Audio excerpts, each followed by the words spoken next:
Hello, everybody. Welcome back to another day of Final Fantasy XI. When we last left off, we turned in a piece of gear to this NPC right here. So let's get it back. Hey, nice. She got our dancer feet. Nice. We were also working on Secrets of Alderaan missions. Is this 3 out of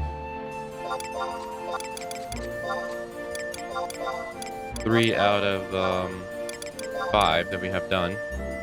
I think it is. And so now we have the legs and we have the hands to do.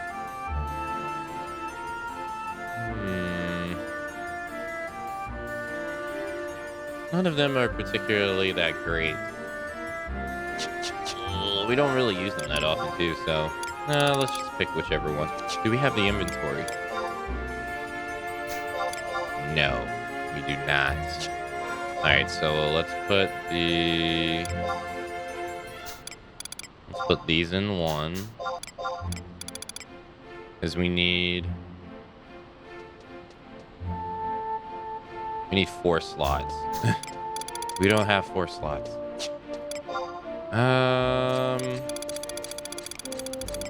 Alright, how about we put this here, put that there, put that there. These are dynamis items that I want to hold on to, because if we go do dynamis again, I feel like they can't drop when we have them in our inventory. So let's go do that. And let's do the hands. Now let's do the hands next. So for the hands, we need this. We need 10 3 chapter 3s. Alright. Trade these in.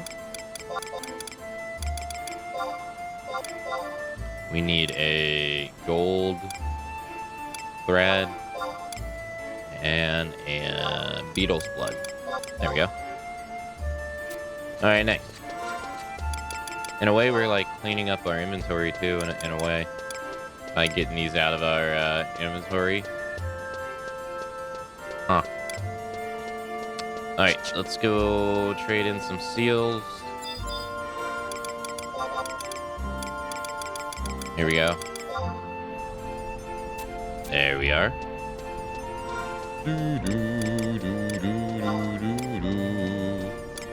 Let's check the auction house, see if anything's sold.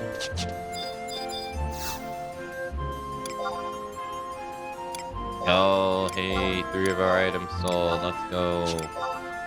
Nice. Thank you.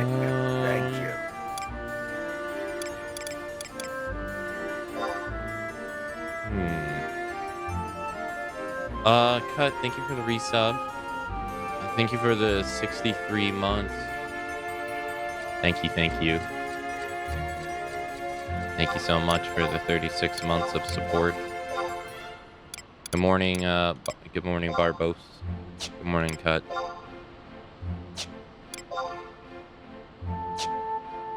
Thank you very much. Oh, we can throw away this Tomberry board. Yeah, we gotta get rid of that.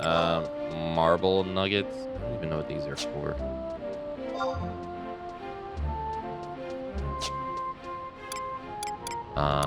Kate. Touch. Can I sell these ingots? 11k? Sure. I've been trying to sell these ingots forever.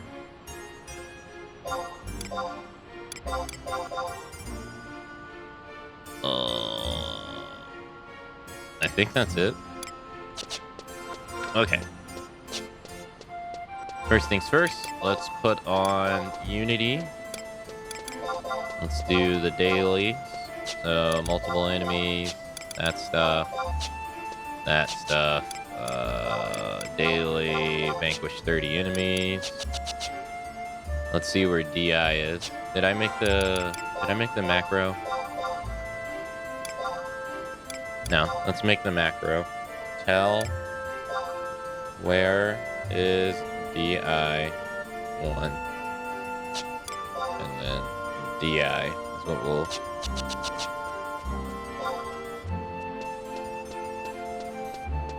It's in Eska Runa, starting soon. Alright, let's go do that. We also got 230 login points. So, not enough to get a new mount, unfortunately.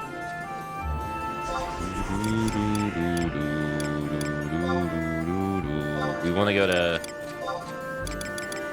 here. Okay.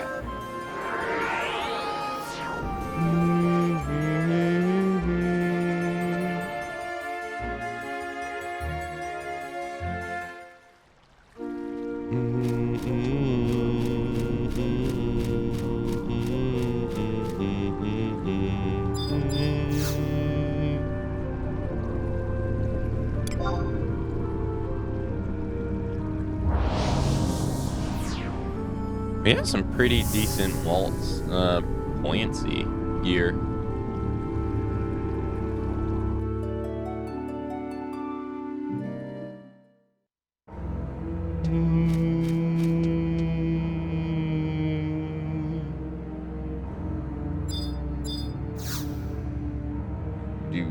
Do.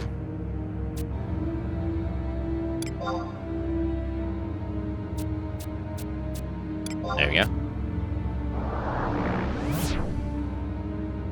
Yeah, and we're doing domain invasion because we can get another good dagger from this if we keep doing it. Our second dagger, it's not bad. It's the weakest. It's one of the weakest I-19 daggers. But I mean, for how easy it is to obtain, it's not terrible. But if we do this tomorrow as well, we'll be able to get a new dagger, and it's not like we're going to finish this playthrough of Final Fantasy XI today. So,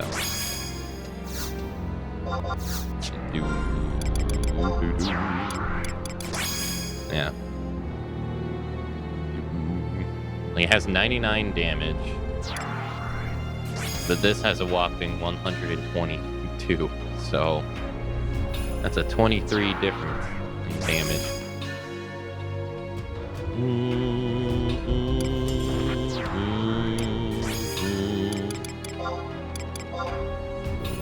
This gives us waltz buoyancy 25%. Pretty good.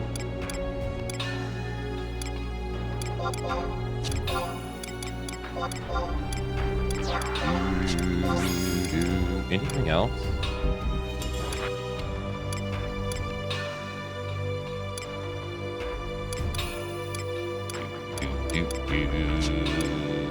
We also got jig duration 40. Alright, well let's while we're waiting for domain invasion to start, let's change up our macros.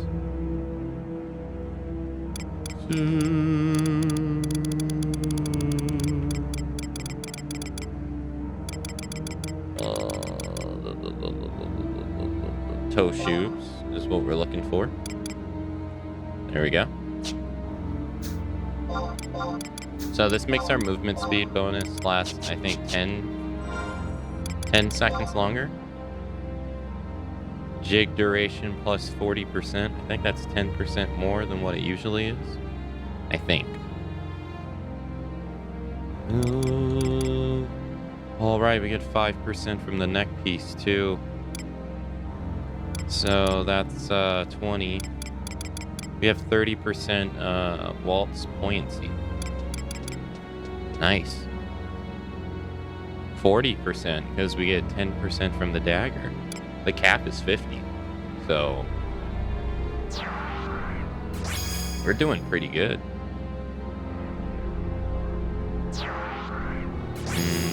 Morning, Fox. Happy Friday.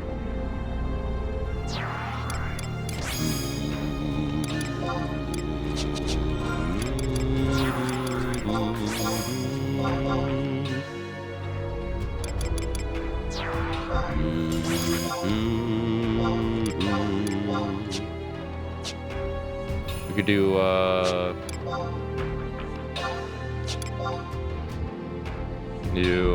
let's see.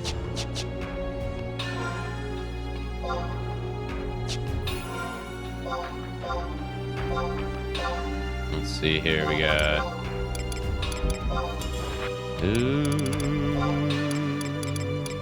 this. This. This.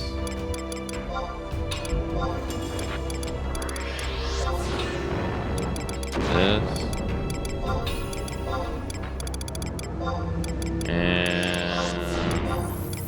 this.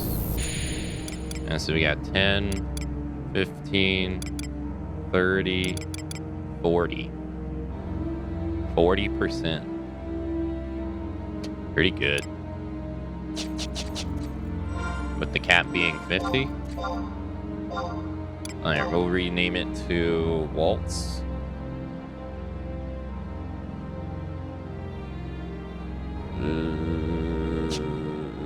Or we do like, I don't think this works, right?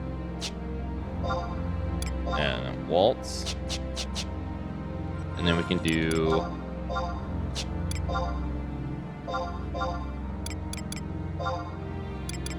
equip set 1. And then just change it to 2. Like that. Bam. There we are. Like I was saying to the person yesterday who was asking advice that I'm pretty sure they left before I was able to tell them.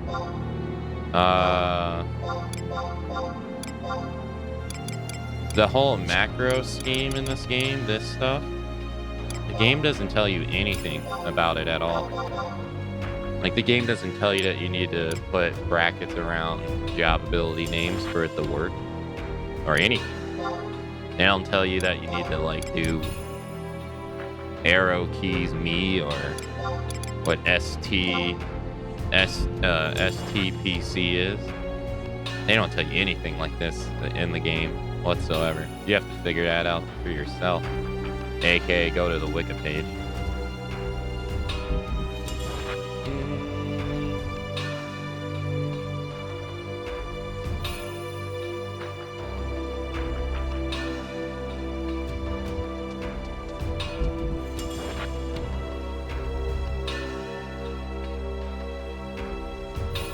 So, yeah, I was saying to them yesterday, that's probably one of the biggest faults of the game. At least I can't remember anywhere where they teach you how to do that stuff.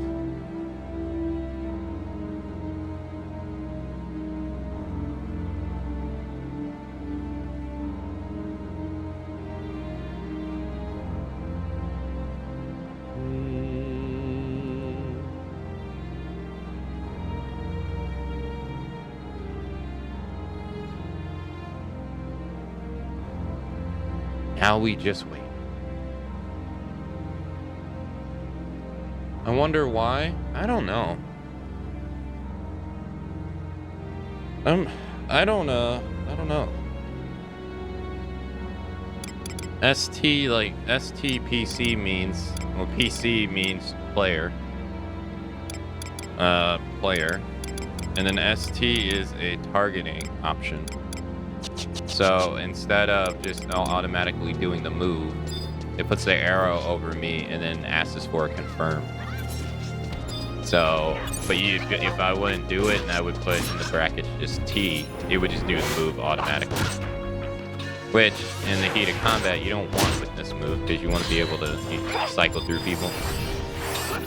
So, and that's just one of the many uses of it. There's like a whole bunch of them.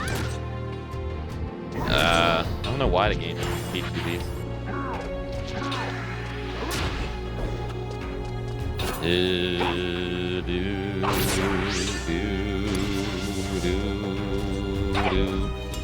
We had a big gear upgrade day yesterday. We upgraded a lot of our gear.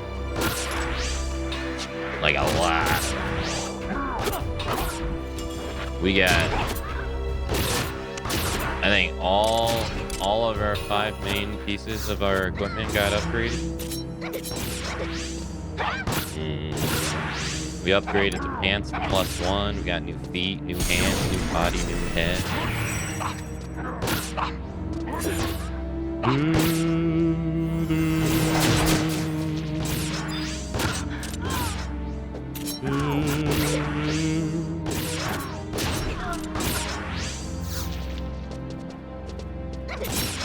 And then, like, you see how I'm targeting the enemy. I'm targeting them without actually doing the whole manual press A and target them. Because in the macro, I have it set up. Target the nearest thing to me and then attack it. Something so simple. Yet it saves you like so many steps jumbling through the menu.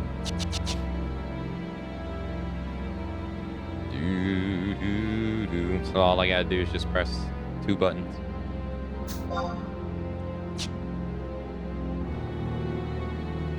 Outside of having to like navigate over like this. See? You just auto a target. It's so nice.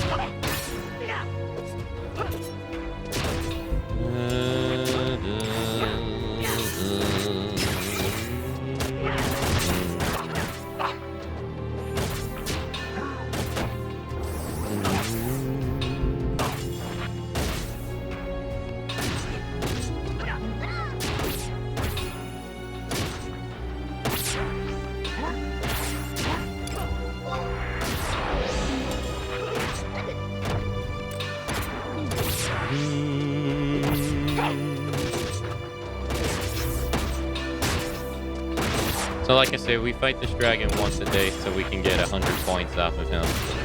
So that we can turn his points into gear.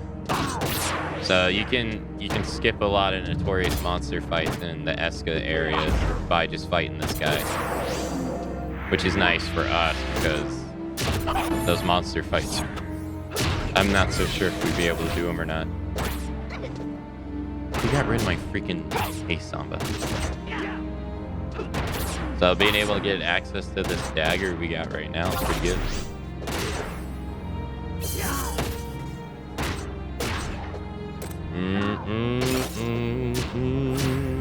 That is a big worm.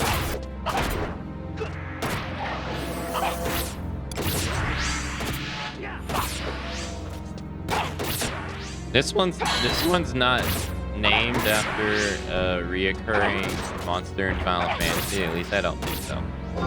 Naja Raja.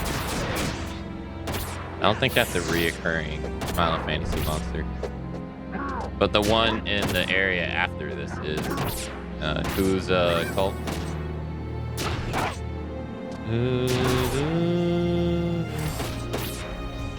They have another worm. They have Tamat in the game as another worm.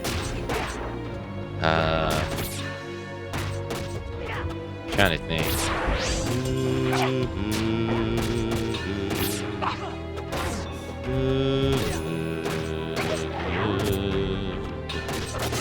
His health is going down so slow.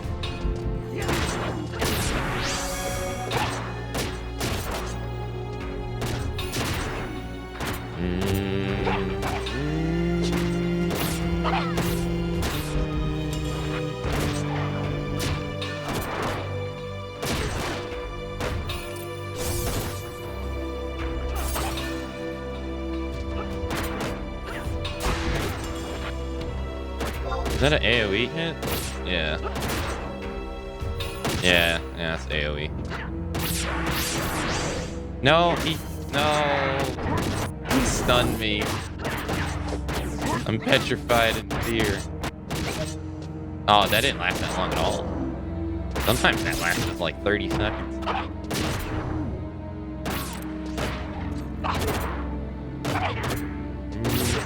No, I can't actually.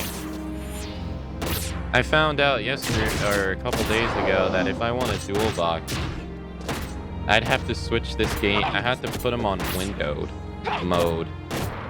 Because if I have 2 instances of the game up on the same computer, it acts as if both versions are being played at the same time by my controller. So I'm actually moving both characters at the exact same time, which is not what I wanted. You know what I mean? So on window mode, you have to, that way you have one selected and one not selected. So you can not move them both at the same time. Yeah, I know. That's how I feel. But it's more of an annoyance because I would have to play the game in 720 because I play on a 1080p monitor.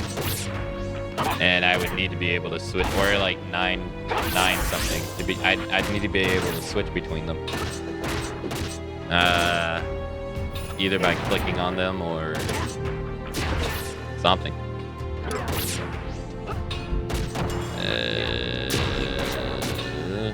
But most importantly is the add-ons I use on my main character are configured to 1080p. And so if I did that, I would have to manually go and change them to whatever the resolution I would choose, and that would be really annoying. Because I'd have to figure out the resolution for all of them, and that's annoying.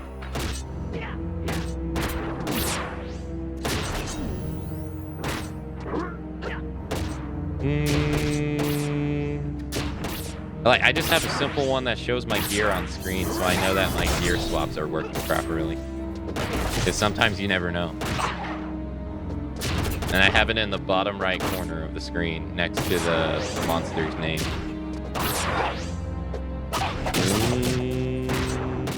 I'd have to move that. And it's not simple as, like, moving it. I'd have to figure out where it would fit exactly in a 720p or whatever resolution, because it doesn't auto adjust, which that's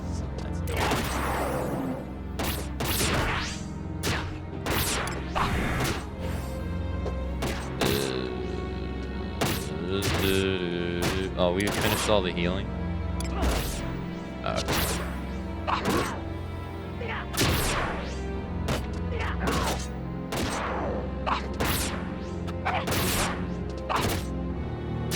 Tell him to get his multi-box ass over here. Well, he plays on a 1440p, like 32-inch monitor, so he got space for days. I play on a 1080p 24-inch monitor, so he has everything in 1080p, but he has them all in 1080p, and they don't, so because they can fit on his screen just fine.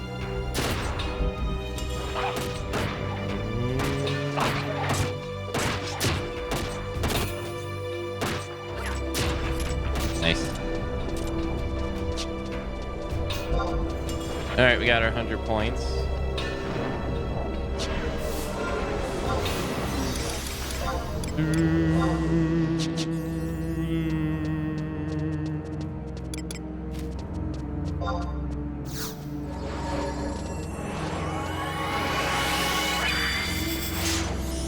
Nice.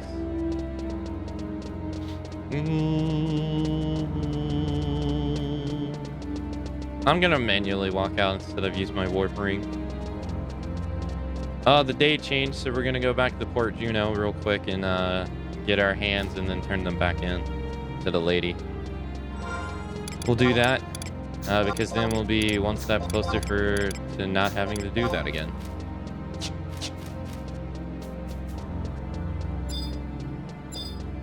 I use 2 different brands and 2 different sizes.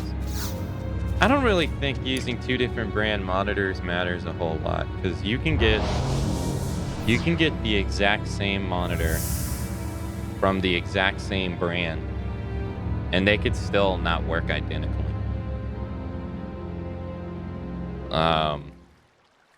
Like, there's devices you can use that people use in like professional color grading, they'll hook it up to their monitor, and they'll have the exact same monitor, yet the color range will be off, even though it's the exact same model. Both of them are the exact same model. So.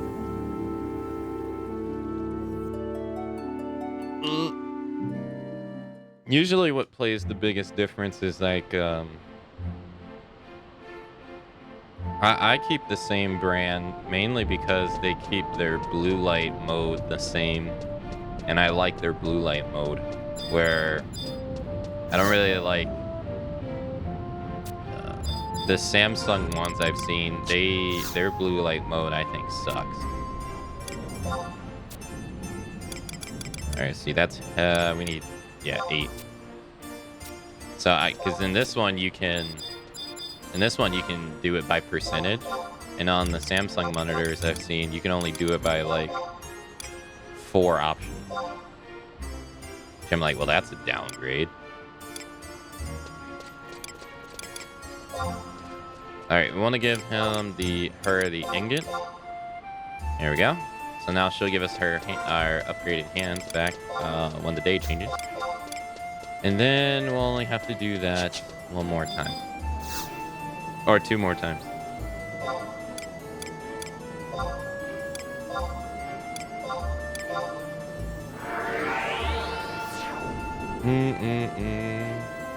I use all the same brands for my monitors.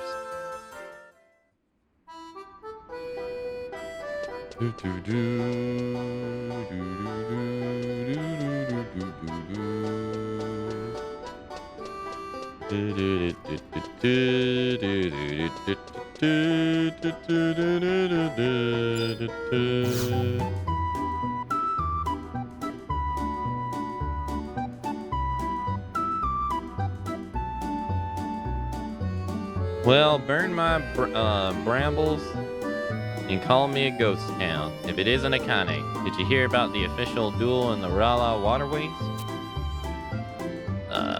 You bet your britches. Of course you did. Then I guess you know the outcome already, eh?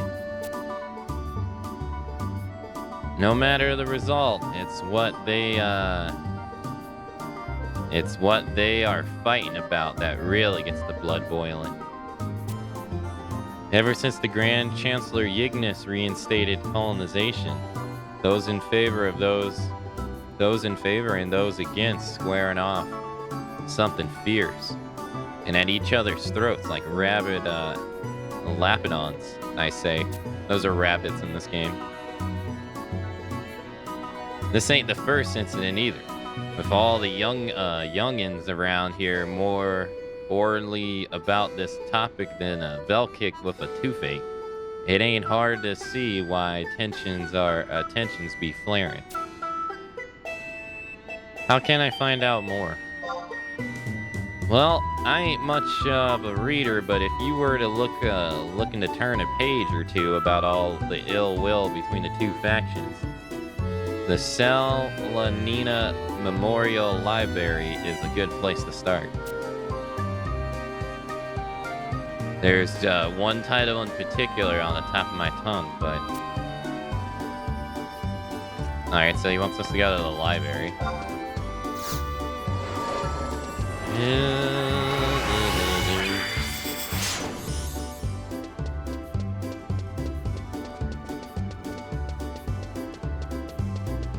Let's go this way. Oh, do we have any tags to do missions? We have 5 tags. Let's go pick one up here.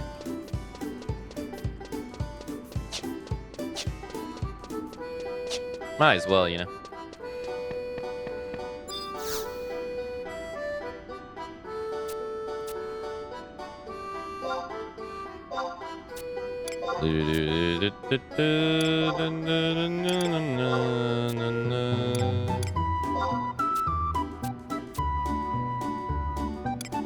Wait, what do you do for supply delivery?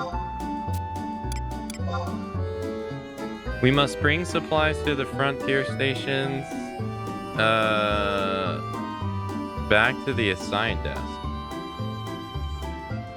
Okay. So this is a bit different.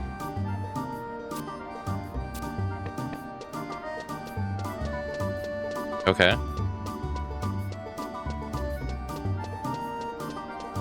How is it? I wonder how it differs from me bringing supplies to them.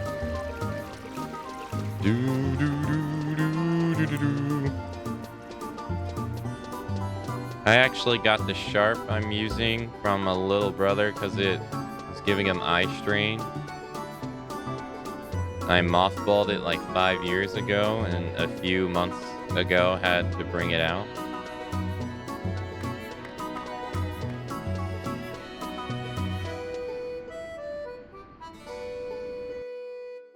I remember I had to replace a monitor after like 5 years. I remember someone in chat telling me that they thought a monitor working for only 5 years it was bad, but I don't know. When you take the price and you divide it by 5 years, I feel like that was a pretty good run.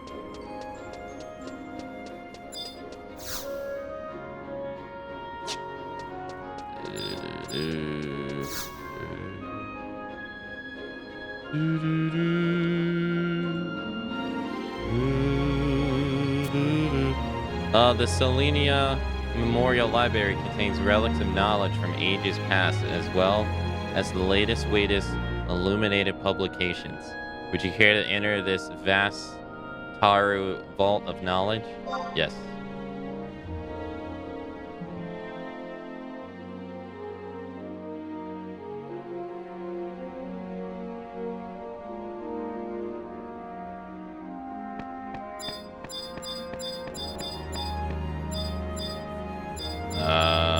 Let's see. Geography. Personage.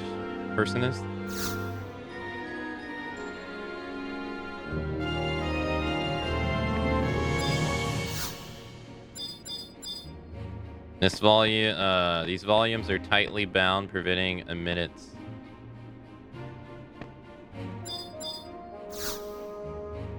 Okay.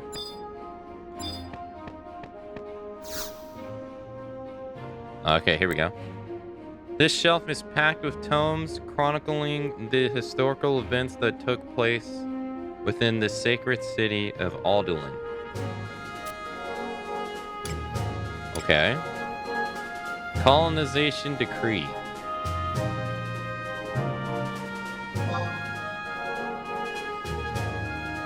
In the year 880, the leader of the Order of Alduin, Ignis S. Alduin, declared the continent of Yolbuka open to colonization. His flight proved controversial as the 12 orders quickly became divided over the issue. Leaders in support of colonization: Ignis S. Alduin, Melvin D. Malacrox, Pachiro Machiro, Marget, Lee Lagbago, Valeria, Regalanel, and M. Chuchu. Leaders in oppose of colonization. The following page is created in a particular manner. Helbert, Grazig, Sebenja, and Elki Askamo. Okay. Craggy commotion. What is that? 100 years after the Great Expedition came to a close, Alduin's leaders were still plagued by the numerous burdens the heir had left on their city.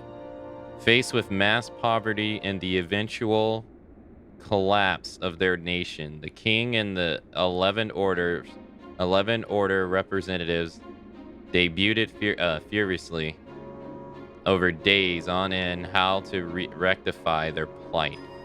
It was only a matter of time before they would realize the only recourse left for them was to form an alliance.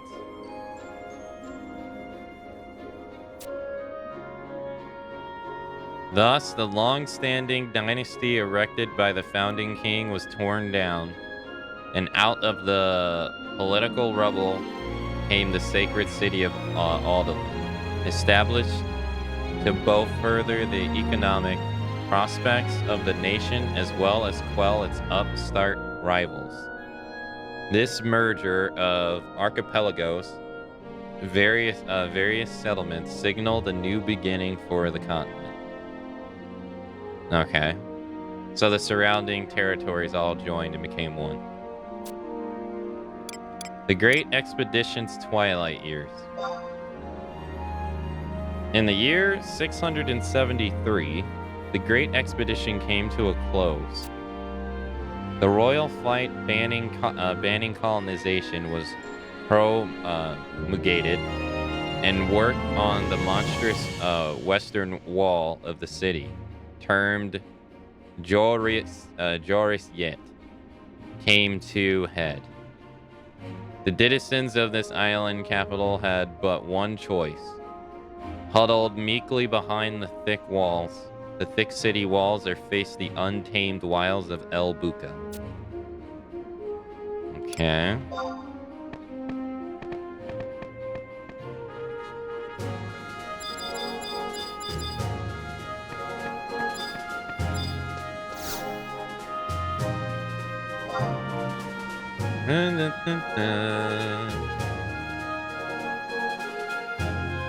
So they were separate nations that came together, band together because they were all facing poverty, so they pulled their resources, I guess.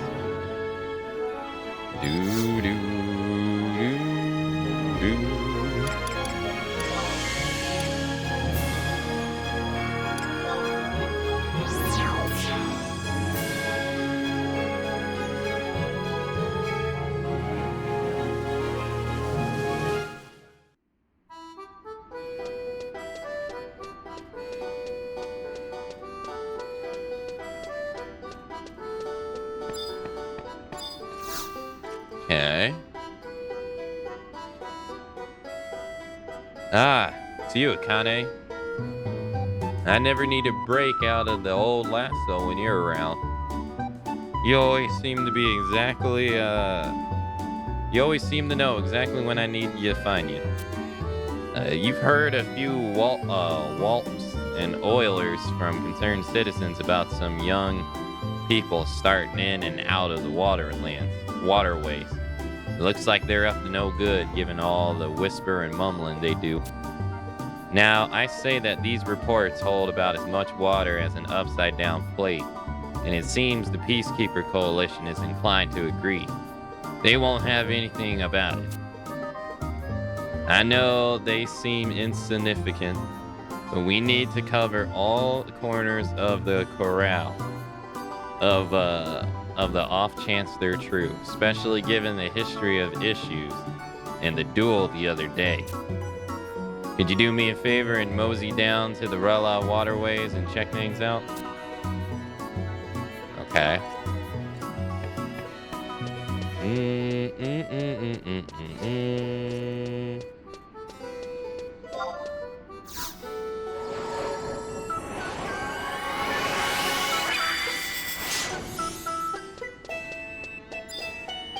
Go this way.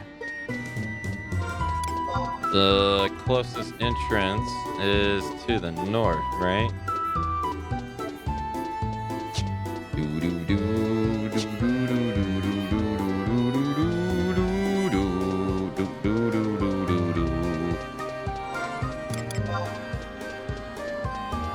I found out yesterday on my mule that the movement speed bonus from this ability actually stacks with movement speed items.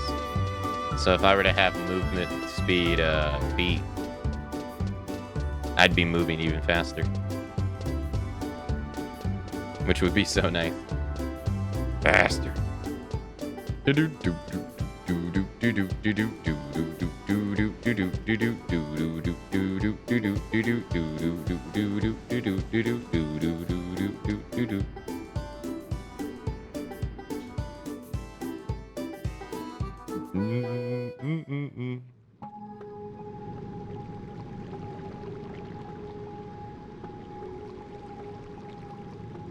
Okay.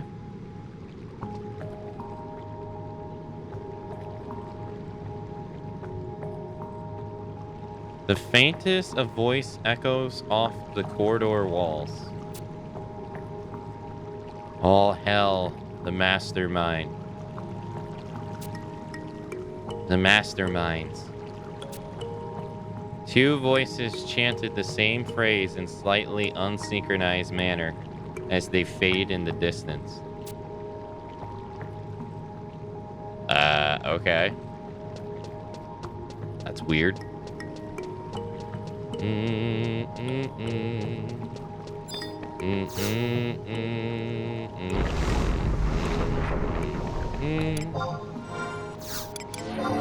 I assume the Dermites.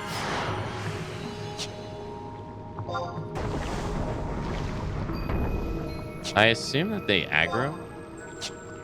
That'd be nice. I mean, yeah, this ability gives us movement speed plus 20%, which is higher than what any item would give you. I think the max item maxes out at 18. Well, there's one that gives you 25, but it has stipulations. It only works during a certain time of day. But most of them max out at like 25 or 18. But this would stack with it. So you'd get 20 and 18.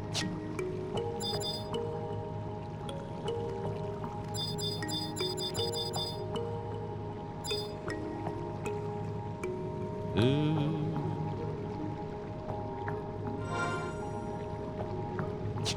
Ooh.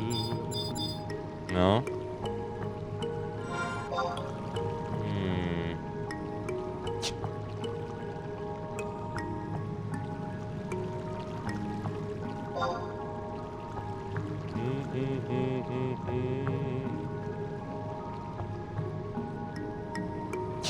This is I-7.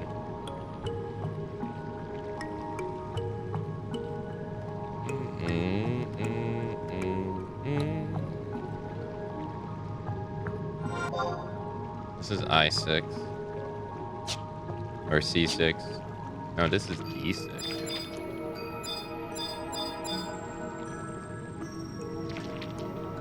This is C6.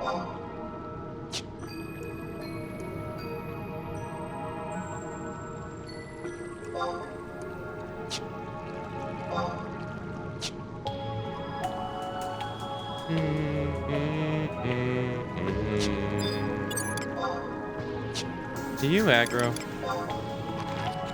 Oh, that's a yes.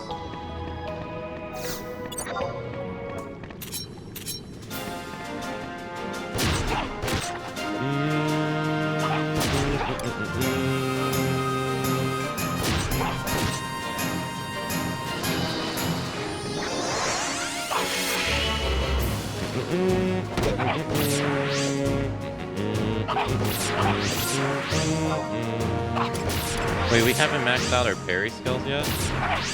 We sure haven't. It's 355. There we go.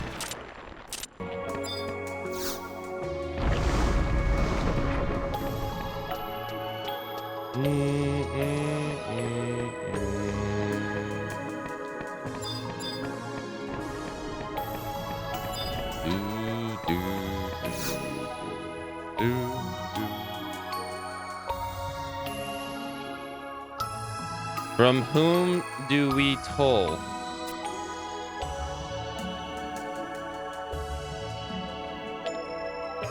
What? Enter password.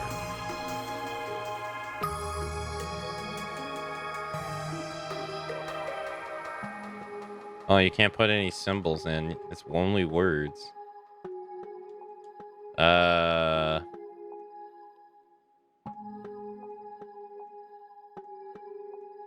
There was letters that they highlighted when we zoned in. H, G.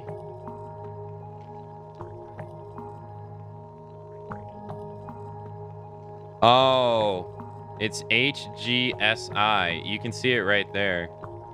They give us H, G, and I, but they don't give us the S. It's the name. It's the leaders who oppose the colonization. HGSI.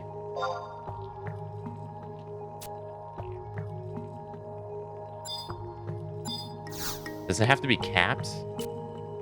HGSI. It had to be caps. Enter.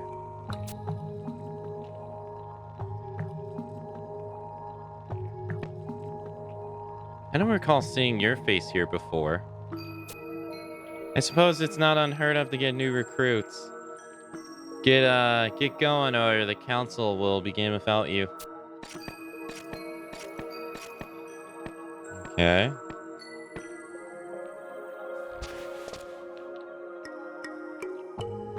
Take head, brethren.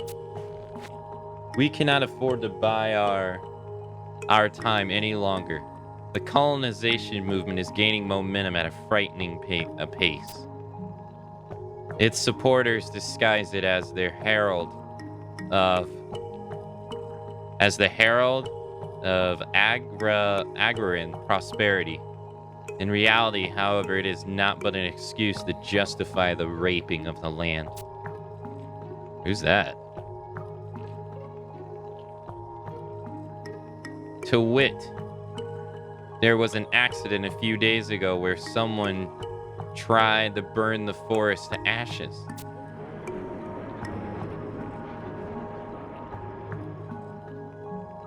Speak you the truth. She does. Our glorious leader witnessed it with his own eyes. He says the Peacekeeper Coalition is currently on the case. These vermin are a disgrace to our continent. We can't forgive this transgressions. And where there's one cockroach, thousands thousands more spring from the woodworks. Yabuka's jungles is vast, but it cannot last forever. Against the interminable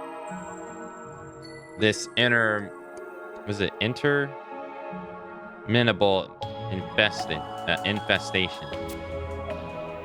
They've already culled an irrecoverable amount of wildlife and uprooted most of the rare plants.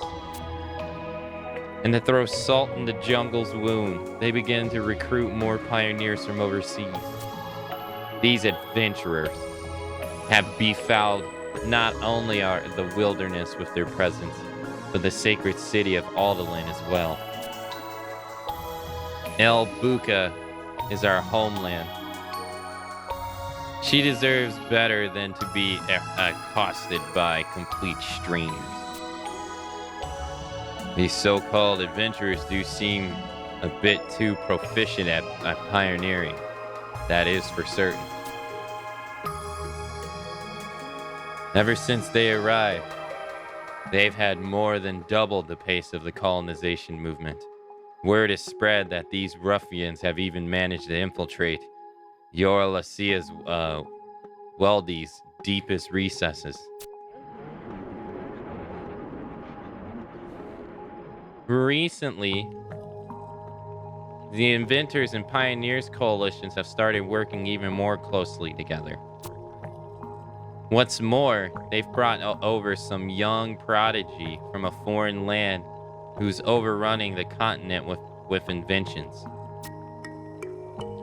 They have the banner of what they call progress. They wave the banner of what they call progress, saying these inventions will increase crop yields. What kind of progress reduces our woodlands to wastelands? Their hypocrisy makes me want to hack a hairball at every last one of them. You there, what do you think? Do you truly think ravaging the forest will help feed Alderlin? It would increase crops threefold. Of course it won't help. Damn right it won't. There's no possible way a plan that contradicts the Founder Kings will go smoothly. We must preserve the forest at all costs, for the sake of the continent and for the Founder's King. I repeat, We have little time left. Arcelia promises that her brother Ignis would make an appearance at the next assembly. Were that to happen, support for the colonization initiative would flourish. Indeed. We must act before Ignis and the pioneers can trample Yelbuka's wilderness under root. Who's the person in the corner, though? Yelsia, however, often calls for the colonization movement to take on more of a reserve form. She is sympathetical to our cause. That is why, though it may take time, I believe we can convince her to lead us into a new era. To make that easier, Ignis must be removed from his position as head of Aldelin's most prominent order for all eternity. We shall uphold the will of the Founder King and restore Aldelin to its former glory. Indeed. We strike during the dead of night. Give us your blood, your sweat, your tears, so Aldelin may be reborn. Damn, so they're gonna assassinate him. They're planning to assassinate his ass. Damn. Note detail instead of this. A scrap paper with the words "We strike during the dead of night." You know what to do once inside the castle. Hastily scrawled upon it. Damn.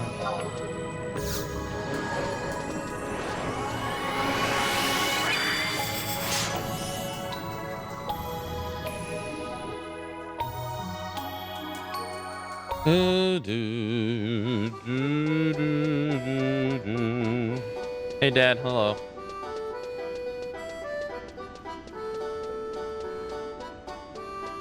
No, let's go this way. Are you going to do all the Yakuza games in August and late July? Like I think you are. Why would you think I'm going to do all the Yakuza games in July and August? Where'd you get that idea from?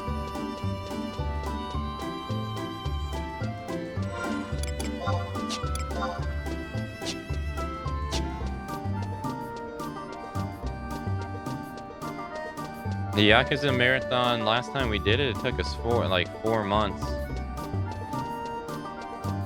Or, not 4 months, but like 3 months. I don't got any plans on doing that again.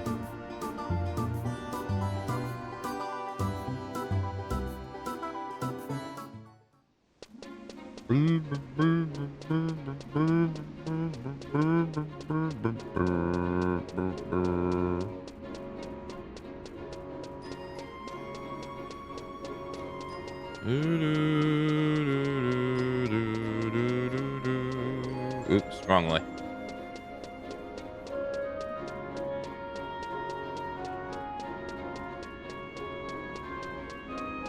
The Yakuza Marathon is just too long. Not like doing a RE Marathon for new release. Yeah, an RE Marathon can be done in like under a month. Right? It'd be really cool.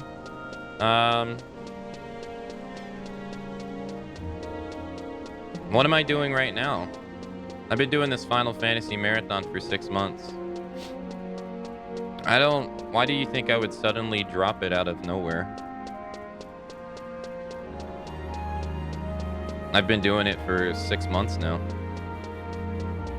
That's the part I don't really understand, is I have 6 months of history showing you that I've been doing a marathon of one city, or marathoning one series. That's why I don't really understand why you think I would just drop it out of nowhere to marathon something I've never said before.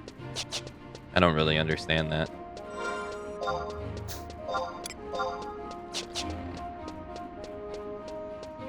The only explanation that I can think of, it just means you haven't really been paying attention to what I've been doing. Because you would know that One, this is a subathon incentive that chat paid for during a subathon. I've reiterated that like a bajillion of times. And two, I've been doing it for like the past 6 months.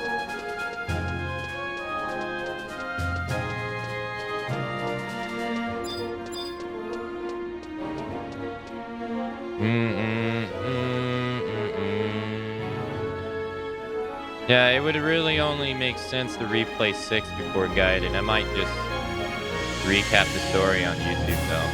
Yeah, there's no reason to play Yakuza 1 through 5 before guided. Not really.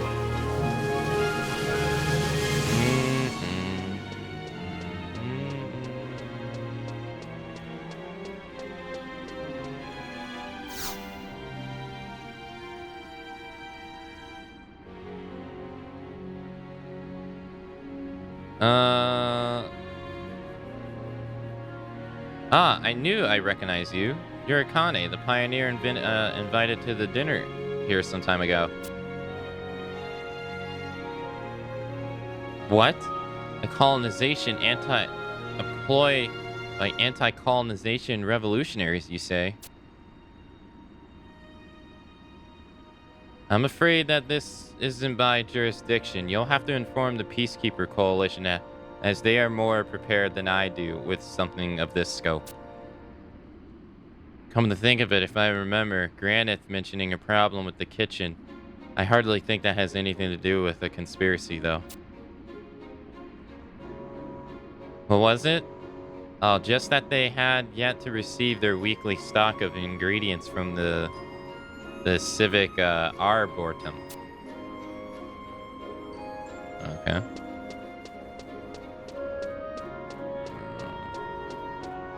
I marathoned the Yakuza series once because it was my first time playing those games.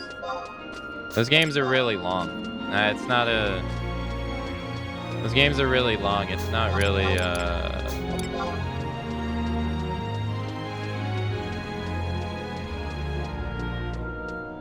not something I would do that often.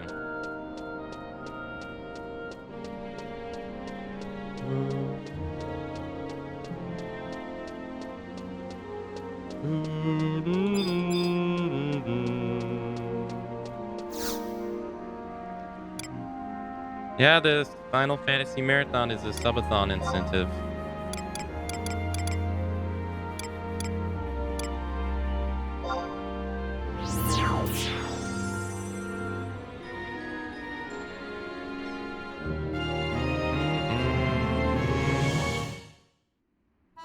And no, I don't. I'm gonna already answer it before you even ask. I don't plan on stopping the marathon for any game release whatsoever. I'm going to finish the Final Fantasy Marathon before I move on to anything else.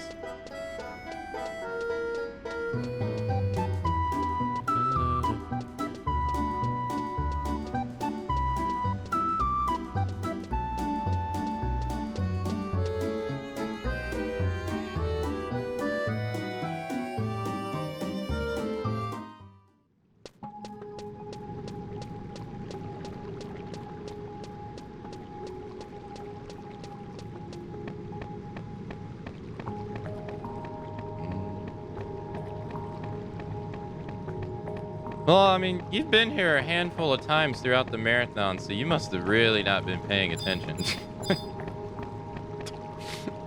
Because you've been here throughout various FF games, so you must not really been paying attention to what I've been doing. That doesn't really feel that great.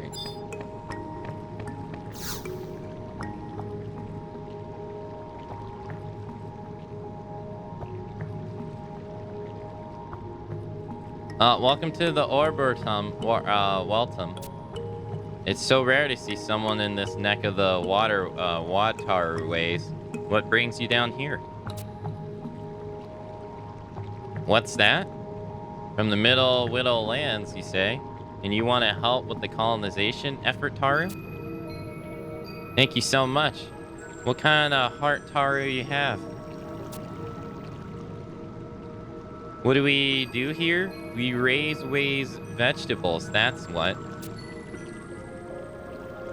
Did you know that all the water here is pumped up from the deep below the island's surface? Then it goes around and around and around in a intricaru rectinish of tunnels. Maybe the tunnel's design would be more logical if they weren't built 200 years ago. But the geomacers back then did a good job with that. With what they were given. Anyhow, we used some water in this spot, Taru, to grow our vegetables.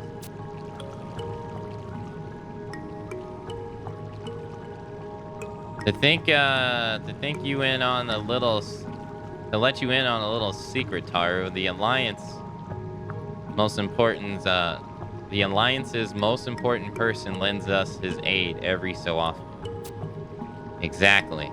None other than Ignis S. Aldal. He says that a place like this is needed not only to provision the colonization movement, but to help make the city self-sufficient, Taru. Sadly, it's been feeling under the weather for a while. I can hardly remember the last time I saw him. Lots of people criticize Ignis's decision to colonize Yulbuka, saying he's gone too far. Everyone here, though, stands tall and proud in support, Taru, of him.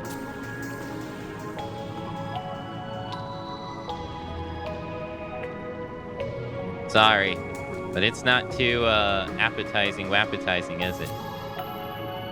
The Inventors Coalition was nice enough to develop a water purification system for us.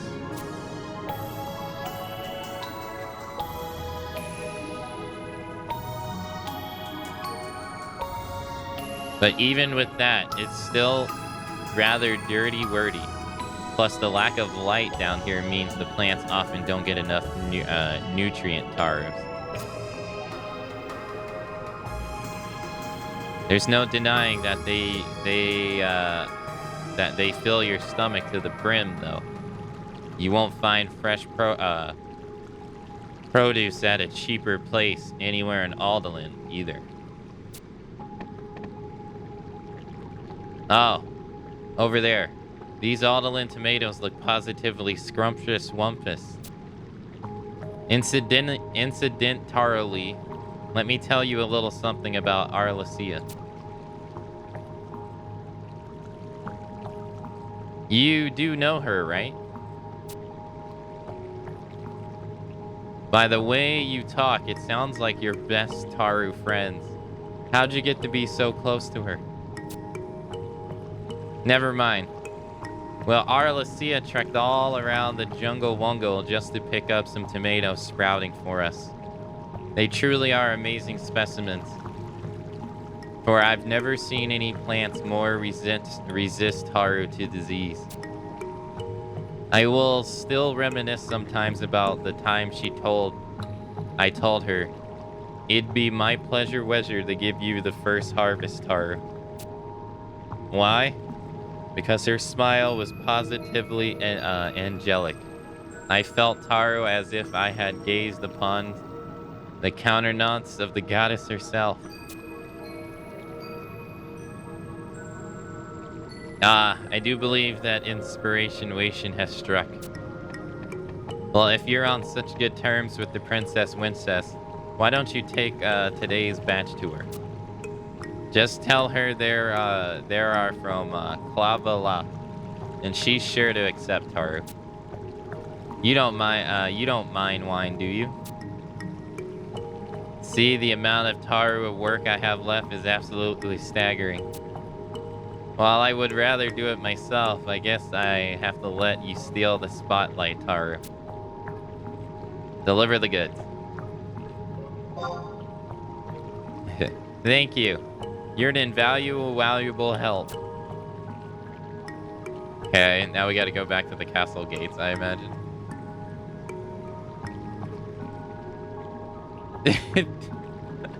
that basket is about as big as he is.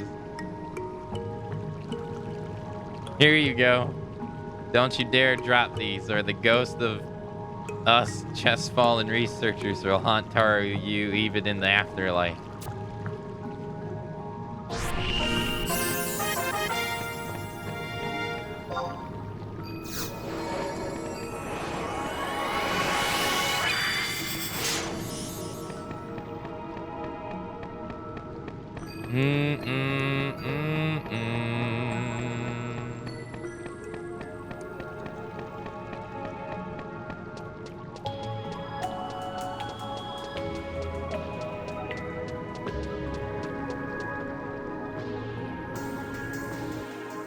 Hey, Lunch. Hello.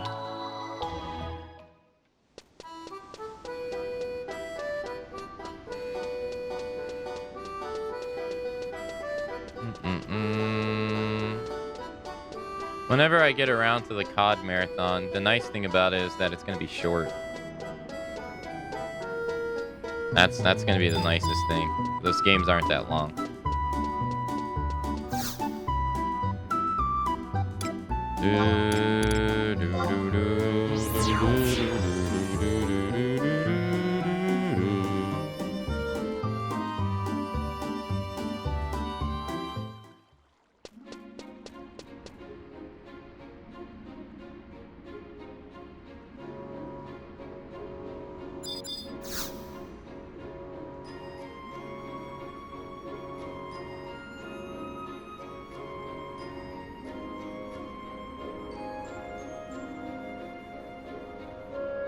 The Taru named Kalavava in the Civic Arboretum asked you to deliver the box of Aldolinian tomatoes to the castle.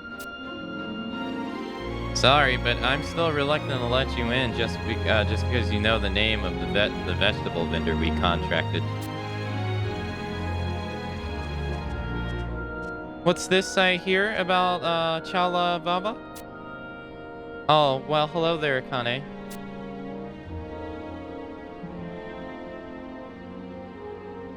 First, I'd like to apologize for not saying goodbye before I left the Colosseum. I got lost in thought.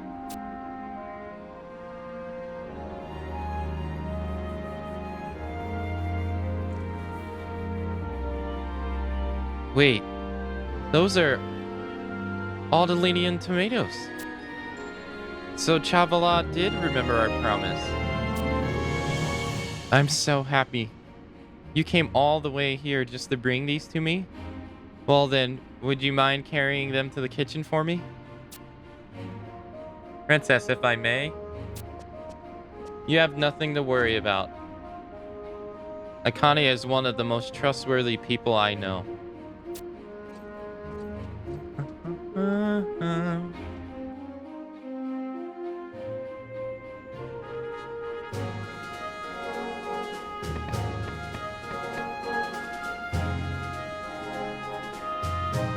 It seems we are destined to meet in the most unconventional of circumstances. How's my brother feeling? Well, he's not in danger of dying. You want to see him? I don't know. He's not really in any condition to hold an audience with anyone. I really appreciate tomatoes, though. They sure do look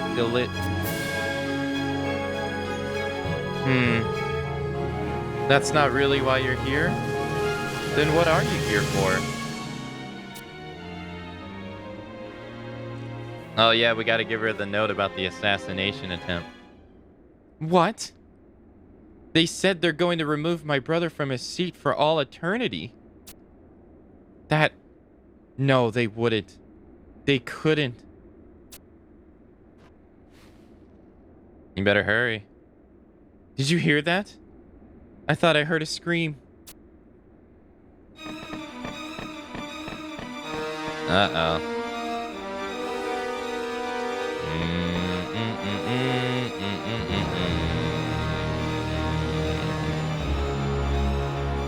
Who are these? They appeared as if from the shadows, my lady. Tis.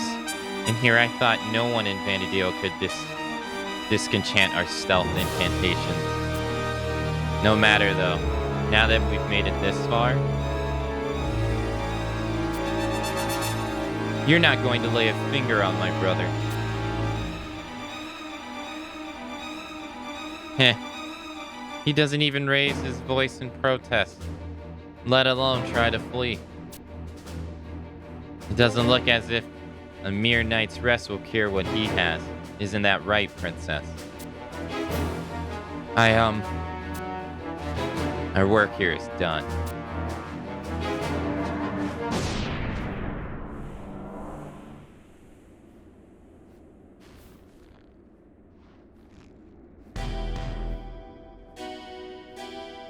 After them.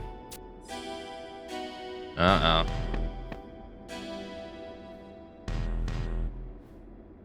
You retrieve a verdant clump of moss-covered dirt from the floor. This moss, I've seen it grown in cold, sunless place. Could one of the assassins have tracked it in with them? If that's the case, then their bodies and what gets stuck to their shoes doesn't actually vanish. We can't just see them. This means that they probably came from somewhere that never gets touched by either heat or light. But where could that be? The sewer. Mention what transpired in the waterways.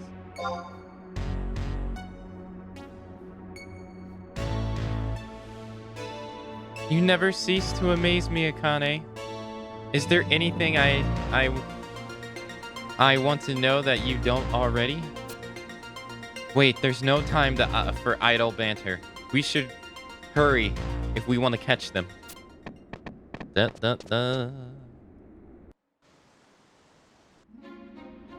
Okay, so do we go back to the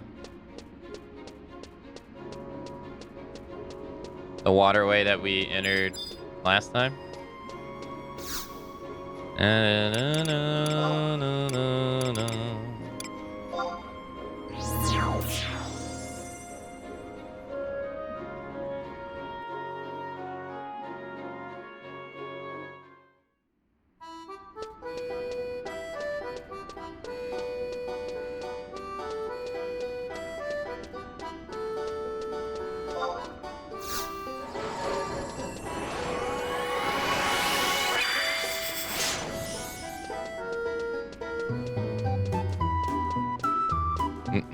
Hey, Lady Gaga.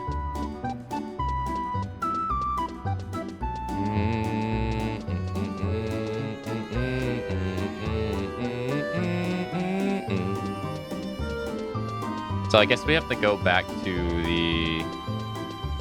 the gate where they had their meeting.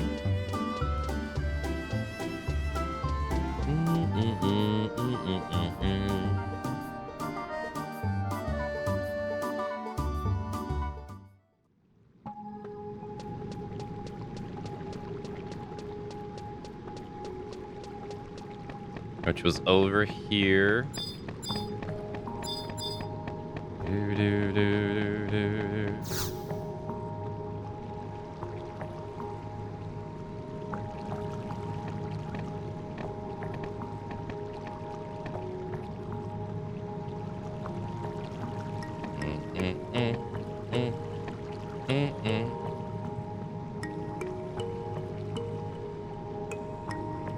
It appears to be an old Solis gate. It looks like an old Solis gate, but something's different. If I recall correctly, the first ones were hand operated. I bet we could get it open if we had a waterway facility crank. I once heard that the researchers down here were tidy enough to put leftovers, parts, in crates and boxes. If we were going to find that thing, it's probably going to be in a box.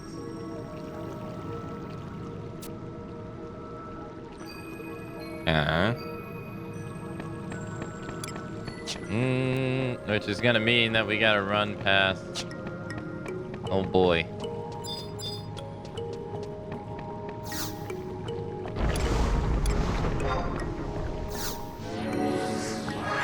Hey Lynch, by the way, too. Hello.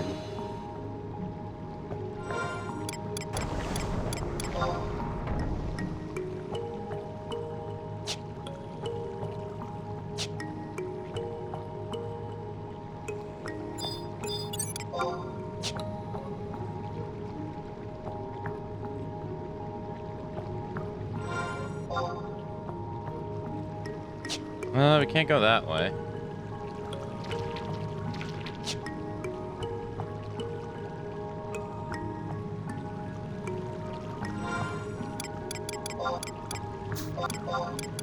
Oh, where's that Tonberry board? Should throw it away.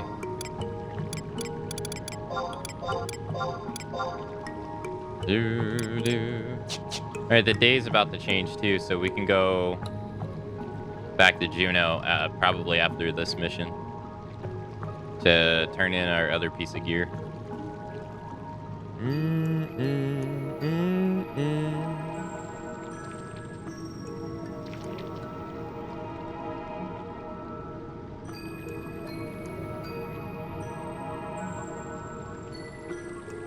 Oh, okay. There's a summoner here. Random Fenrir. Oh, there you go. We haven't seen Fenrir as a summon, as like the player can do. Spoilers. He's not just a cutscene avatar. In fact, I don't think any of them are. I think all the avatars that appear in the game, I think you're able to actually summon all of them.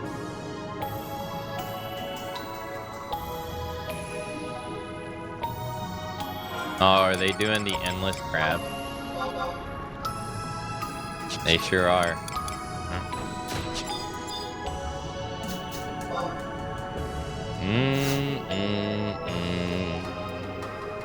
Alright, now we got the water crank. Now we gotta go back, I imagine.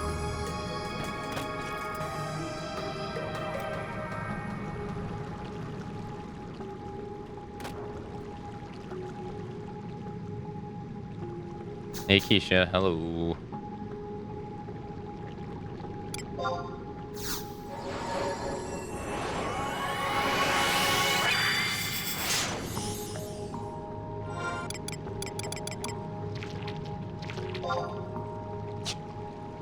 Endless crabs.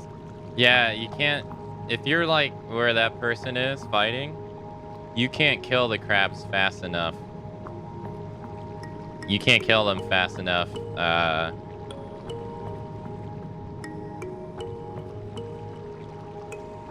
Before they can respawn, so it's dubbed the endless crab room.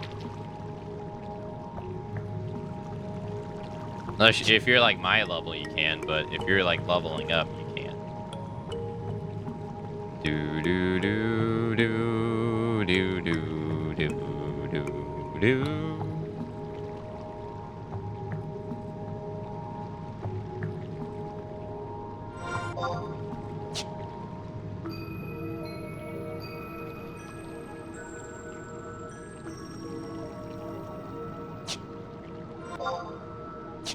Oh, we're going the wrong way.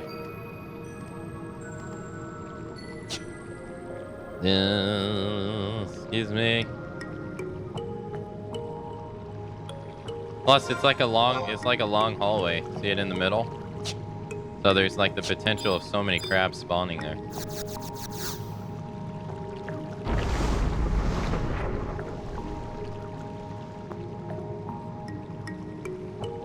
Do do do do do do do do do. Uh-oh. Well, well, well. If it isn't Arecelia. With Akane right on her heels.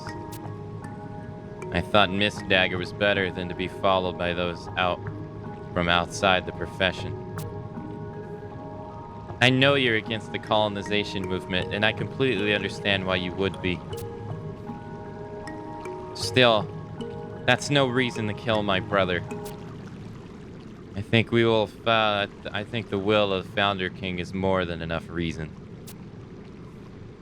The Founder King would never condone the assassination of someone simply for expressing a different opinion from his. If you're so convinced of that, how about proving it on the battlefield?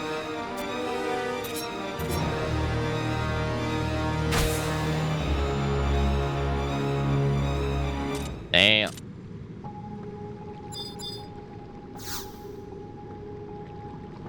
Enter the secret hideout.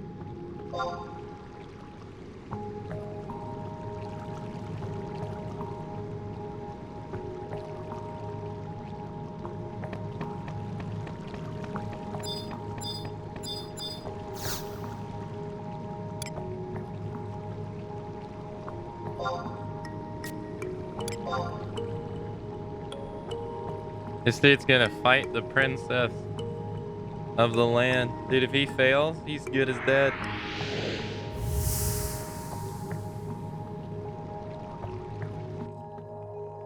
Although she's a bit naive though, because it's more than having a different opinion. Like, he's a full-on different opinion is usually like not being acted upon. He's full-on colonizing the land. That's doing more than a different opinion, if you would ask me. Oh wow, so she has spells, wow.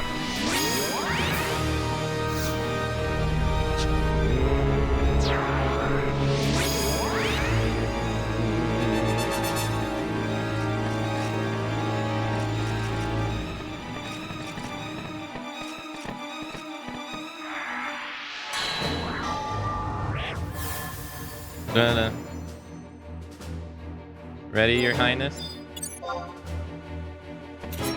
Oh wow, I'll prove it and then some. Damn.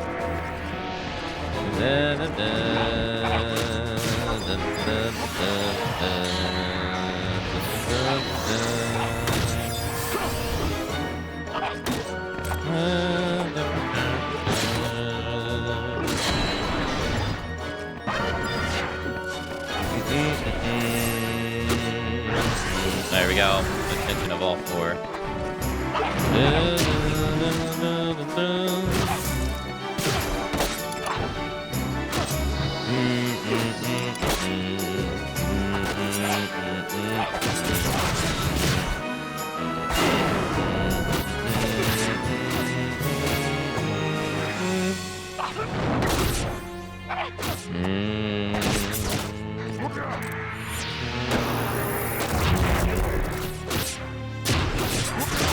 Ow.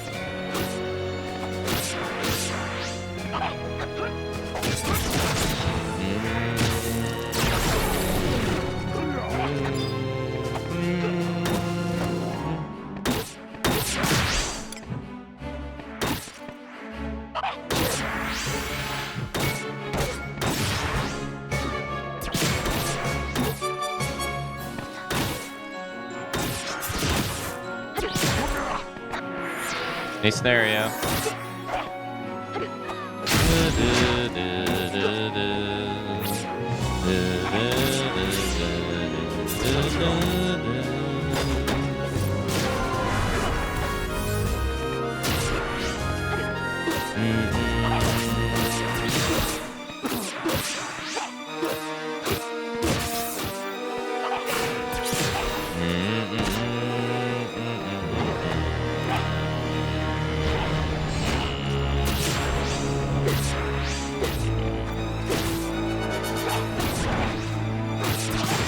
Miss Dagger, you're gonna get the full blunt of this. No! Did she shadow through my... She shadowed through my, my step? No.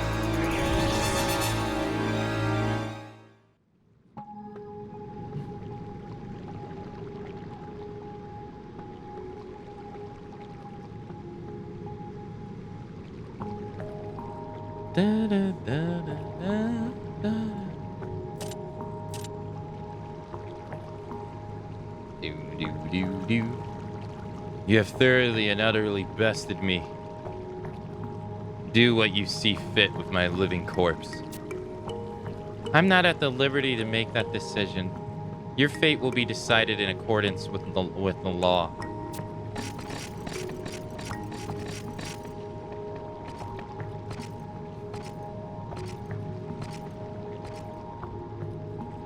More importantly, though, I shouldn't be wasting my time fighting another Aldalonian in the first place. Oh. I can't hide the truth any longer. I need to think of something before word gets out. I'm going to need your help as well, Akane. Meet me in my brother's chambers as soon as you can.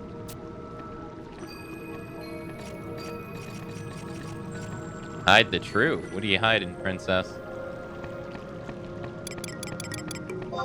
Do, do, do, do. Do, do, do, do, do, do, do.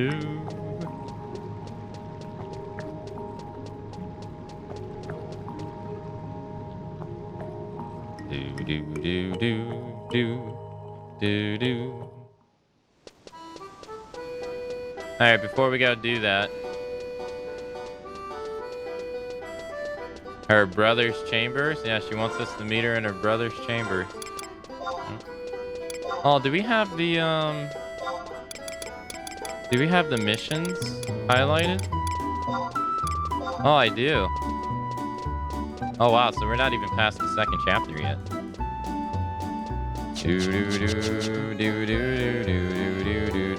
Alright, so before we go there, we're gonna go back to Juno. Should already get the pants ready to upgrade to. Right, I think that's what we're doing. Yeah, we're upgrading the dancer's tights next.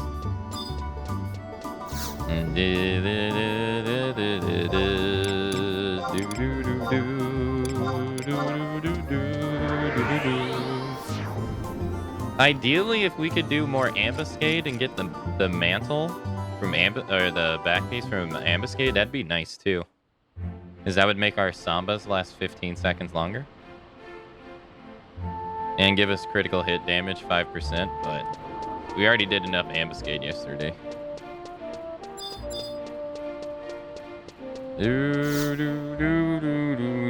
Hey, alright. Thank you, ma'am. Alright, now we need to take 5s from her. Or is... Oh, no. 4. Because we're doing the legs, right? So we need to do 10. And we need to trade her the tights. 10 of these. Golden thread. And then I assume the cloth? Yeah. Nice.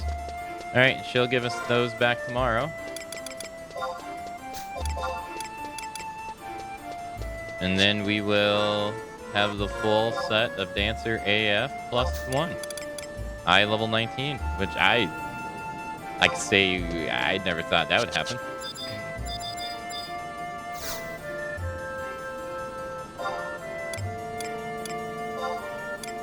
I did not think that we'd be able to do that.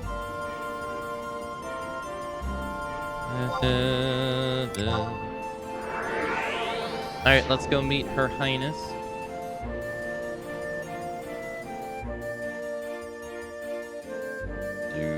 Do.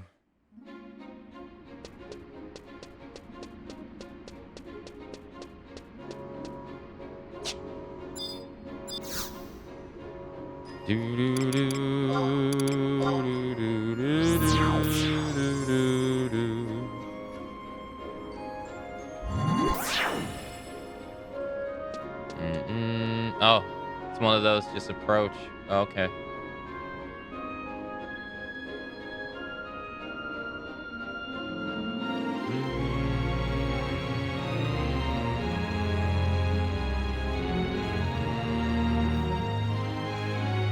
The Chancellor is so sickened with illness that he can't even rise from his bed. If he can't even attend assembly meetings, how is he supposed to lead the colonization movement? Would you care to expound upon these rumors, Arcelia? If your brother has truly taken ill, let me have a look at him. I shall do everything in my power to see that he recovers. Mistress Selvinja, Venja. This validates my argument all the more. We cannot have an invalid running our nation. Even when he made his presence felt daily, the nation was practically in shambles. I call for his immediate abdication. Let Arcelia assume his position, and we all can. Just a goddess damn minute, Haru. Why raise Arcelia to Ygnus's position? Because it seems like the most glaring, obvious course of action. This is a government Taru by the people, for the people. We didn't create this alliance so some living skeleton could bully us into doing what he wants. Besides, the Chancellor will be better in no time, right? Exclamation point, question mark. What in the whipped woodlands was that eerie, weary sound? Don't try to tell me none of you heard it either. Master Merchant Taro Chiro Machiro can hear a single grain of ballot drop from yalms away.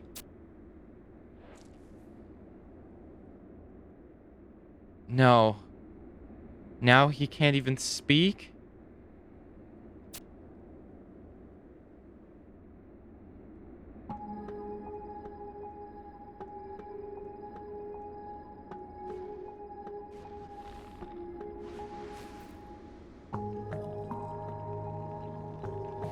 Gulp.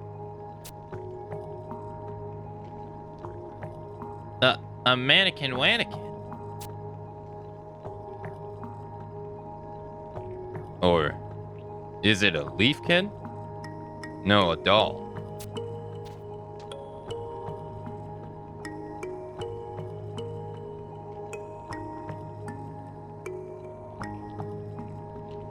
Ygnus?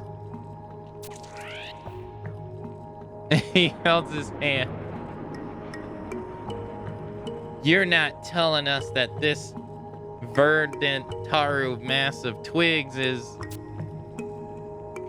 Grand Chancellor Ygnus? But he resembles a leafkin in every possible way.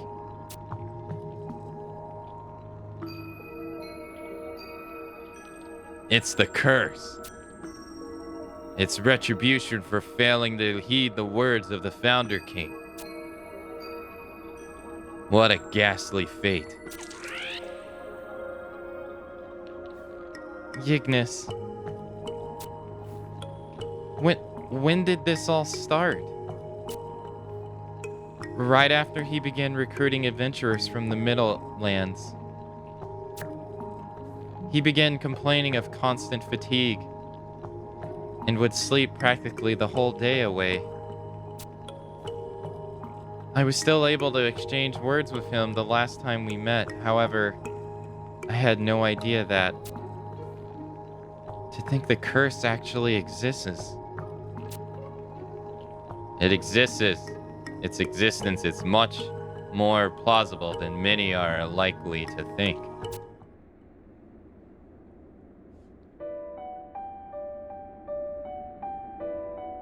That's a cute little ball of leaves.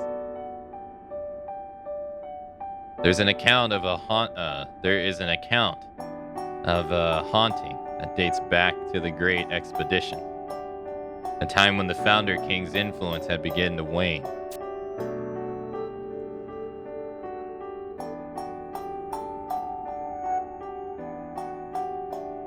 The ruler at the time claimed that the Founder King's ghost appeared in his bedchamber, warning that any attempt to enter the forest would bring with grave consequences.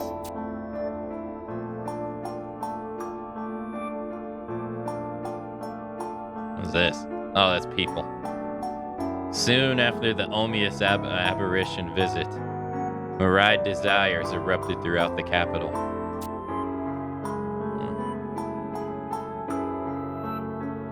The coincidence was too horrifying to ignore.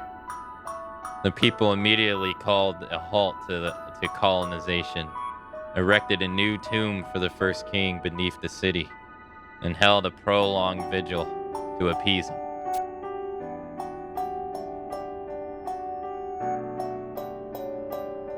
As the results, the ghosts stopped appearing, and the disasters abated.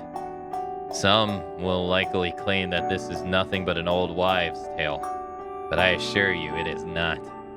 The story can be corroborated by any number of scholarly chronicles. If it is indeed a curse, then perhaps we can lift it like any other? Has anyone tried to cast Kursna upon him? If no one else has, please allow me to try.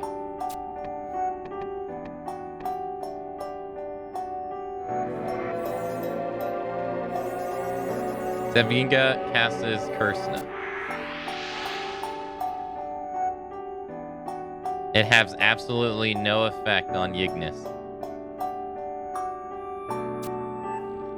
Unbelievable. This has got to be the single strongest curse I have ever encountered. I knew we should have never set foot in the hilted land.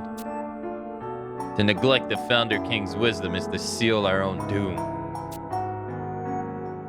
We have disfigured the forest. It is only natural that it seeks revenge. Are you saying that it's empirically impossible for us to coexist with the jungle? That the only thing we can do is to mutilate each other beyond recognition?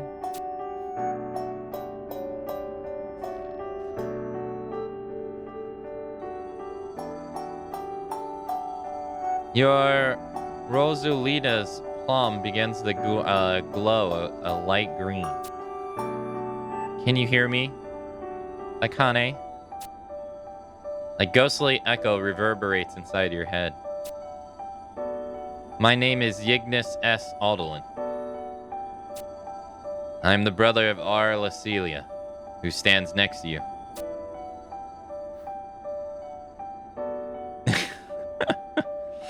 Akane? There is no time for beating around the bush, so to speak. So let me say this right now. Akane, do not, under any circumstance, seize colonization. What's going on, Akane? What a strange voice. I don't hear anything like that at all. Furthermore, much more important issues lie before us than the lifting of this curse. The voice of Yignis.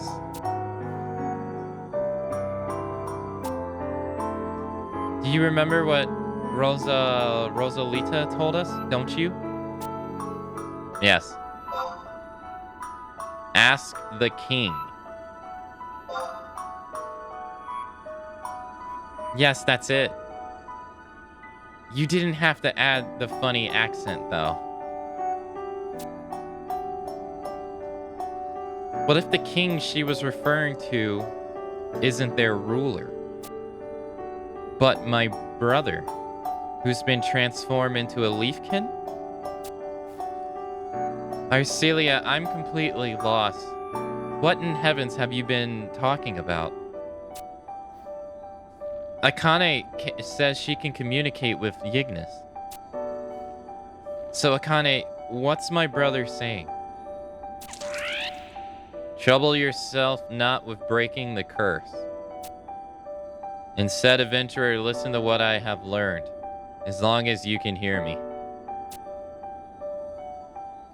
I have transfigured Griff into a piece of Yggdrasil, the World Tree. Akane, Yggdrasil's powers are dwelling even as we speak.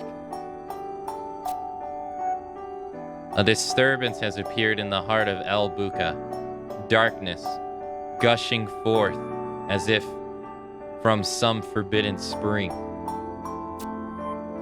It is that very darkness which drains Yggdrasil's strength. And you will be the one to stop the cause of it, Akane. If you do not, then this harrowing force chokes Yggdrasil with its crepuscular grip. And all life in El Buka will cease to exist as we know it. Of this I am certain.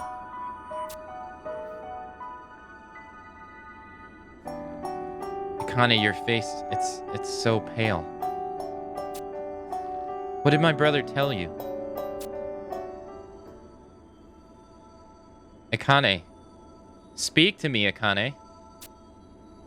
Oh, do I pass out? Alright, was I? You truly believe I will fall for this ruse? That seed will allow you to communicate with Ygnus as long as holding a tea... Communicate with Ygnus as much as holding a tea party for the Blackthorn Covran will assuage their undying rancor. It is only natural that some of us will harbor doubts about what she says. The only way to prove her right or wrong is to test it for ourselves. Akane, was it? Do you mind if we borrow that mystic plan of yours for a bit?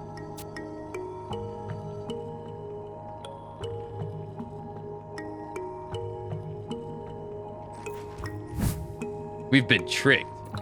You can't hear Ygnus's voice at all. I do find it odd that none of us were able to hear him. However, I also do not see any reason for her to lie to us. Since when did a pioneer need a read? Akane, let me try.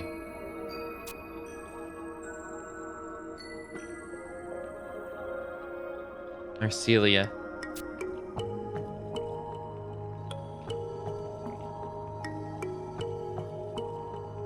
I can hear something.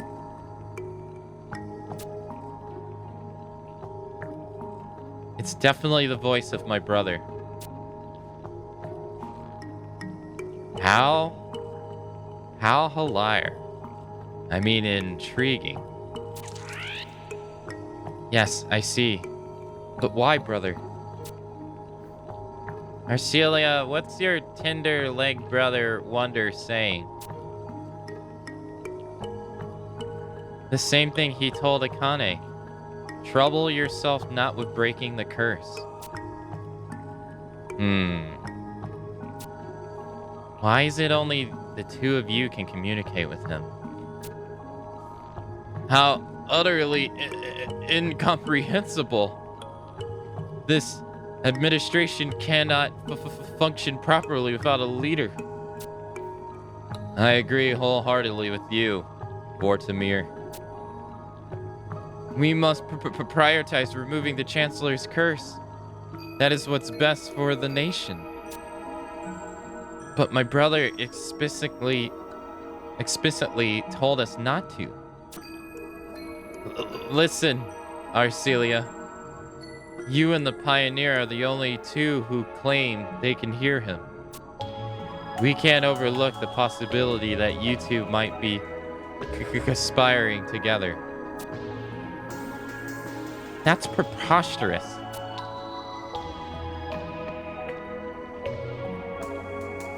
I realize that it's unlikely, and maybe I should have chosen my words more carefully.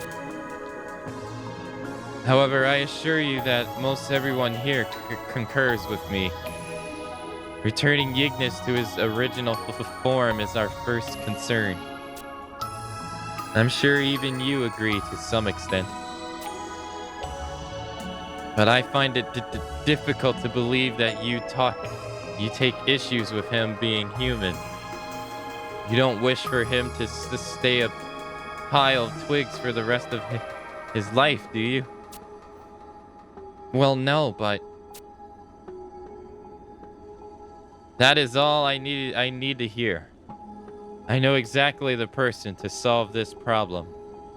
All we need to do is summon her back from her expedition. Expedition? Ah, the Mercil. I really should do something about that loose tongue of mine. At any rate, this should prove to be an interesting turn of events. This meeting is abjured. Let us convey again in a few days' time.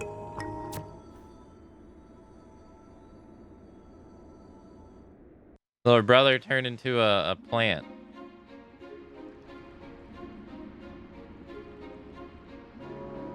Na, na, na, na, na, na, na,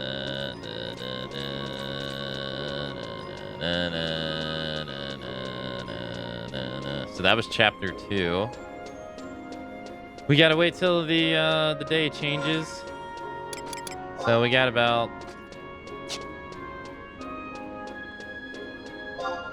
Yeah, 20-ish minutes. We gotta wait till the day changes.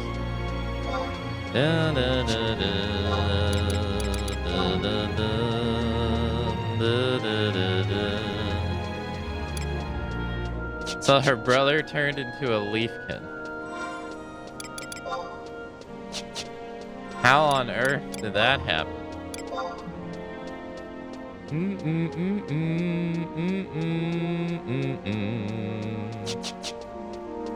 I say we go back to Dynamis Sandoria and try our hand at that boss again.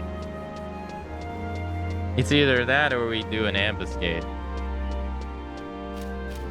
They really went above and beyond in that scene with no one beating around the bush line. Oh my god.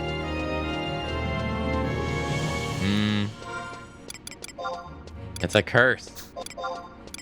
He has a curse placed upon him, and only his sister and a random adventurer can hear it. Not sus at all. Alright, so we could do ambuscade and try to get enough points to get a mantle. Or we can go do Sandoria and try to get the pants, or try to get the wind, so that we can move on and do another one.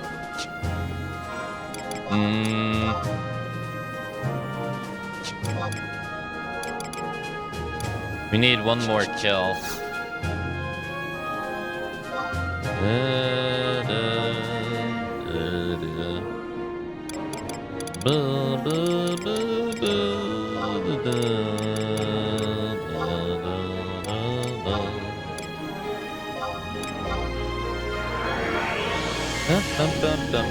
Oh no, that's right. Going to...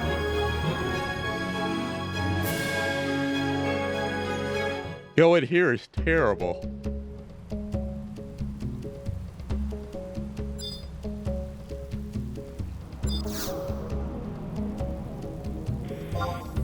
You want to actually go to...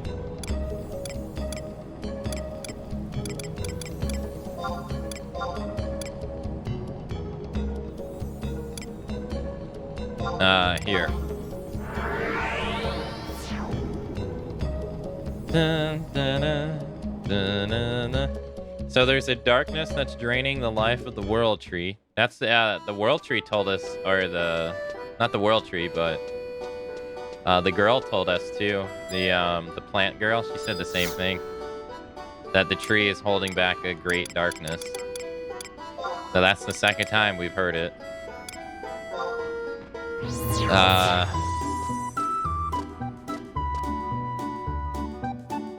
So we've heard it from 2 different parties. So it has to be true, yeah?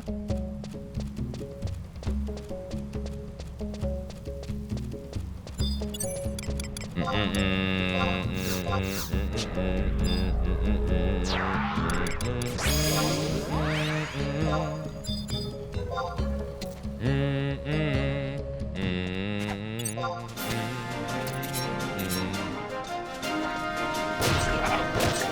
right, we'll do ambition so that we can get our mantle.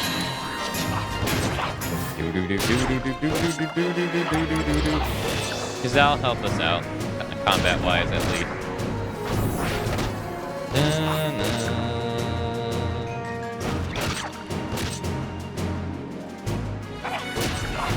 We're gonna have to do it twice, I think.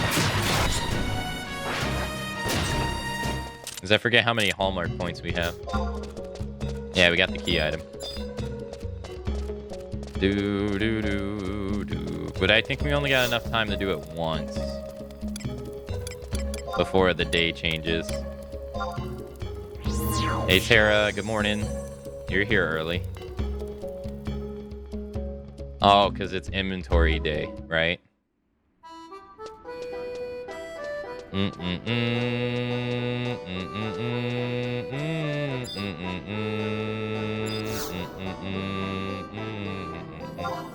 Alright, let's go to Kashushu.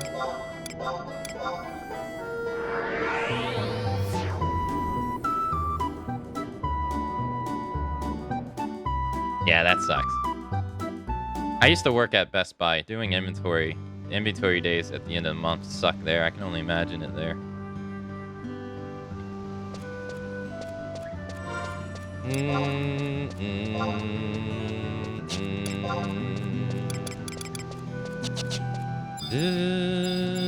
Alright, how many points do we have? Let's see, we got the rewards.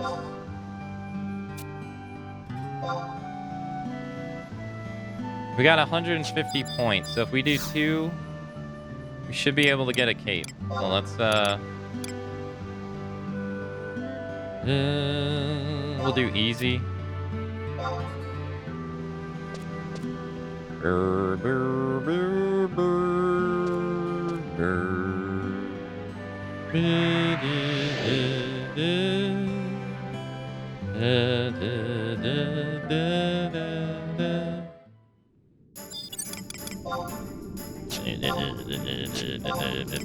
Alright, so let's call Val.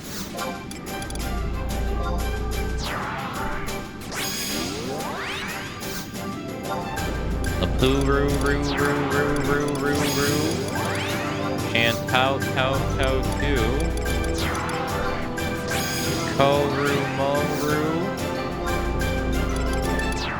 And then we'll use a bard. We got an EXP ring on in the Corsair will freaking give us an EXP buff.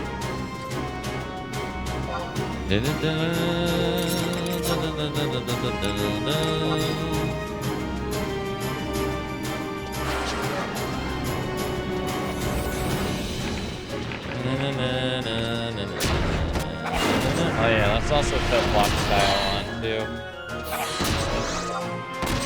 There we go. Alright, let's lower his defense first.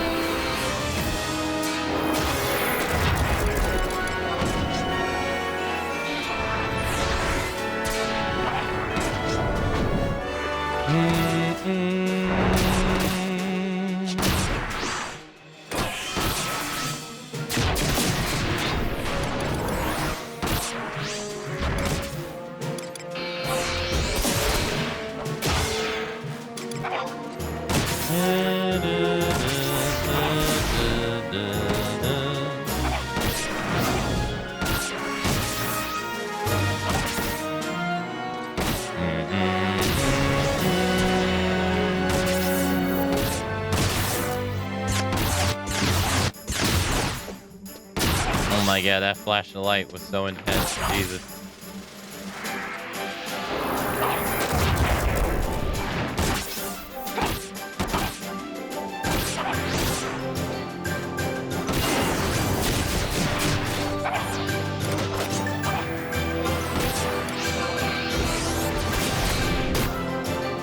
Glorious crit. community.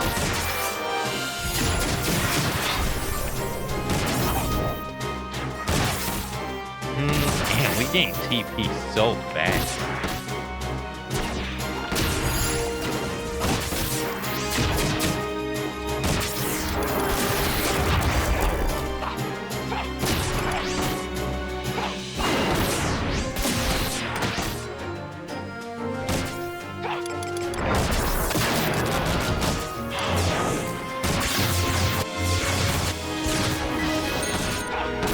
I'll move this way, so we don't get irate every single time freaking Shantoto does that.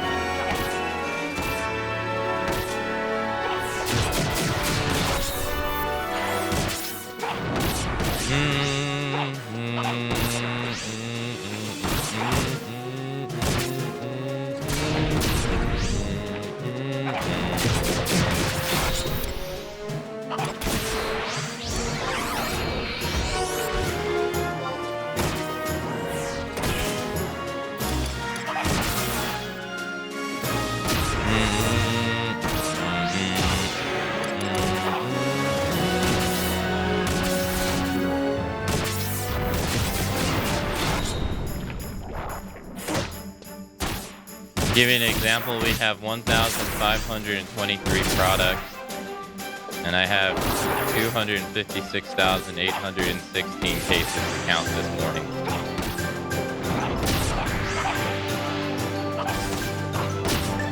That sucks. There's no other way to word it, that sucks.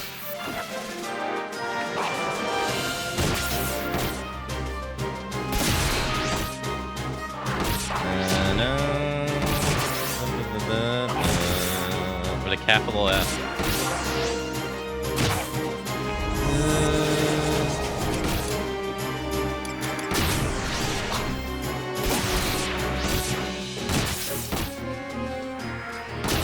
I remember inventory days at Best Buy. They sucked ass.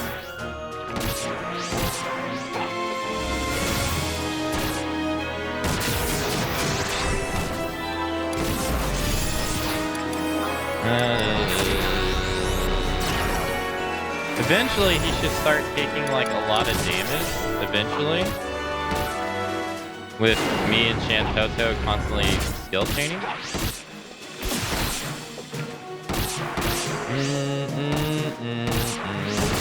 And Shantoto constantly using magic on it, I guess. That's what happened last time. The fight took like 8 minutes last time versus it taking 12.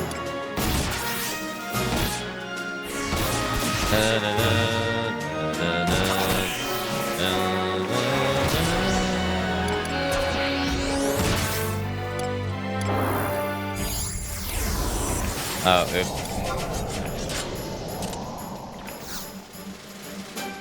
Well, nothing bad happened.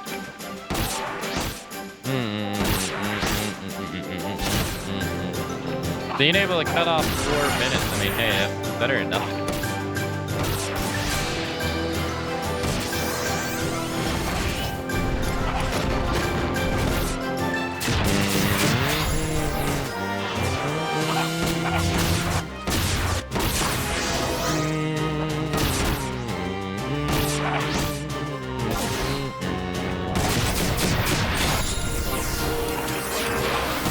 See if we can do defense down.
unedited darkness.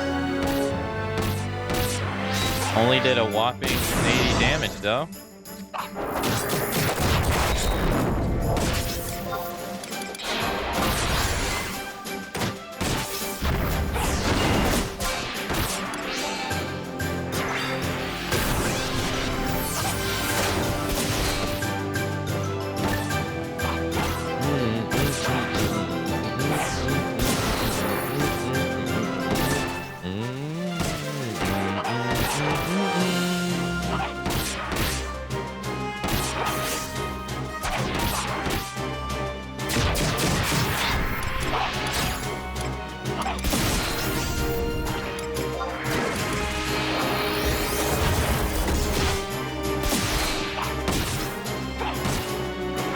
Not taking the increased damage.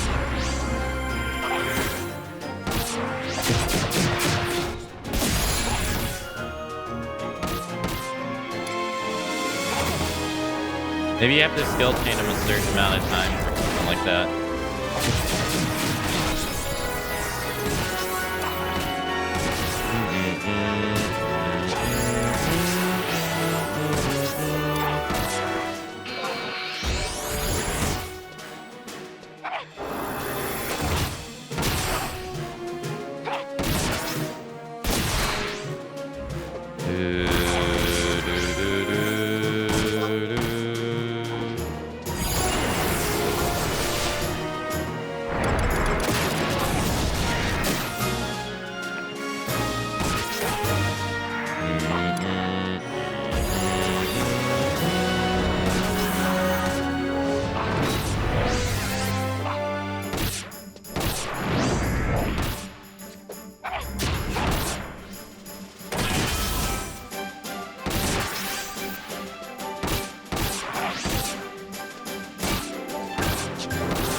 I gain TP way faster than she does, though.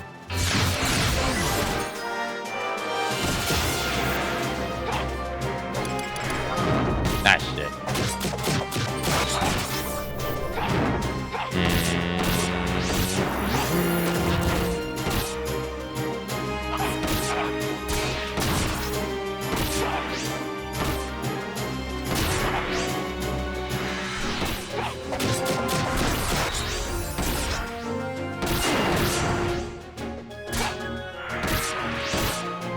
So I guess like no amount of attack up I put on myself is gonna make her take like more damage.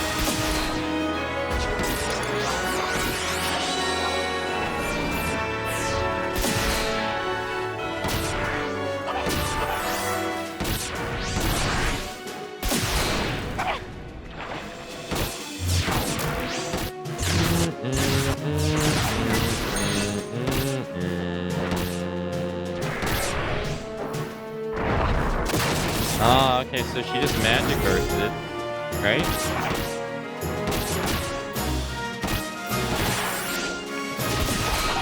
Yeah, she did. Maybe she did. Maybe that's what needs to happen. Maybe she needs to do a certain amount of magic earth.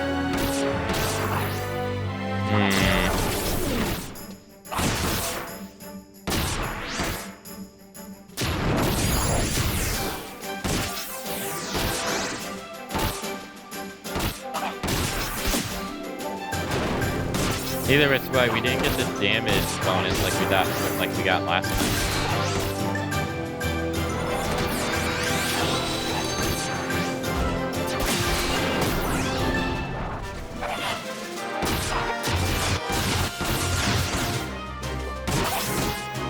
Anonymous.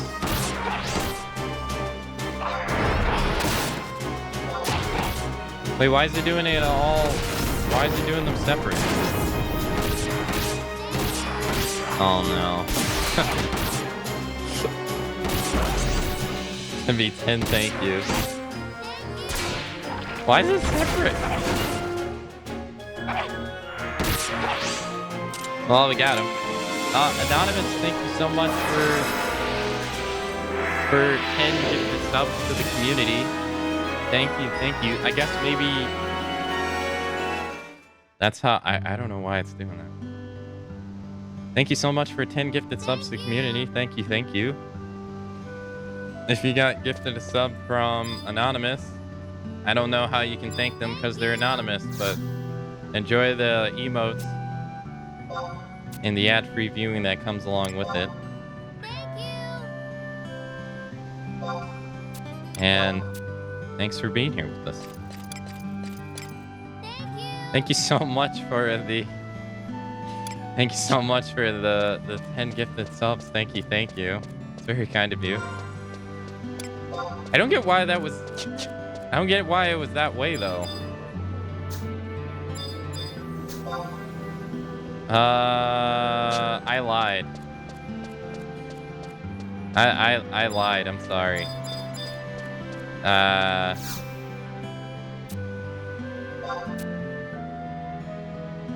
We need 500 points, which means we would have to do this 3 times.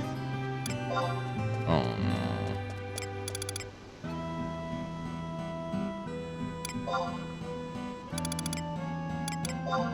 I lied. Yeah, because we got 300. We'd be 50 shy. If we could do a normal, we could...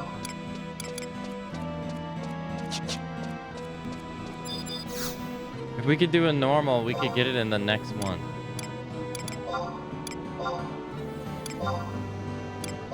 Yeah, thank you so much for the 10 gifted subs. Thank you for the support. It's very kind of you. Damn, Keisha had a 42 month.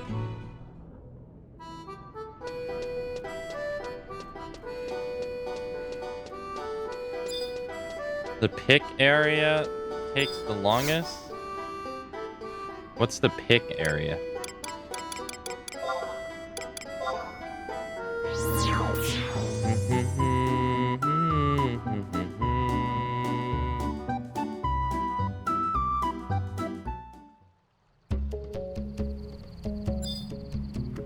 Do. Well, we still have time until the day changes, so let's try to get another one in. May as well, you know. Do.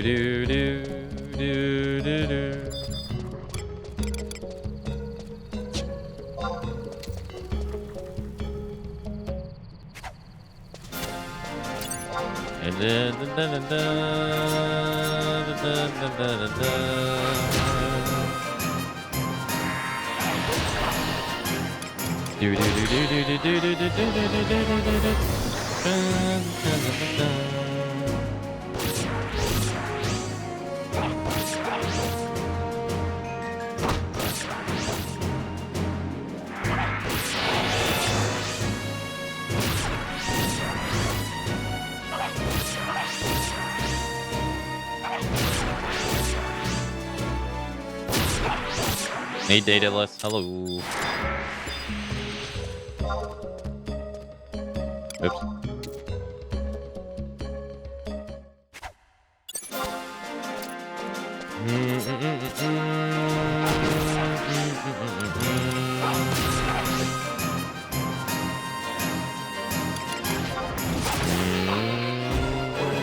You didn't think I positioned my back against the wall because he had knockback on his attack, which sucked.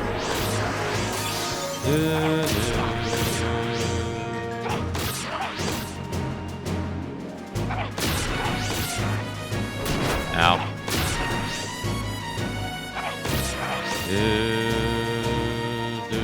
Nice.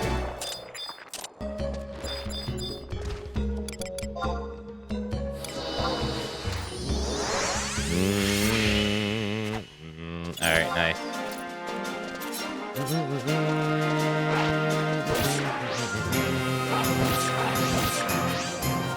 I still can't believe yesterday we got 40,000 capacity points for that one fight. That one fight we just did right now gave us 1,569. That one crab we fought yesterday gave us 40,000. That was ridiculous. Alright, let's get out of here. We got the key item again. Dude.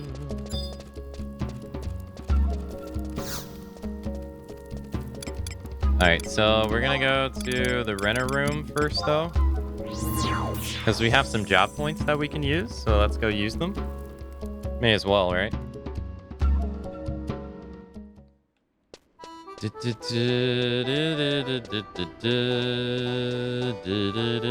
should probably use our merit points too, as well.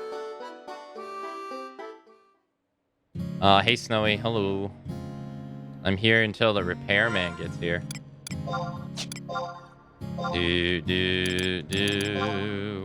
What's broken? Alright, now we got 8 points spin. If we would have had 2 more, we would have got 6 more attack. Feels. Alright, merit. We can increase our strength and our dex. Strength.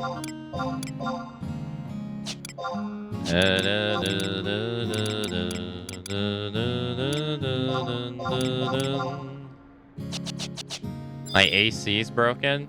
It doesn't do the cold. That sucks.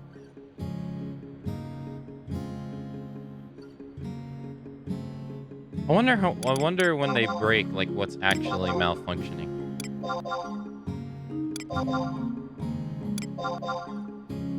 Because you hear ACs breaking like quite often.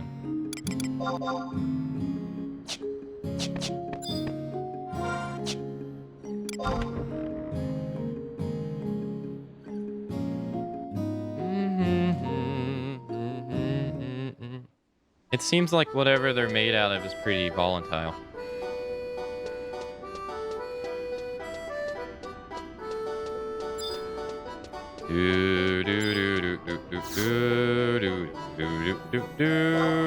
Alright, let's go to Wendy.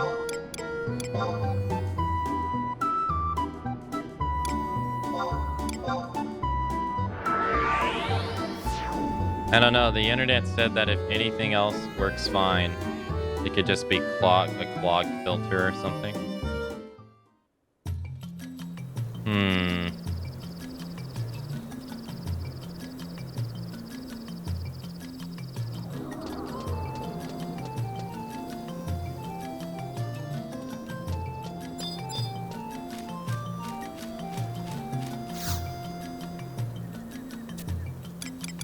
Alright, food stuff.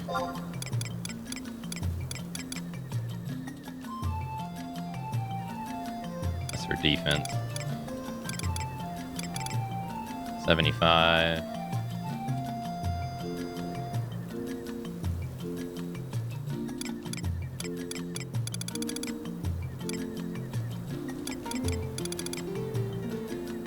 $75.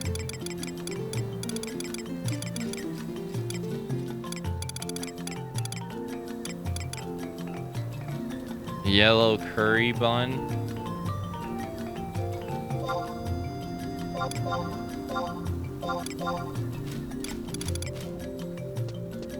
Alright, let's go do the other ambuscade. We're gonna try a harder difficulty one this time. I know it sounds dumb, but if we can beat it, we won't have to do it again. If we can't beat it, then feels bad, man.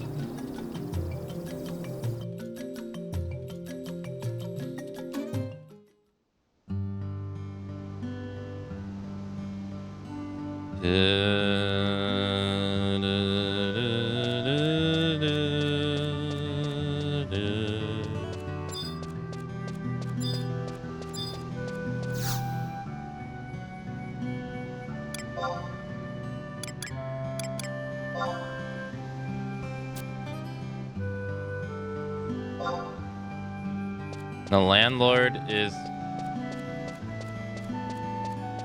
The wall unit is very old, but the landlord is cheap and doesn't want to buy a new one. Landlords suck.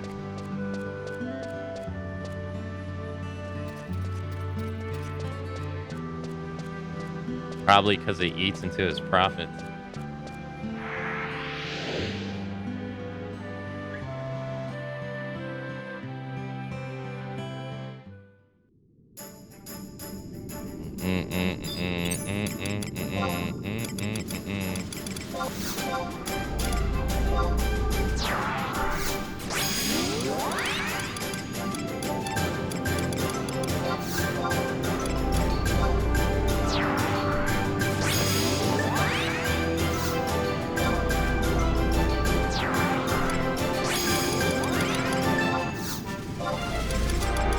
I mean, yeah, no, I agree with you.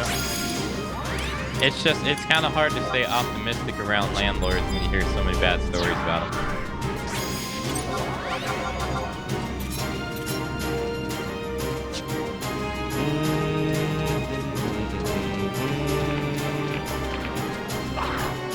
Yeah.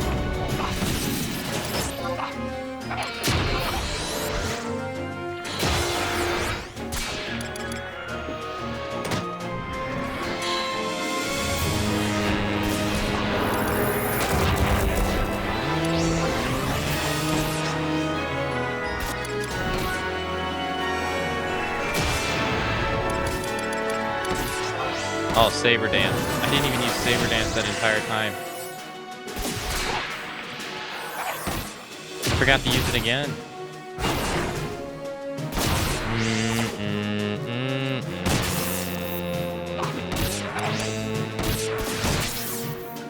All landlords think that they're the good one. I can't even comment on the one I had last time because I never had any issues, so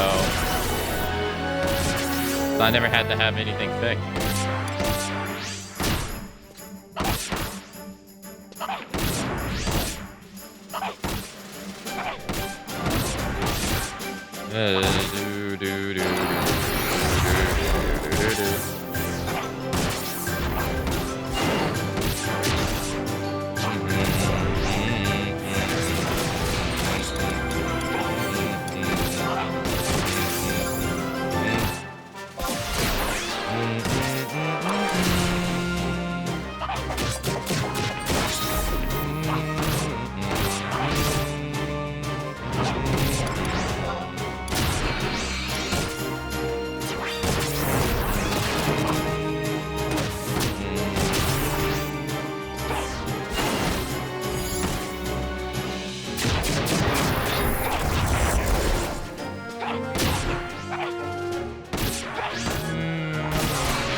I'm struggling at the moment and feel very bad because of interest rates. I will need to evict a family who can't afford to pay increased rent.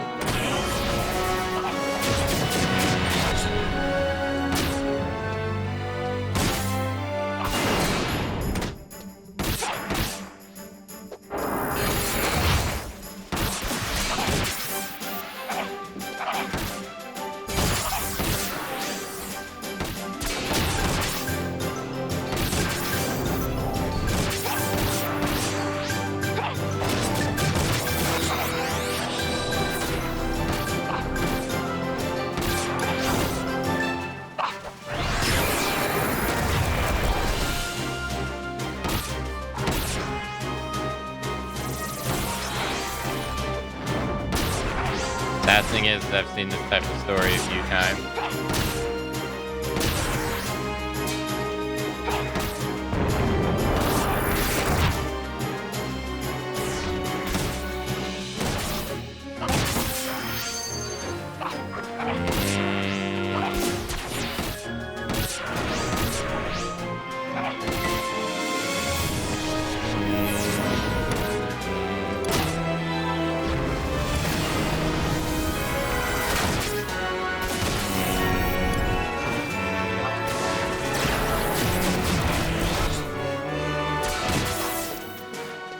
We're totally doing okay on normal. In fact, it seems like we're doing better than we were last time. I don't know what changed.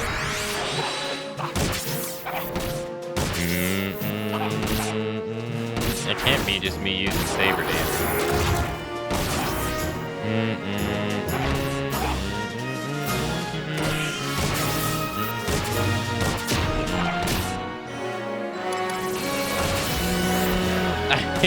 I'm doing so much damage as a paladin, and I keep taking hate.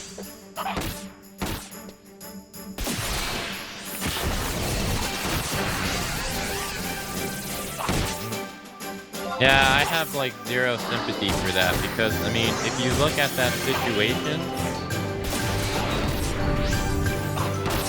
the landlord has, their housing is already taken care of. So they're complaining, what they're complaining about is that the profit from their property is not making as much as it could. That's what they're complaining about in the end. But on the receiving end is a family that's going to now have to run the risk of potentially being homeless. In that scenario, your profit like doesn't matter. Yeah, like the thing that they have to face is much more severe than your measly income.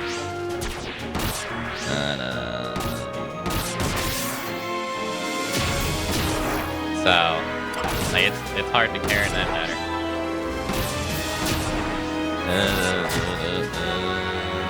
At least to me.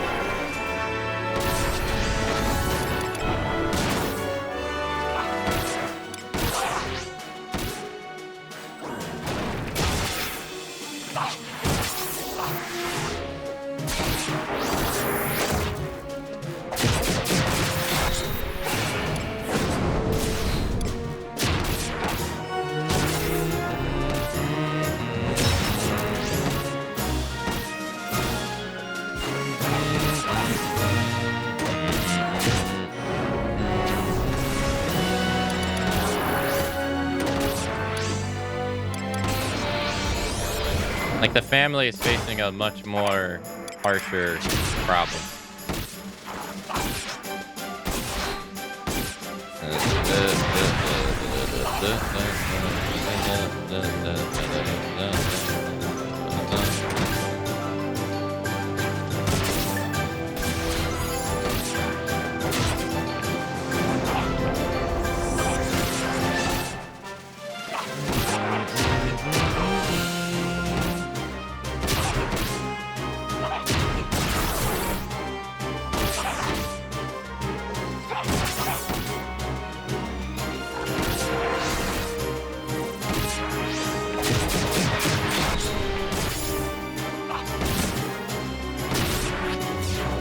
I think that depends on if the landlord has other stable income or not. They might need the rent money to pay for their own mortgage. But see, that's the thing. That's the gamble you take when you become a landlord. That's the gamble that you put on yourself.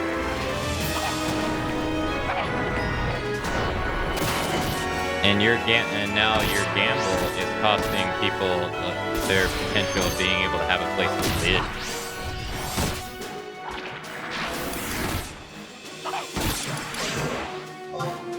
And that spirals out of control. Those factors spiral out of control and affect a lot more other things than what the landlord should go through. Now, you not being able to have a place to call home affects your employment quite badly.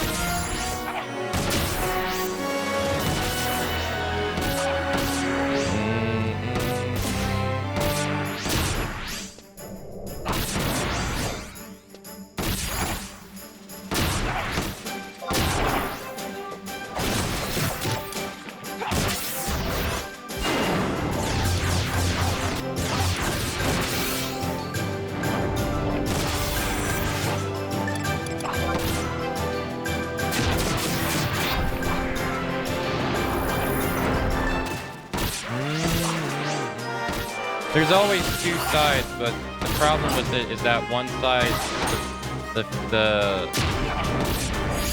side that faces the harsher punishment, I'm always gonna weigh more heavily on. I'm always gonna weigh more heavily on the person that's losing their home versus the person that took out is trying to make income off other people, and it's like gambling. It's basically a gamble, like Lumi says. I'm gonna have it like, if your stuff doesn't work, you have protections that are laid in place to help you. And it's just like another loan. You can file for bankruptcy on it, where the potential of that family is they have to face homelessness, especially in today, like over here in America, where housing is like ridiculously expensive.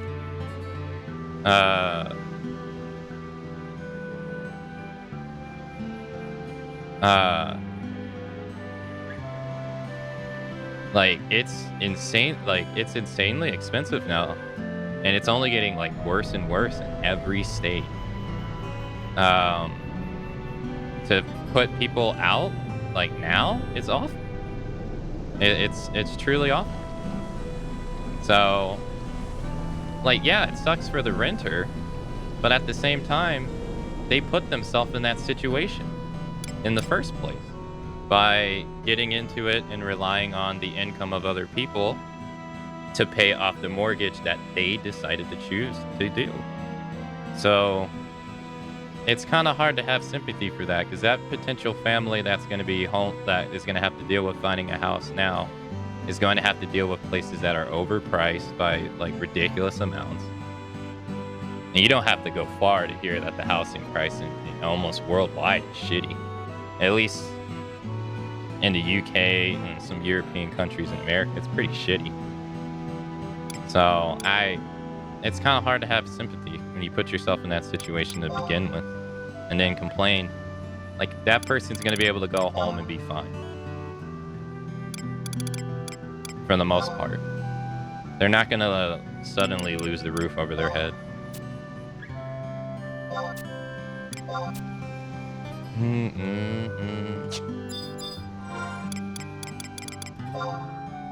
Like, it's the same thing as, like, it's the same idea as if, like, when people complain about a worker and an owner. Now, a lot of people say, like, an owner takes a lot of risk. An owner takes a lot of risk when they start their own business, which they do. They financially, they are going to be the ones working the most, and yada, yada, yada, and the employees are going to show up, do their job, and it's, in a way, it's a lot more simple. But it's also over-exaggerated a lot because, again, you can file for bankruptcy when your business fails, and you can, those loans you've taken out that you subject to your business, they're not set in stone. It's not 100% set in stone. And you have protections in place in case your business fails to allow you to be able to go back. And so the saying goes, for a worker, when a worker loses their job, I'm on Ashura. Hold on, I got a cough. When a worker loses their job, they become unemployed. When a business owner business fails, they become a worker. So a business owner's worst outcome is the worker's best possible outcome. So, you know, you see what I mean? Like, it might be two sides of the same story, but it's heavily unbalanced. It's not like it's even.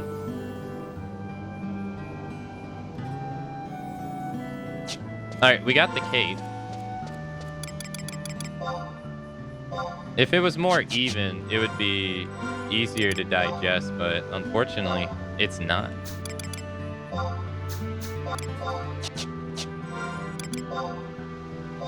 The cape does this. It increases our samba duration by 15. So what we're gonna do is we're gonna change this to samba, and then we're gonna do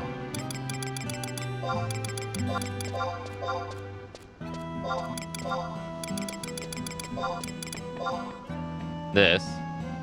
So then that's gonna give us 45 duration, and then that's gonna give us 15 for a whole minute, which is gonna be nice. That's nice. But what's nicer is that it's gonna give us critical hit damage too. So what we need to do is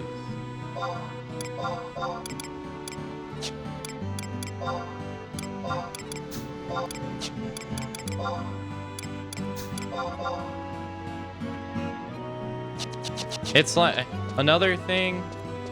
A different example is the billionaire stuff that has been going down with the submarine stuff lately. There's like so many things about that is just WTF. That like I've seen some people complain to other people about people making fun of the person, at least the person behind it, not the people that were there that unfortunately passed because that one person's actions, but the person that designed it and went against safety regulations and stuff, you know, beyond wealthy and stuff like that, and basically caused his own death by ignoring safety regulations and all kinds of stuff that people told before him, but had the same audacity to sit here and charge people money. So he put profit over the safety of those individuals, which is terrible. But not only that, you have to ask yourself, you have to sit back and ask yourself, why do so many people have no sympathy for this individual passing? And then you have to look at the world and realize that people in their position are not necessarily trying to better the position of other people. They're taking advantage of other people. Like, you know, and you don't have to look that far. You don't have to look that far to see, like, you know, prices of stuff going up, or all the voice calls that came out during COVID of CEOs bragging about making record profits while increasing prices of goods for people, even though they know that money was not circulating as much as it was, so they were making a profit off other people while they were having a hard time. Stuff like that. Housing stuff, where it's becoming harder for people to find a house and stuff like that. Raising prices of stuff while income's not going up. You're creating a world where people are gonna be not sympathetic to you. They're gonna be like, well, boo-hoo. Because you're creating a world, influencing a world that's harder for like millions of people. So one, that's one. And then two is the other thing that is something that people aren't talking about enough, is the fact that they spent millions of dollars to go and find those people. Millions and millions of dollars, taxpayers' money, to go find those people. Yet it's a private company that foregoed safety regulations. Think about that for a minute. They willingly chose to avoid safety regulations. He chose that. He put those people at risk like the moron he was. And now, instead of them having to deal with the repercussions of their actions, who pays them out? The people. Even though if it was a public company, that would make sense. But it's a private company. The persons that should have did it was that company themselves. But it's the people that have to bail them out for 5 individuals, rather than the millions and millions of people that need that. We wasted on 5 individuals who put themselves in that position in the first place. You don't have to really go that far to see that life really ain't that fair. Like it's so blatant that life is not fair, and it favors the wealthy in so many ways, that you create this lack of empathy for wealthy people or people in higher standing. And it just keeps boiling and boiling, especially in America, where wealth distribution is getting worse and worse day by day. So it's really hard to have sympathy. At a human level, does it suck? Sure. But it's really hard when the weight of the scale is so unbalanced to begin with. That guy's rent is most like the renter guy is most likely going to be fine. That family's going to have to, that hypothetical family is going to have to face more stress than that dude ever is going to have to in the next couple days.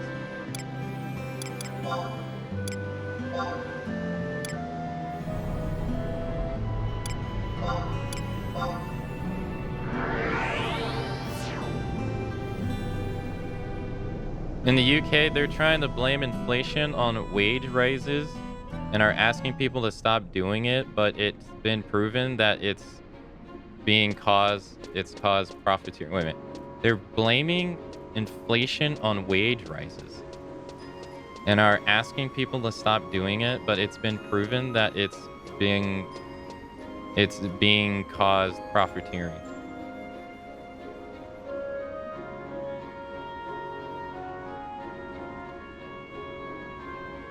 I have infinitely more sympathy for the boat that capsized and hundreds of people died while the media was only talking about the submarine. Exact, 100%.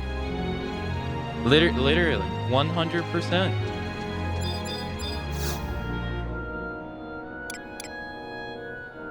Like, even when you boil it down to, like, its absolute, like, bare minimum, you can be like, well, both of them are people. Absolutely. 5 of them, you got one or two people that ignored safety regulations and endangered other people. And you have like 700 people who are trying to seek asylum for a better life. For me, it's easy to have sympathy for one over the other one. More sympathy.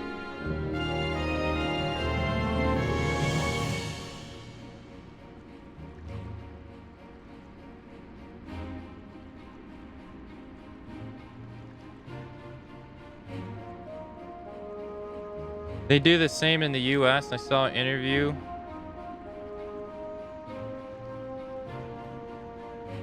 Yeah.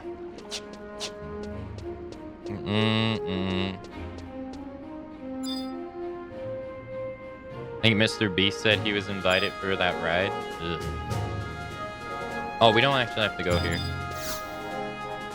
I was actually in the right location.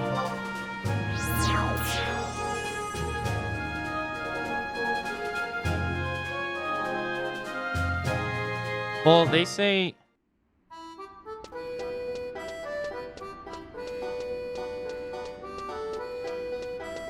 I don't know.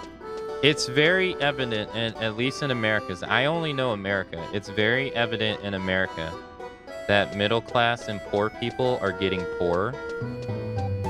Because while their wages are, let's say their wages increase measly a little bit, the cost of goods around them are increasing astronomically more. Like, I would implore you to go look at the average cost of a car nowadays compared to 10 years ago, just 10 years ago. And then also look at the same for a house and an apartment. You'll see like the huge increases in both of them, while people have been paid like maybe a little bit more over the years. It's not enough to be able to keep up with the increased price of goods that people are having to face. One of the biggest expenses now people are having to take out is their car. Like, I remember when I had my car, I was paying like $240 a month for it. This was back in like 2009, 2010. And then I was paying like $150 for insurance. And they say on average now in America, the average car note is like $1,000, which I just can't even fathom. Because I'm like, what? Like, how the... What? That's crazy.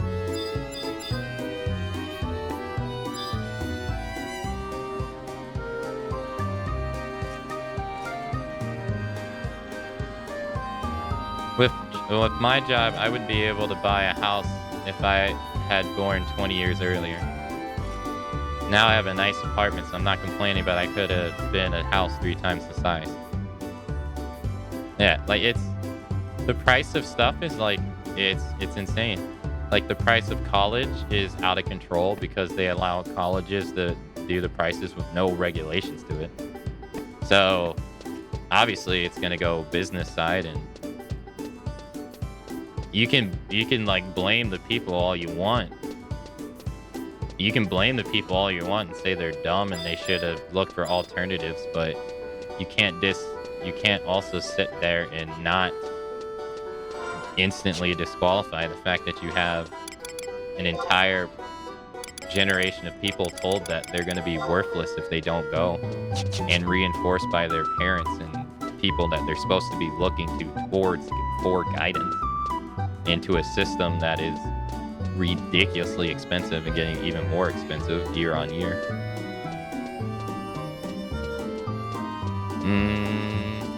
That's the thing I don't personally understand about people who complain about student loans.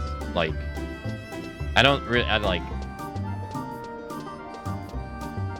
in one breath, you have people say, trust your elders, respect your elders, that they have wisdom, blah, blah, blah, blah, blah. But then in the other one, you're like, well, you told me that you've always told me that I should go here. Yada, yada, yada. It's like ridiculously expensive. Da, da, da, da, da, da. Or like reinforce that if I didn't go. But then you'll turn around and be like, well, you should have known. Like, how? Like, what? How? No 18-year-old in the has enough living experience. They've been sheltered for 18 years.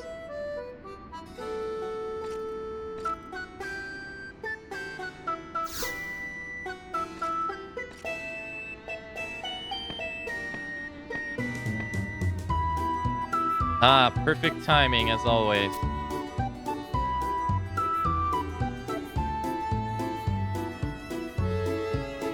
I've heard you made an appearance at one of the ruling class's post-clergy banquets, have you not? Well, that certainly would explain it. And with the way you've been cozying up to our dear princess of late, it only makes sense. Let me share with you something juicy. Ingrid of the Order of the Weatherspoon is due to return to Alduin for a brief sojourn of the Midlands. Don't be fooled by their fair complexion and their youthful attire. She is one of the Order's most respected exorcists, with the capabilities far beyond her years. Well, what's an exorcist? You got rocks for brains? Let me see if I can explain this in the simplest terms possible. Undead bad. No undead good. I suppose it's a bit more complicated than that. An exorcist is a white mage who focuses on the path of rest and respite, but rather on smiting the wicked with divine fury.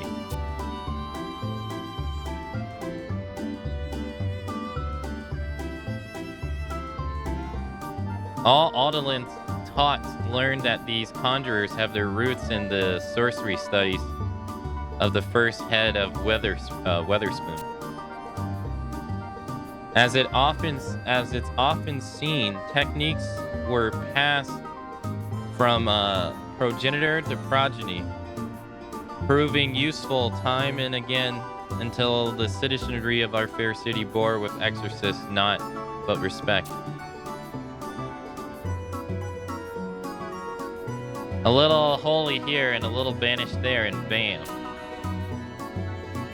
Throughout the ages, there have always been exorcists with strong connections to the Order of Weatherspoon. Is that the reason why undead do not accost our fair city? The world may never know. You know how a foot soldier is guarding bigwigs? That's the role exorcist paid here in Alduin.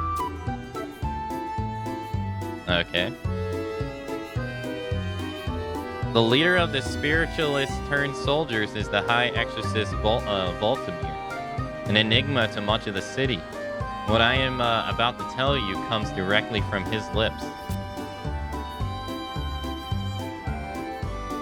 So, Ingrid is an exorcist. Were you paying attention to a word I said? She's the cream of the crop, the cream of the cream of the prestigious exorcist salentry. Don't just don't that just beat all? And she also is drop dead gorgeous. Her personality, however, is a bit, how do you put it, abrasive. One tenet of the Exorcist Creed is that the wicked should know no success, and Ingrid takes this to the extreme. That the less dramatic call her Ingrid the Merciless. The less diplomatic. But let's keep that just to between us. What would Miss Merciless want with me? Hey, have you completely gone mad? Don't say that too loud or they'll come for me too. If you aim to chop 5 years off your life, you've done an admirable job. But back to the matter at hand. Ingrid expressed the desire to see more of the world, so she made a pilgrimage of sorts to the Middle Lands. But something urgent came up and she's now en route back to Alderland. Vertimir would have you stroll down the airship docks and meet Ingrid when she arrives.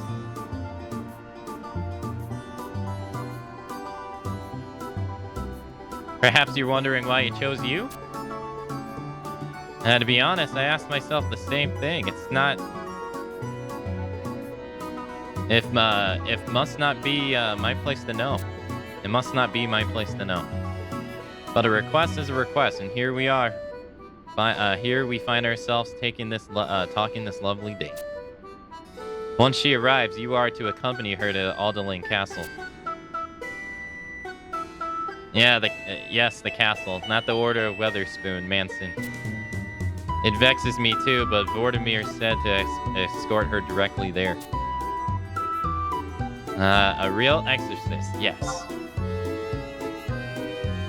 I'm sure her vessel will arrive at any moment, so you best hurry. She certainly will not take kindly to being kept waiting. And I'm sure she knows who to look for, and I'll send word to the castle so they'll be expecting you. Well, off you go then. A lot of older people have lost modern perspective. They can't understand why we can't buy houses because they were able to do it when they were our age. Stop buying avocado toast. In Belgium, there's a whole thing. You can deduct your first 5 and only residents for taxes. Your first and only for taxes. Housing prices skyrocketed because sellers took into account that they can get a 10% deduction through taxes.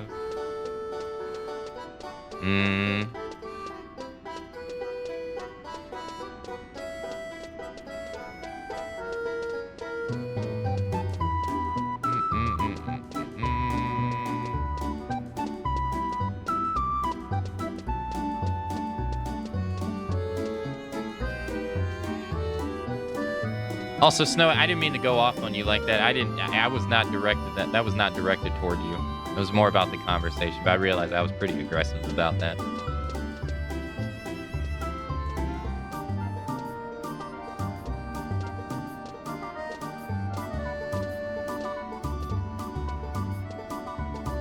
You must be a Kane.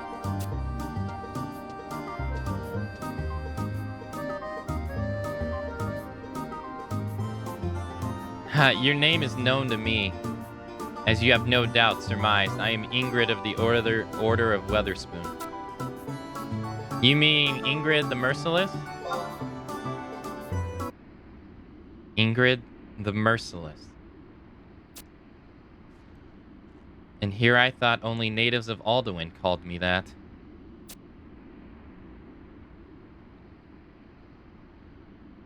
Pray tell, who did you hear that from? Go on, I promise not to be angry.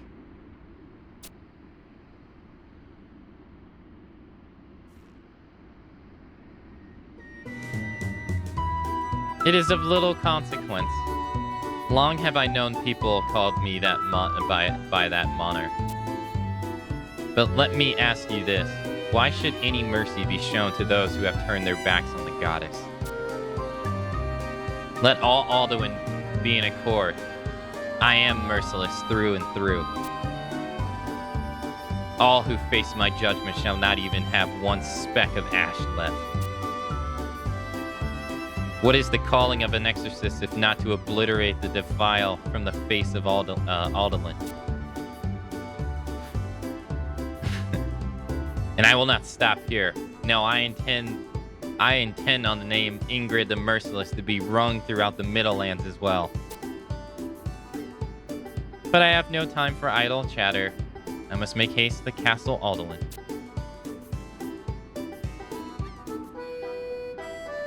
Nor do I need you to take me there. Why?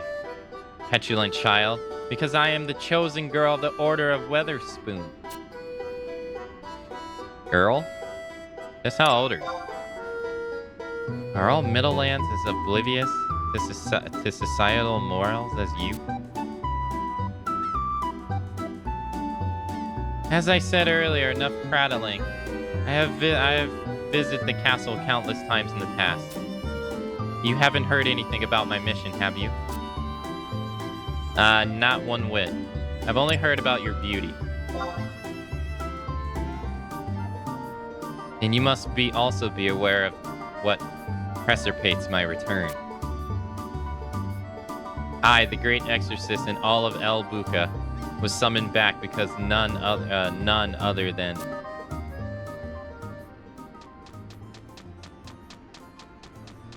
the black sheep of the Alduin himself. I heard word about him being cursed into some palatable form.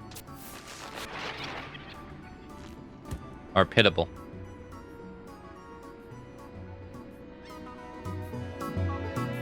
Cooler heads always prevail, and thus it falls on me to see this nonsense is true. The missive I've received stated that the Founder King's curse has been made manifest, but I have my doubts. I should not be so outwardly skeptical. If Vordermir says it's a curse, then it probably is. And yet again, it falls to someone else to clean up Ygnus's messes. I thought he had his head on straight until he started this colonization nonsense, but now the matters little at this juncture. Pandora's box has been opened, and Voltimir is right. We must see this through to its natural conclusion. Unlike Hildebert, who views it as an abominable farce, I know that it's the direction we are headed in, for the good or for ill. Who's Hildebert? Hildebert is the head of my order, always wearing the painfully crisp white outfits of his. Your question surprises me. Your name is known amongst the 12 orders, so I had imagined you would have met him before. Pray listen, adventurer. You must understand, having come to our fair city to serve as a pioneer of your own volition.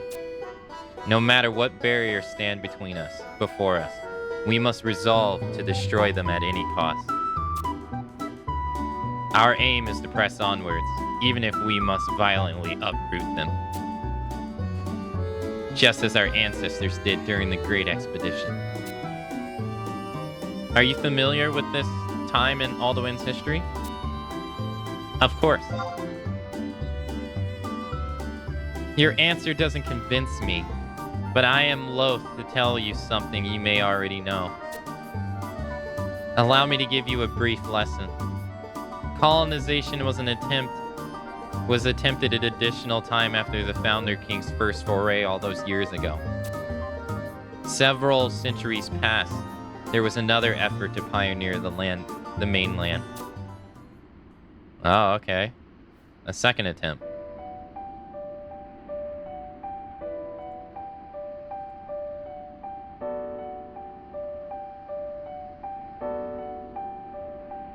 This period of history is known as the Great Expedition. The words of the founder king grew faint over time, and what do you think happened? The struggle of power between the orders. It was a time of unbridled strife and conflict. Each order attempted to seize power, and the grounds turned red with blood as they feverishly rushed to populate the mainland. History has always been through the eyes of the victor, but as each order considered themselves the winner, we have no fewer than 12 whitewashed versions of what really happened.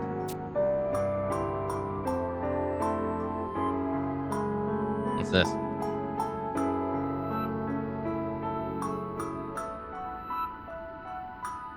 I can't even make out what that is.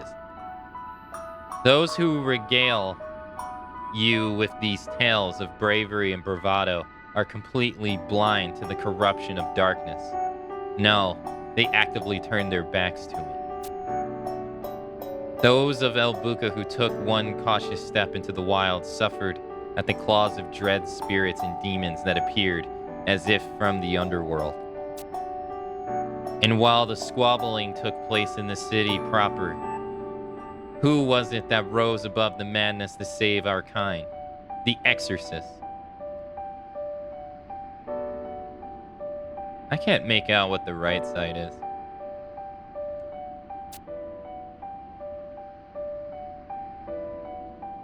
Oh, those.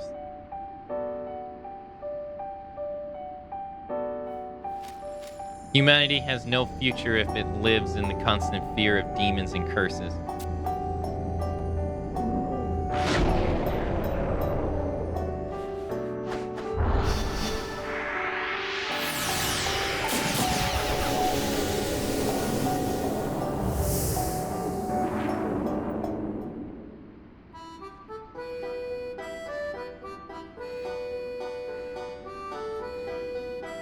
Forgive me for boring you.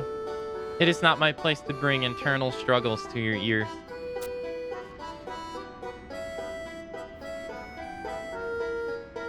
I know you are here for one reason and one reason alone: money. As long as you remember not to get in our way, you can expect an admirable relationship with me.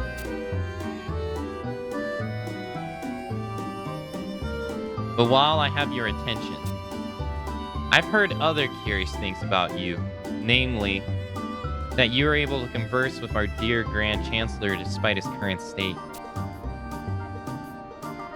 Well, that certainly is something. This may sound crass, but no one is interested in you as a person. They're interested in what that this strange power can do for us. Your task is to interpret for me. For that reason, and that reason alone, I shall tolerate your presence. Come, they are waiting. Hey, all right, Snowy.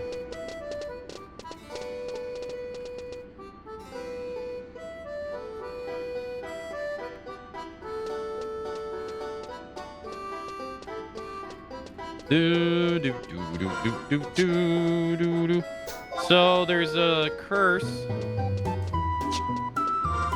So the Great Expedition is what caused the curses to happen for the land. Oh, you know what? Hold on. We can go get our item from Juno. I completely forgot. We should go do that.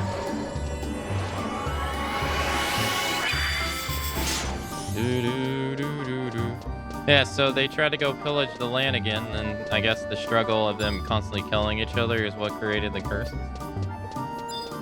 But she said as soon as they stepped outside the gates, they were met with demons.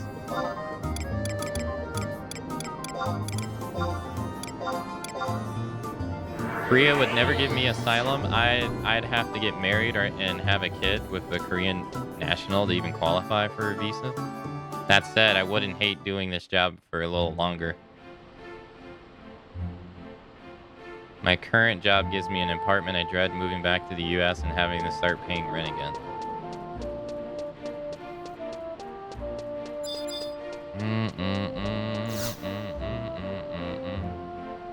Alright, so we got these. Let's grab the chapters we need, which are these. We need 8. And then let's give them back to her. Alright, tights. 8 chapters. I assume the exalted lumber and the platinum silk. There we are. And we can pick those up not that long. Alright, I forgot to go check something at in Mara. I didn't check our total points, so we might have something that we could get over there. Let's go check.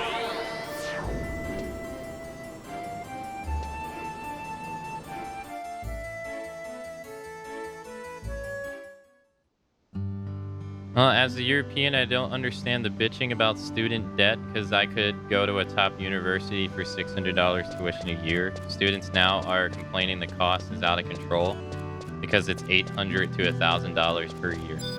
Oh, yeah, no, we are, over here, we are completely, like, out of control in that regard.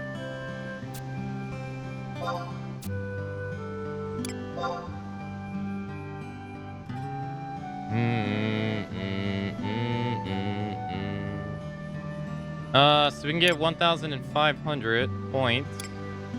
Sure. We can do this. And this.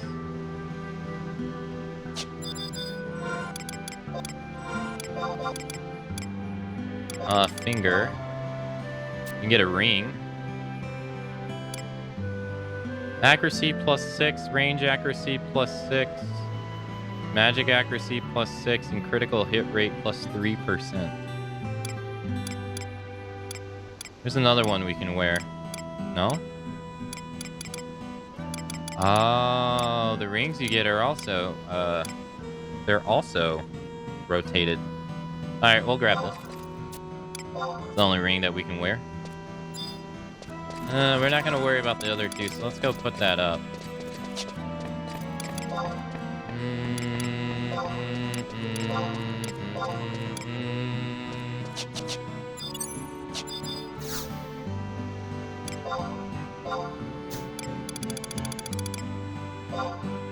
What was I gonna say?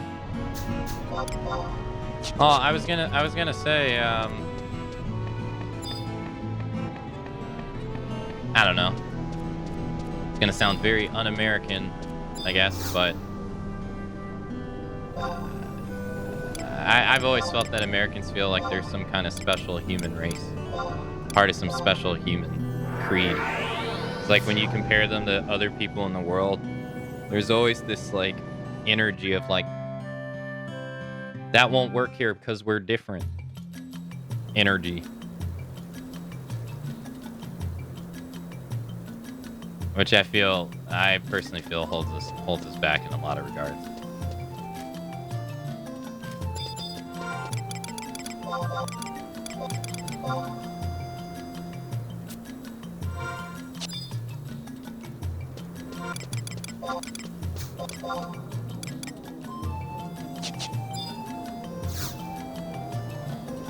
Alright, so that's that. Let's go to Alduin again.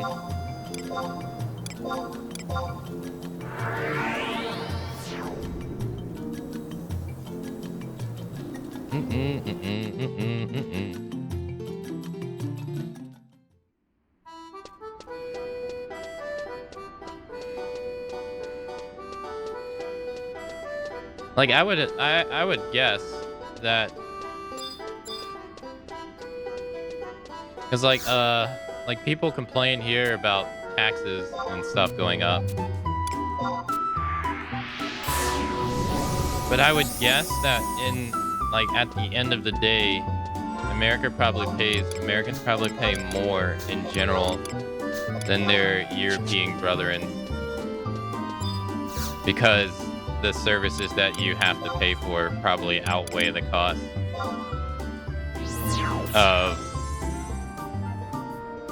of like what you think you're saving on your taxes. Like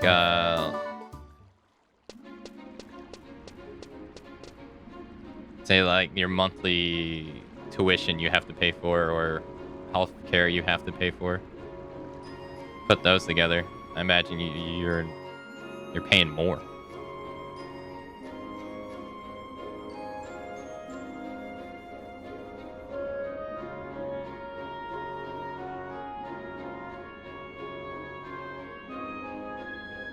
No, in America, like, so what I mean is like, so like Americans complain about, not all, obviously nothing's absolute, but they complain about raising taxes.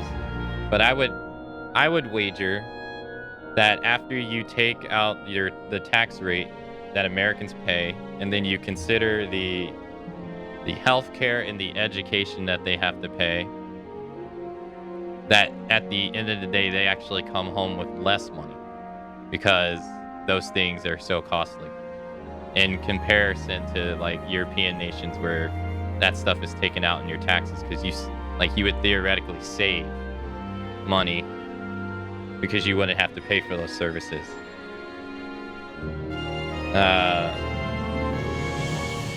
So like the idea, I always thought that was weird. I always thought that was personally weird, because I always felt, I'm like, well, even though your taxes are low, you still have to pay for these things, which are like wickedly expensive.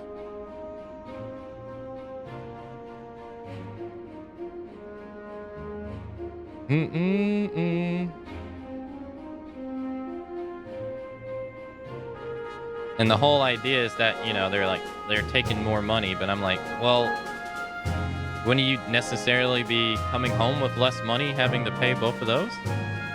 Is what I'm saying. Like for instance, the way I'm thinking about it is like, for me personally, my student loan payments are like $560 a month, and then another one is like $330. I'm not paying that much. I don't feel like the money, like say we had a higher tax rate, I don't feel like that much money would be taken from me in taxes. So theoretically, I would have more. You know what I mean? Like right now, I'm paying more because of it, because lower tax rate, and it's not available. Yeah, I know, it sucks. But that's beyond the point.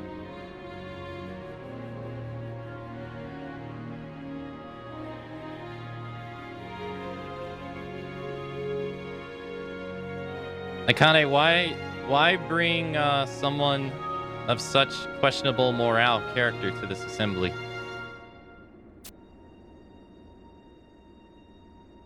The Order of Aldelin remains yet the leader of our alliance, with a strong lineage tracing back to the Founders King. Why would you summon a mere commoner, and one from a foreign land at that?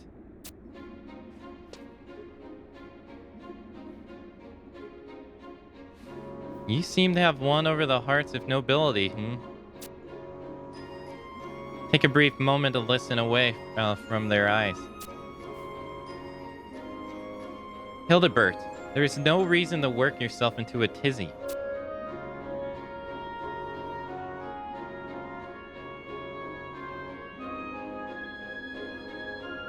You are well aware that we attempted to use Rosalita's plum, which she received from the Queen of the Leafkin. And in the end, none were able to communicate with Yignis. No, Akane was the only one to do so.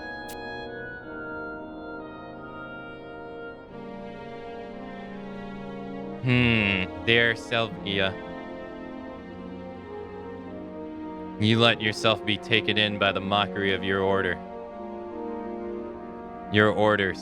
What proof have you that she wasn't just sprouting drivel to serve her own ends? She certainly did not seem to be lying to me. No, Akane seemed like a young lady filled with self-control, who doesn't give in to flippant desires. Oh,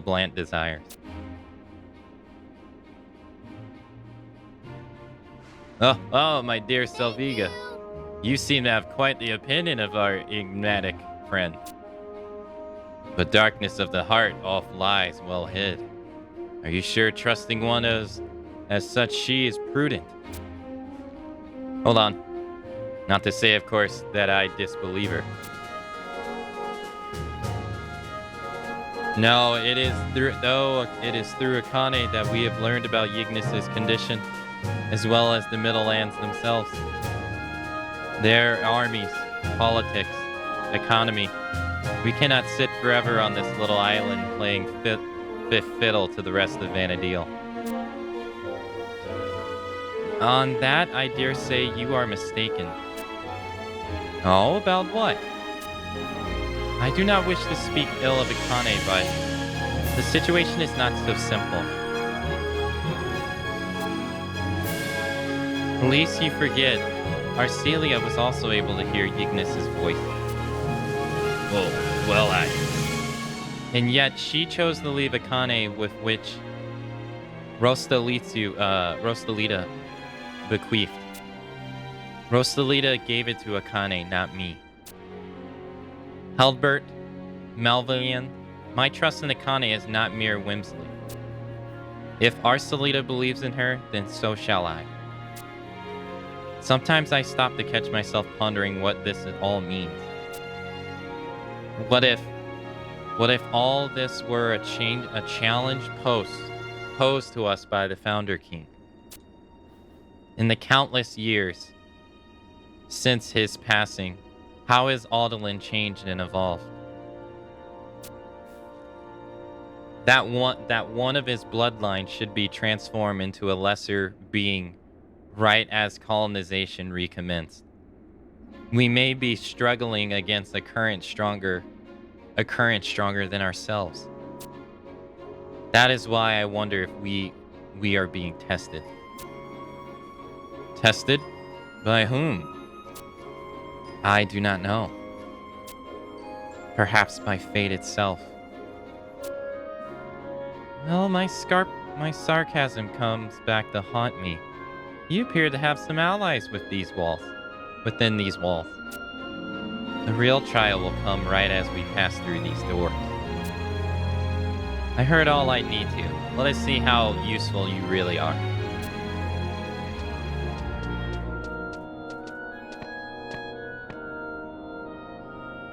I have returned from the Middle Lands, and it appears everyone is already assembled. Dispense with the pleasantries. Show me to Ygnus.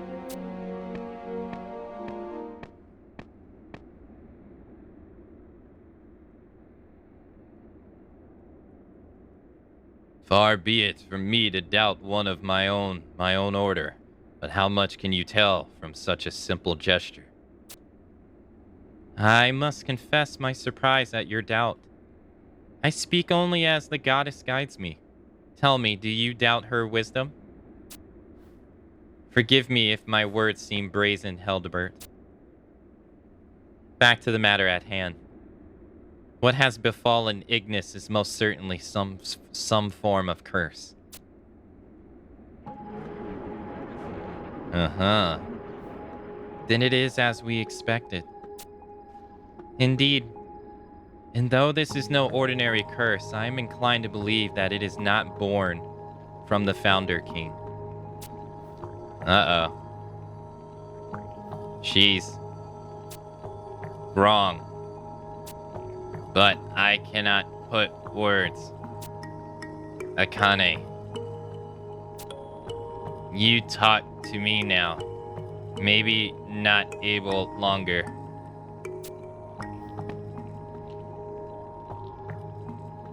Yes, adventurer?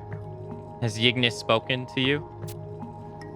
You say that this is, in fact, the curse of the Founder King. But what basis have you to contradict me? So it is, after all. How your minds change on every whim. Like a leaf upon the breeze. Not 5 minutes ago, you were singing a different tune. You were spying on us from the outside the door? I never took you for one who would only hear what he wants to. This is not the case at all, Jess. There's no need to break the curse. Silence, outsider. You have no place to interjecting your opinions into this dialogue. Your only job is to tell us what he is saying. It matters not what place this cursed upon Ignis. Only a grand ritual of purging will be able to rid such a terrible affliction. But unfortunately... Unfortunately what, Ingrid? Such a purgation requires materials that I do not have on hand. Vanadil only exists thanks to the blessing of the 8 crystals. To penetrate the darkness, we need a vessel wrapped in power of 7 other types. I have on hand thunder, ice, and light, and would ask you to procure earth, water, fire, and wind for me. And what exactly would suffice? That must be things bathed in holy glow. Let me think. Yes, a piece of stone wall touched by the light of dawn. Holy water untainted by impurity. A flame that has gone unextinguished for 7 years. The wings of the weather vane that has stood the test of time. I require each of those 4 things. And of course, we have someone who is more than willing to serve as our errand girl. Is that not right, Akane? Return here once you have appropriated the items and I will begin the ritual. Until that time, I shall make preparations. Everyone's like, oh, jeez. That girl has some nerve. Akane, I would ask that you look after Artesia. Why? I need not tell you that she always runs headfirst into danger.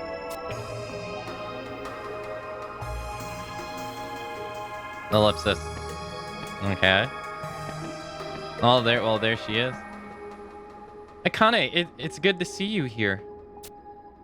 I came as soon as I heard that Ingrid was examining my brother. But since everyone has already left, how did the ritual go?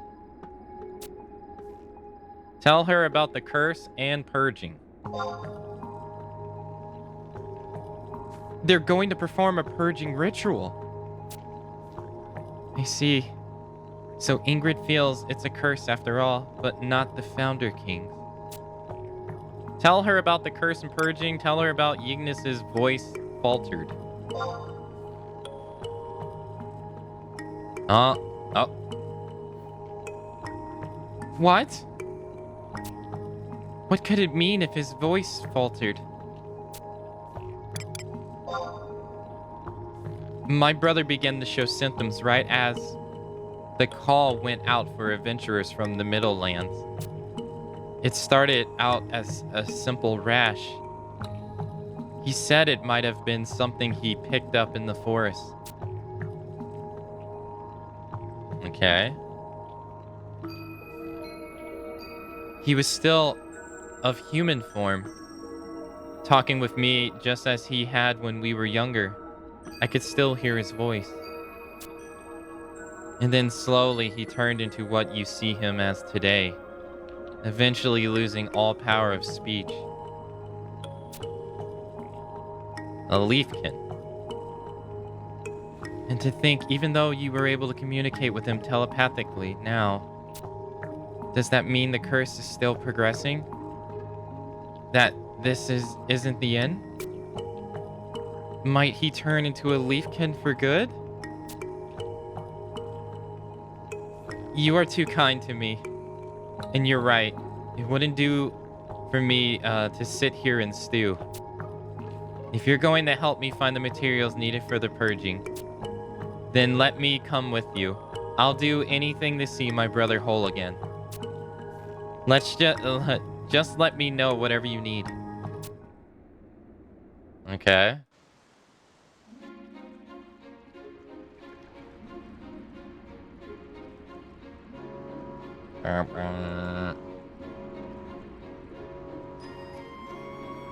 Okay, so yo, Daedalus, thank you for gifting a sub to SJS. Enjoy the gifted sub, courtesy of Daedalus. Enjoy the emotes and the non-existing ad-free viewings that you get. Thank you so much for being here with us. And thank you, Daedalus. Thank you.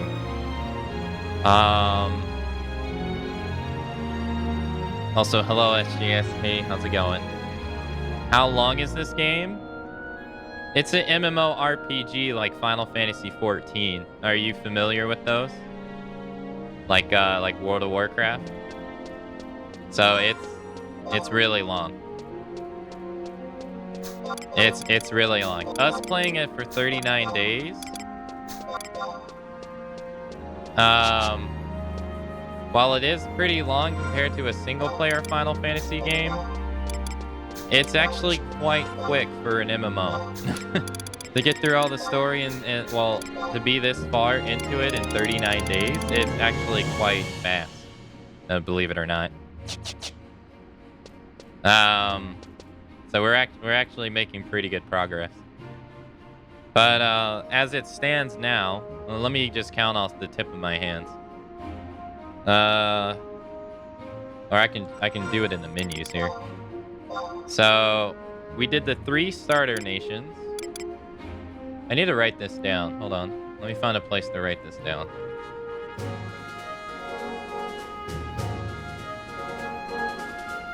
So we did Windurse's story.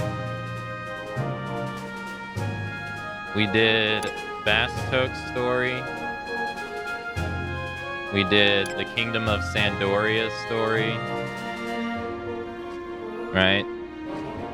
So that's 3. The way they spell their name, I always miswrite it. So that was 3 stories. Then we did Rise of Zillert. Rise of the Zillert, which is the first expansion pack. We did Chains of Promathia, which is the second expansion pack. So, a second story. Then we did Assaults Don't Matter. I don't even know why they're there. We did Treasures of Octurgon, which is the third expansion pack. That was that one was pretty long. Actually, I don't know if you compare it to COP. Then after that, Campaigns Don't Matter. We just finished Wings of the Goddess a couple days ago. So we did Wings of the Goddess. And we're currently on Seekers of Alduin, which is the 5th expansion in the game. We've also been working on Rhapsody of Vana'diel, which we are actually over halfway done with already, but we're not going to conclude this until we finish Seekers because Rhapsody came out after Seekers did. But there's a whole caveat with that I'm not even going to explain. But we're not going to finish this until after we finish Seekers of Alduin. But we're already halfway through Seekers. And then there is another storyline called A Vicarious Resurgence, or The Vicarious Resurgence. Which we can't even get in the menu because you only see it after you finish Rhapsody. It's only available after Rhapsody's done.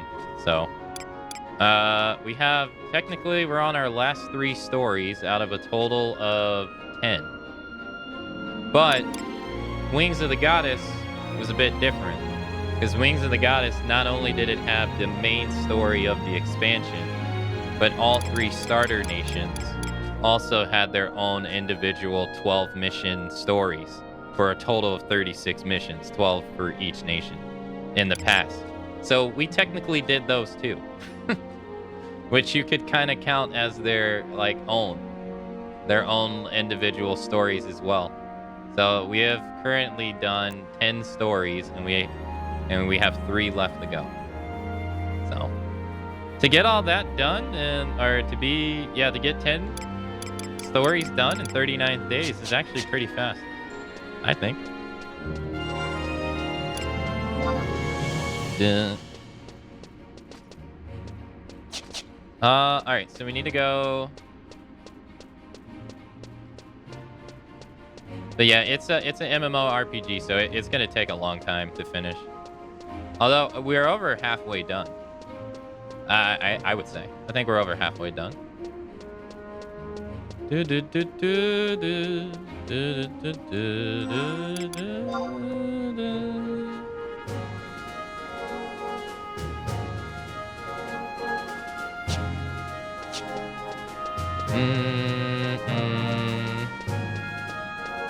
Ad revenue diminished for Aka, triple the gains for me. Yeah, so if SJS doesn't get ads in Finland, that must mean that Finland doesn't buy ad deals from Twitch. Like yeah. Or ad space or something like that, right? That's what that would mean. I think so. Unless maybe there's like a law that prevents them. Yeah, I like to ask people to compare taxes fairly and include the cost of student loans and tuition and health insurance into their overview. 560 was tuition I paid for my first 2 years at uni because my parents were lower caste, so I fell into the lower bracket. I paid 40%. Some colleges are require you to buy your own textbooks, and that can cost hundreds. Yep.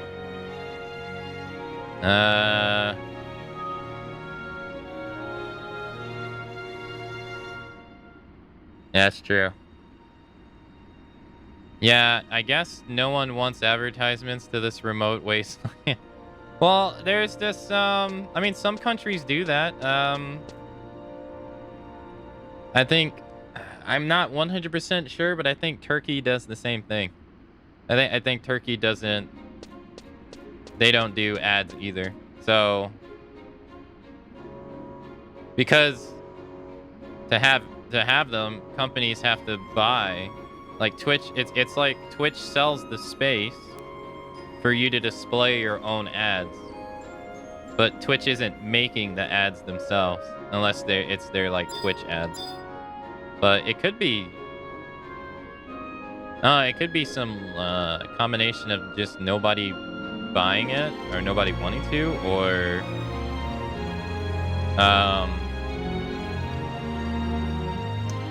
you could have laws, because the more and more it's described to me is Europe has a lot more laws in place that are pro people instead of pro company. So it could be a law too, for all I know. Just guessing though.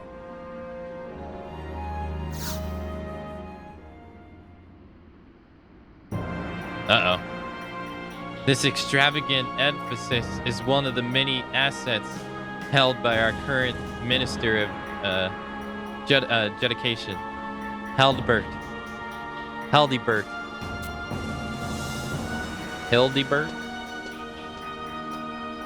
Welcome home, Lady Ingrid.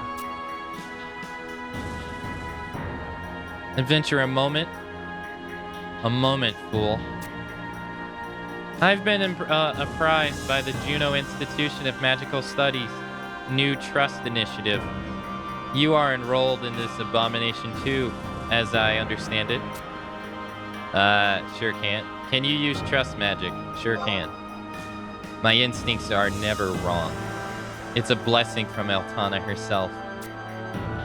As an exorcist of the highest caliber, recognizing those whose talents may be of use comes as second nature. You are certainly aware of how I visit the Middle Lands for a time. Even the most reclusive shut-in knows that. My travels took me to the Institute, where they correctly asked me to be a participant in the initiative. All Aldelin expects me to serve as their face in a foreign land. It would be uncouth of me to refuse such an opportunity. Further, imagine how well it would reflect on Valdemir if we were to discover how. But laying that aside for now, my excellence is beyond parallel in this land, Middle Lander. Consider yourself touched by fate that I have denied to participate in the ritual with you. How could I journey with Ingrid? How could I not? Why on earth would I? A grave mistake, and one that could only be made by someone unfamiliar with my true power.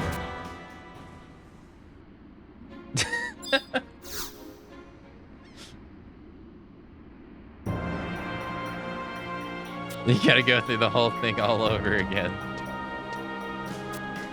Welcome home, Lady Ingrid.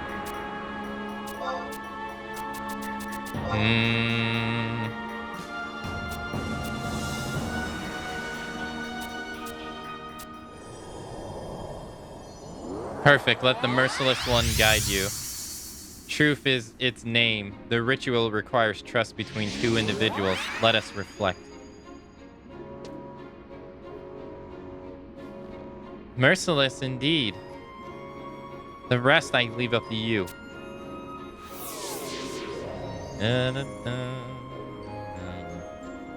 Despite your greatest efforts to derail this ritual, it appears to have been a success. My alter ego shall surely be of great use to you. With Alduin's most prominent exorcist at your side, your foes will tremble and flee.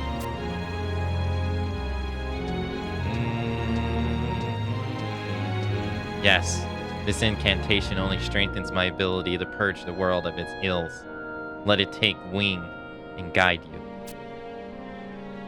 Only once the world is clean will I finally be free from this pain. Mommy,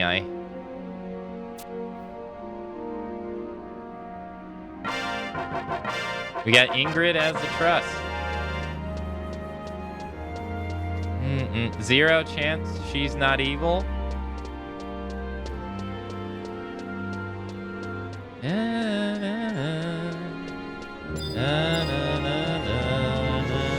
Hey, alright, SJS. Ingrid herself has left me with a message for you. You are to gather 4 items that have been touched by Divine.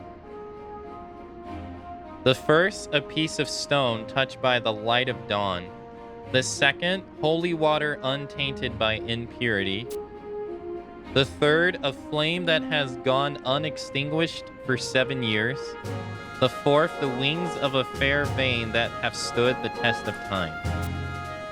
Perhaps you could start by gathering information from other exorcists. They would do their utmost to uphold Ingrid's wishes.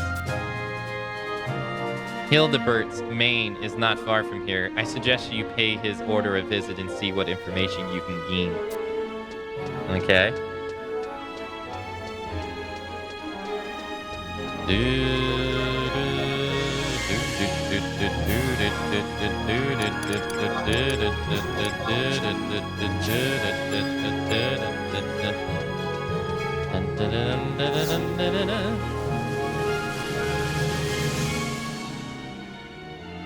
Ah, yes, my dear adventurer, come. We have been expecting you.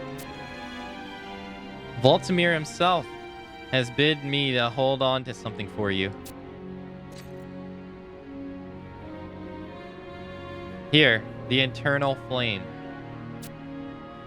This flame was bequeathed upon us by Moya Rihimi, a geomancer who lived many years ago. No evil force may come within several yards of its blessed heat, and thus it has burned brightly without fail for years.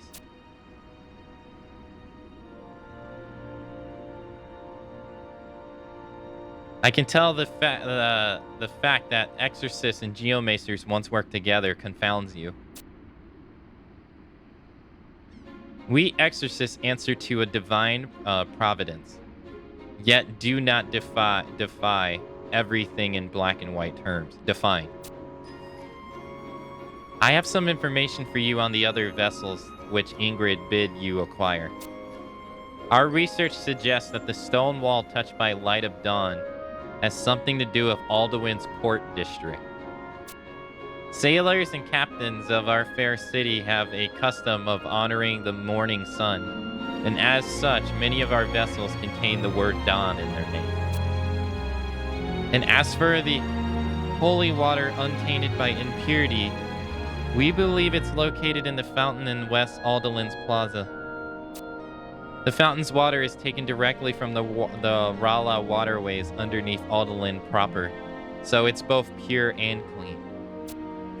Unfortunately, we're at a loss as to where the wings of Weather Vane as that has stood the test of time might be. However, we have contracted the scouts to gather intelligence. I suggest that you first head to the fountain to begin your search. Okay.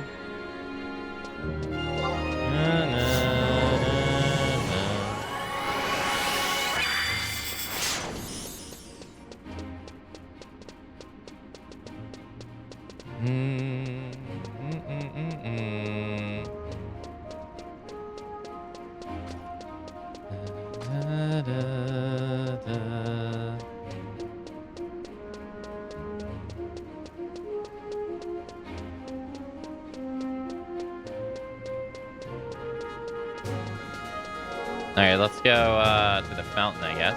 That's in West Alduin.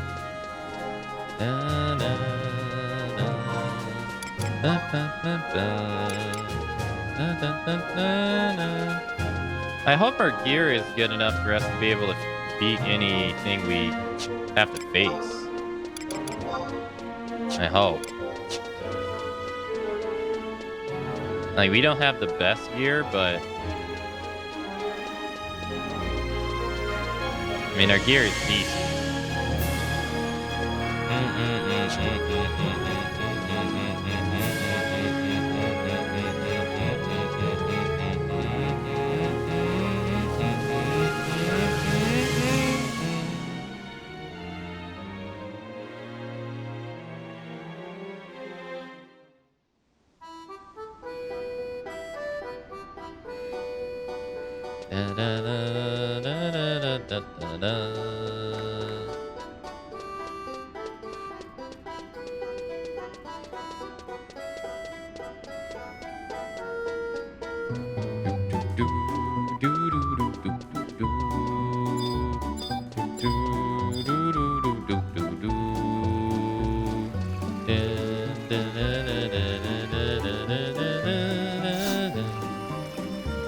Okay.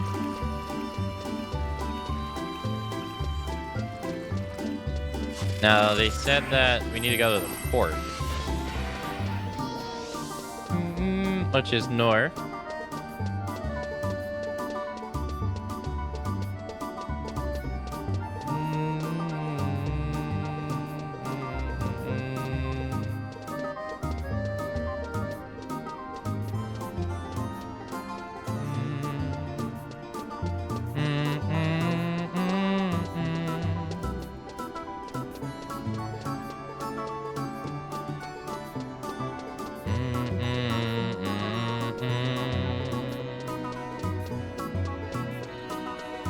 I don't know about this one, though.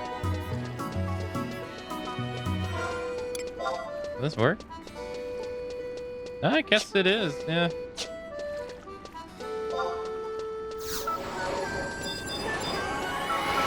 Sunrise Beacon?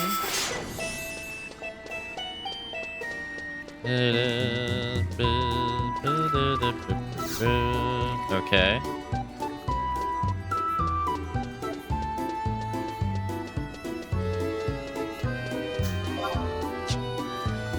Oh, hey, it's her. I didn't realize she was an NPC in town. Huh. Okay, so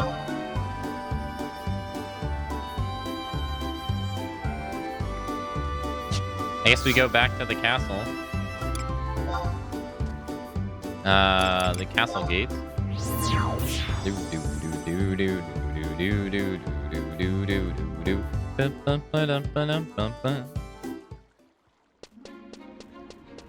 We have 3 out of the 4.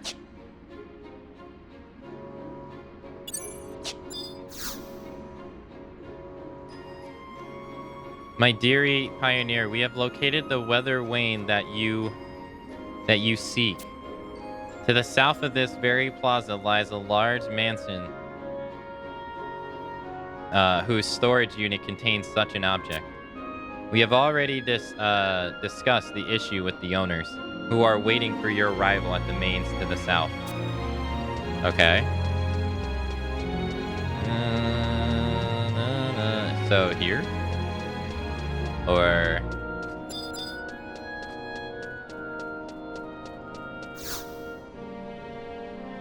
Well, what do we have here? You must be the pioneer after the weather vane. Me, the owner? Surely you jest. I'm just the hired help. But I do indeed have what you seek. One of our groundskeepers told me this piece was has quite the history behind it. But it's seen better days and has remained in storage for as long as I've been here. Back many years ago, the northern winds blew towards Aldalin for the first time in centuries, carrying upon it a ravaging plague. This vein alerted the citizenry of its coming. Of course, we now have remedies to combat such disease, and this old thing has seen better days, so we need to state the obvious.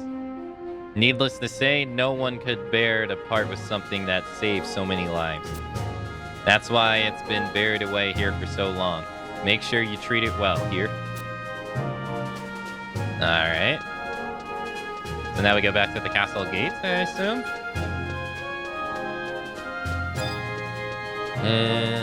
Alrighty.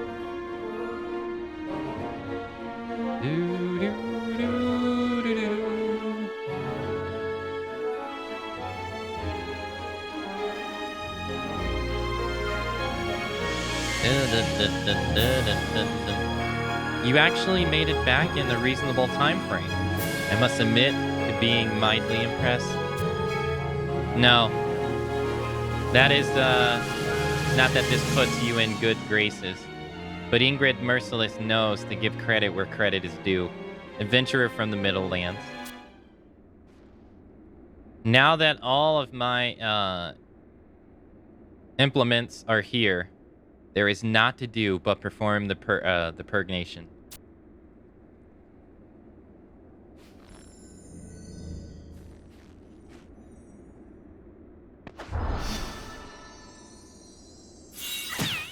Whoa.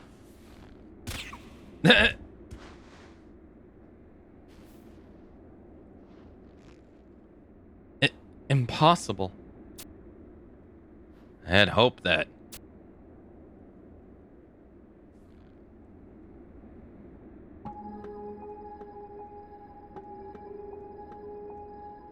It is as we fear. Such a strong curse can only be the work of the Founder King. Do you all believe me now? This self-absorbed girl could not dispel the darkness around Yignis. The Founder King has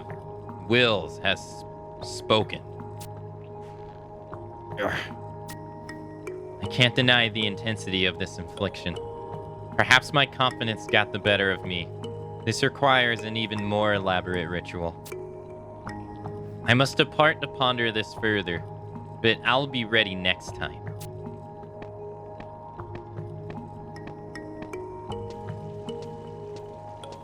Wait, where is she? So, you failed. I must apologize for my inadequacy, Lord Voltermere. No, my dear. You need not be sorry. But why? This is the perfect opportunity, Ingrid. The more rituals we conduct, the more our influence grows. But do not fail again. Should our authority come into question, all we have done will have been for naught. Fear not, Lord Voltemir. I have no intention of losing face twice. Your calling as an exorcist is to rid Aldalin of forces most fiendish and foul. And that is a task that must be entrusted to us. And no other. Just think back to the time of the Great Expedition. How valued we were then, and how valued we will be again. Colonization must continue, and yet there is many that would see it falter. Iki Akamatzu dares not open her mouth, owing to the recent events at the Colosseum. But too many of the other leaders remain hard-headed. Ingrid, a question. Of course. You saw the Grand Chancellor up close. Were you able to... No, I didn't have the opportunity. I thought you of all people would have been able to understand. I had suspected you would banter about the Father King's curse, but this? Pay it no further attention. We have more pressing matters to attend to. I had not expected that girl to turn out to be such a threat. It matters not whether she is telling the truth or lying about being able to hear Ignis's voice. But no matter, her getting in our way is inevitable.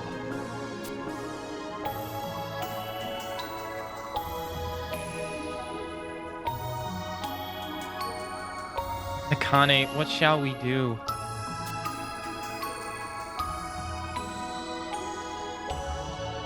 Don't break the curse.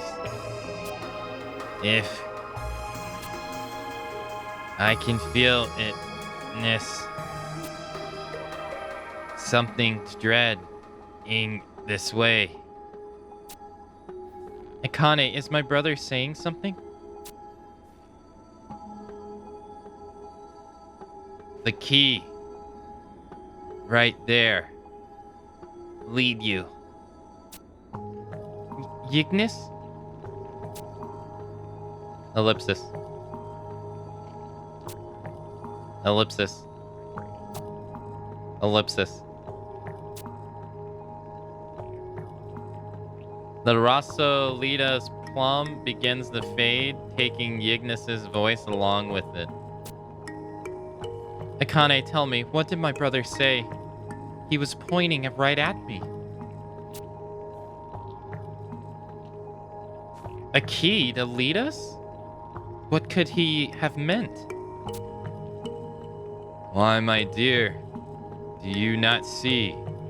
The answer is in front of you, plain as day. Arlesia, you never desired colonization. By pointing at you, he meant that we should follow your true desires.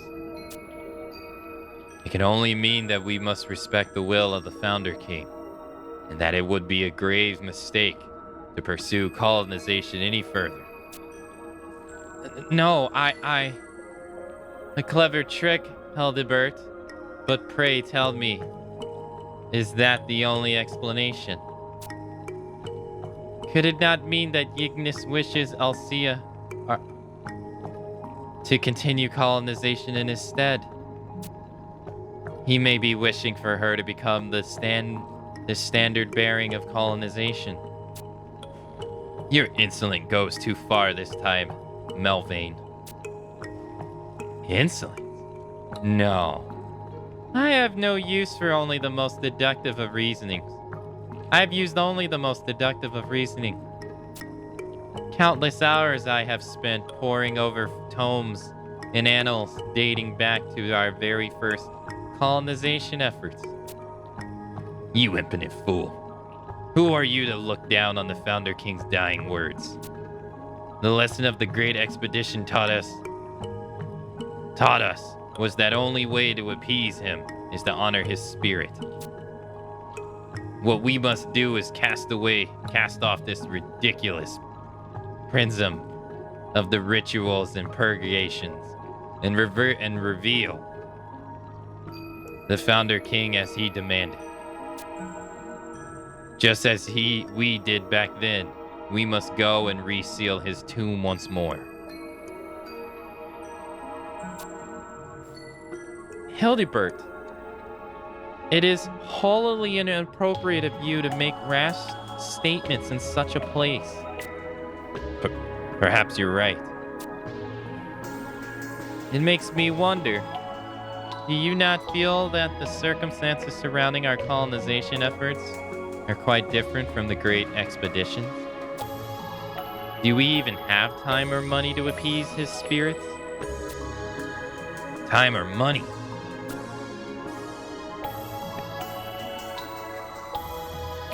I'm implying I imply nothing, my dear Hildebert. Only that as a minister of finance, we must undertake all things with due caution. Though many remember the great expedition for its ultimate failure, at the time Udalan was able to receive much of the bounty of the wilds. Should you doubt my words, I bid you head to the Cecilia Memorial Library and read for yourself.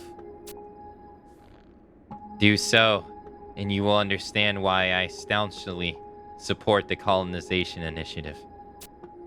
Our nation has waned in influence since those grand times, though I fear such words will not sway you now. And you would dare turn a matter of faith into one of coin. You and your kind are a blight of this land. Nothing could be farther from the truth. No, I cannot in good conscience support policies predicted on our people's dying of hunger and languishing in the streets. Are you mocking me?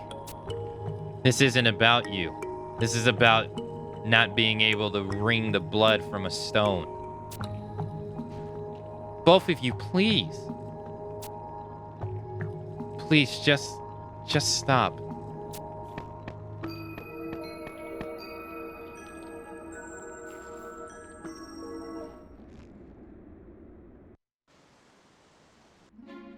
I mean, he gets a point, though.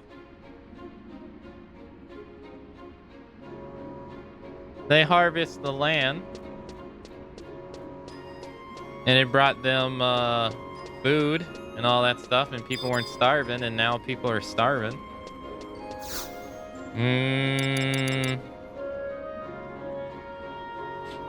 Faith ain't gonna feed people, is what he's saying.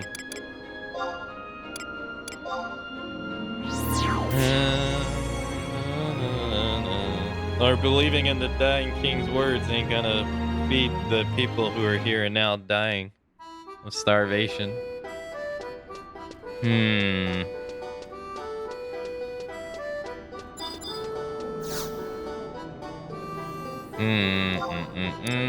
Alright, we gotta wait another game day to be able to do anything, so let's go back to Juneau and pick up our last piece of artifact gear.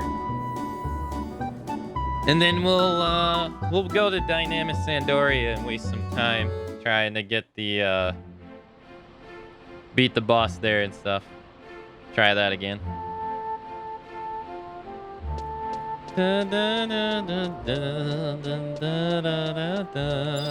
There's a lot of you gotta wait for the next game day in Seeker.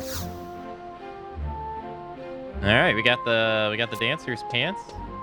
That makes the whole set. Nice. I never would imagine that we would +1 the entire set during this. Not at all. All right, let's go to Sandoria. The south, Mog House.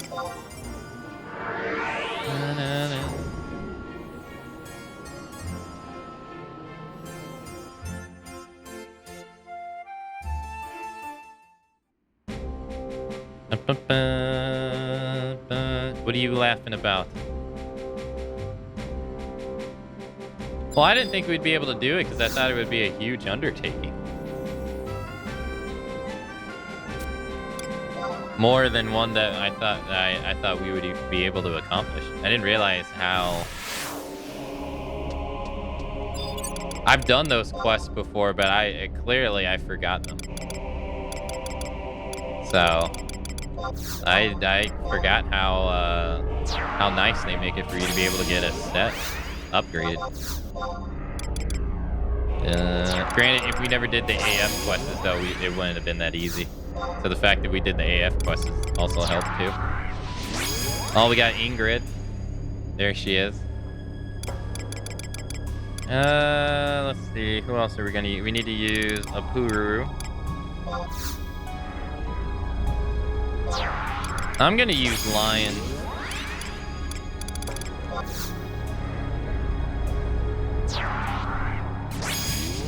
Lion has Treasure Hunter on her.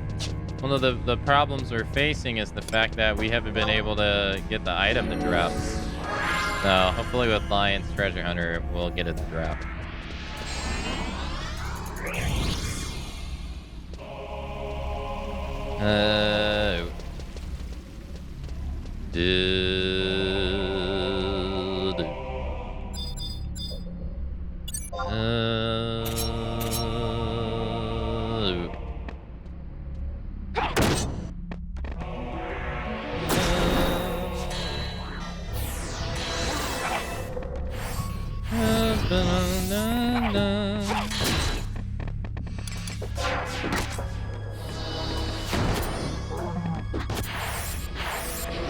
Now, it would be nice if we could +2 that gear. That'd be great, but that's not gonna happen. Alright, he invincible, so we're gonna go over here. Fight this guy instead. Damn, he died fast. We got the relic gun.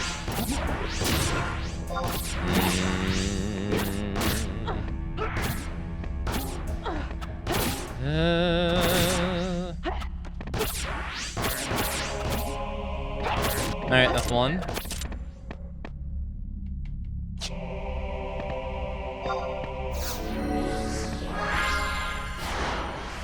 Gotta do the time extensions. I don't know if they help with the drop rates or not. I'm not sure, but we're gonna go do them. And then we'll fight the bosses after. I don't think he's True Sight. Yeah, he's not True Sight. We're good.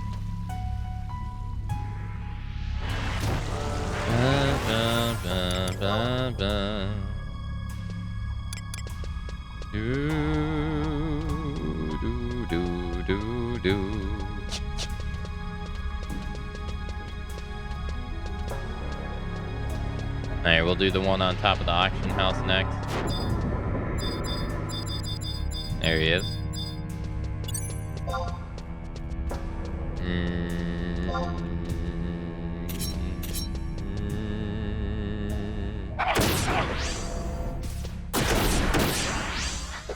So we're trying to do two things by coming in here.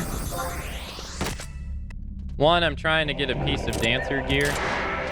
The other is to try to beat the zone boss. So the dancer gear is just a random drop rate. And honestly, it's a bonus. I don't really care if we get it or not. It'd just be nice. But the zone boss, I would very much like to do. Because we got to do 2 zone bosses in 2 other areas. We don't have to. It's just something that would be nice to have. I guess. Alright, so that's time extension number 2 done. This will be number 3. Over here. Excuse me.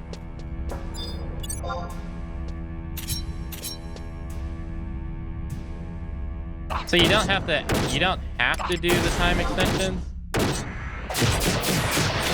But the proccing system that happens in it becomes way better when you do all the time extensions. So the chances of you being able to proc an enemy increases like dramatically. And therefore that should... I don't know if proccing like increases the rate of equipment drops or not, but if it did, it'd be nice. Oh, there he is. Oh, he's looking right at us. Sorry, I was kind of hoping if I hid behind the wall, he wouldn't aggro. Damn it.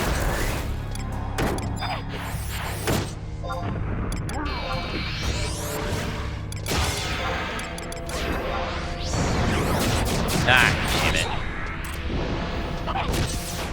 Well, I might as well fight the Vixen while we wait for his invincible to wear off.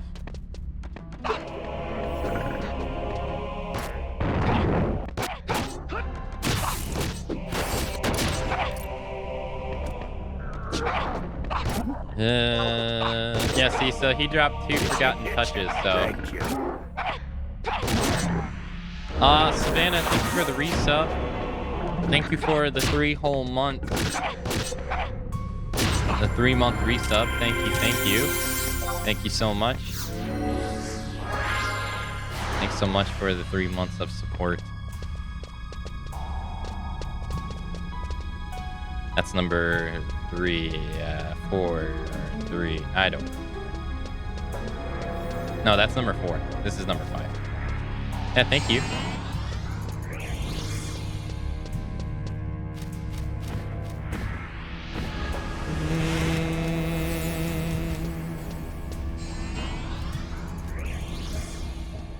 You're welcome. Well, thanks.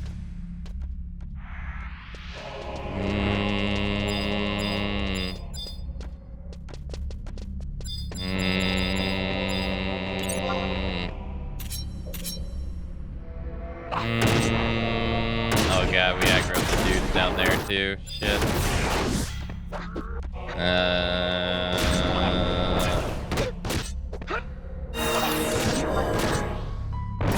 God damn it. Oh, he died. Wait, he died despite being... How did he die despite going invincible?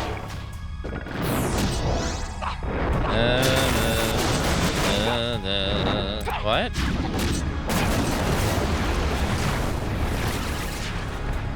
Alright, here they come. We need to cure ourselves.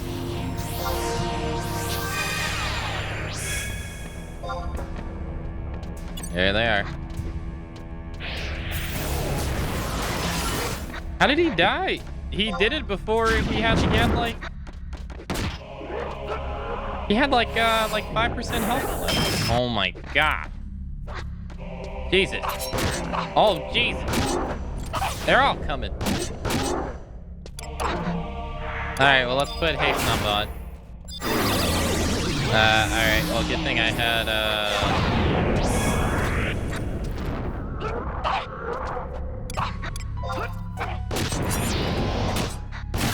Hey, I finally got the 1,000, do the 1,110 damage to 1,120 damage challenge done, finally. I finally got that stupid challenge done. Okay, what's going on here?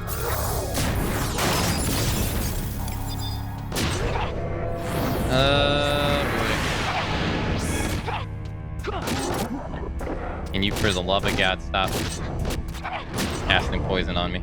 Okay, something's going on here. My HUD is wrong. My HUD's wrong. For some reason, the combat map is on.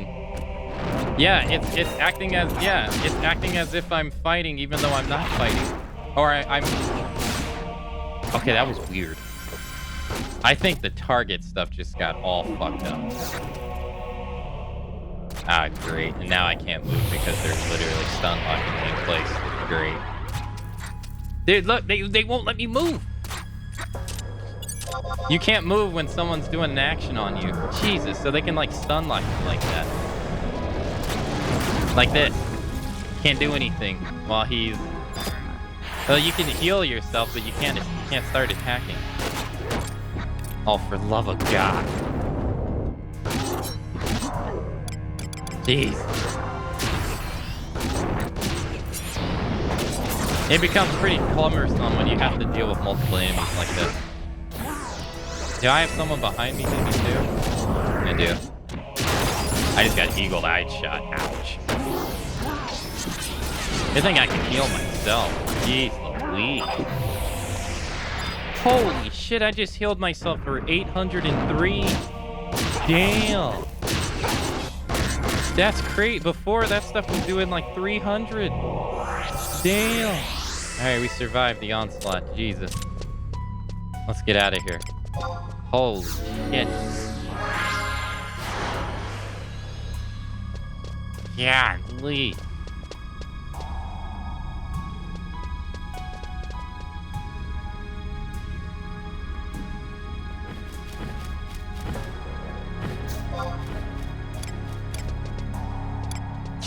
Alright, first order of business is to go kill the first boss. Or the first notorious monster. Which would be the Dragoon.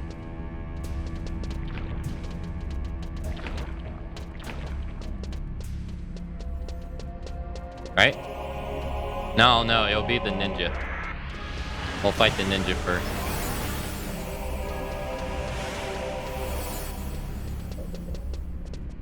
He should be up in the middle.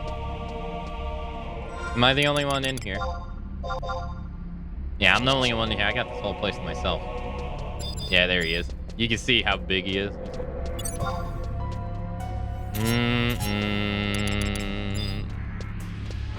Let's do it right here.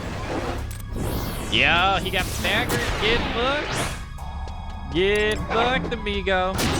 And he just got one hit kill. Damn. And he didn't drop the fucking item.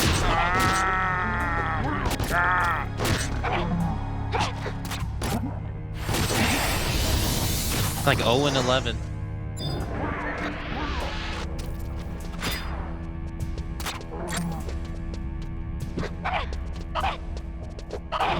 Yeah, Shadows. He must be a ninja.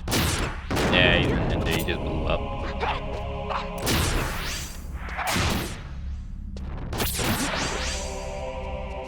Alright, well, attempt number 2. We got the Corsair, we got the puppet feet and the Corsair pants. Alright. Well, we'll try to fight boss number 2.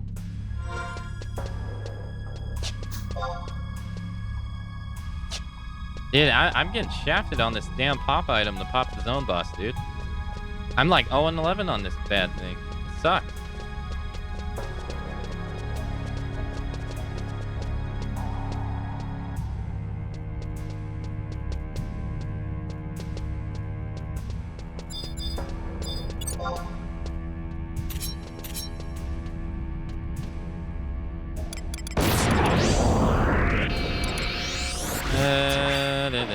Drop it.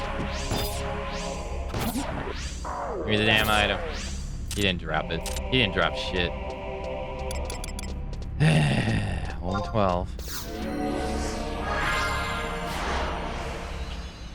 If this is not the greatest display of Aka luck I've ever seen, I can't. There's no other greater display. I've been getting shafted on this so bad.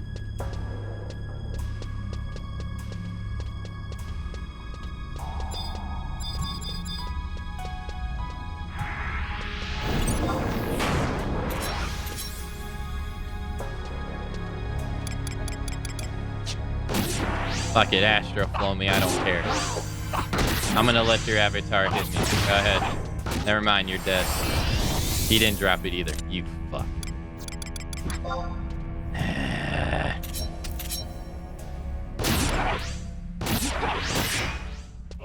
Did just like yesterday, 0 and 3.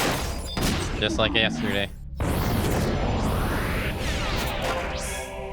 0 and 3. We're just hella unlucky. And now we don't have enough time to try again because the day's gonna change.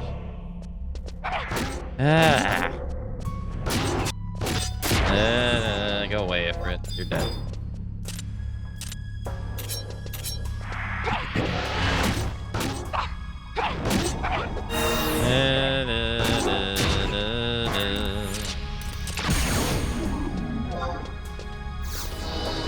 Give me my dancer gear. Give it. At least give me the gear. Please.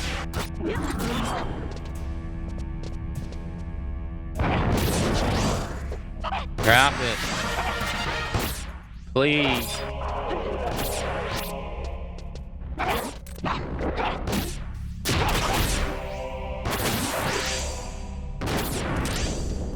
Give me it, please.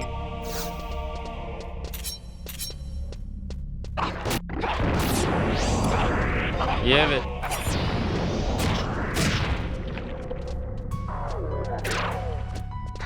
Give me something.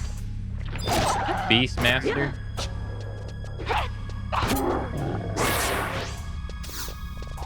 Oh, he's a ninja.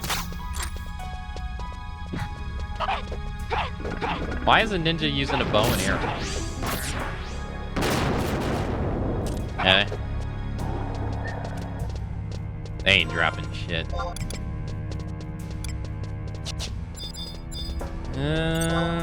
Pillager, that's a thief if I ever heard one.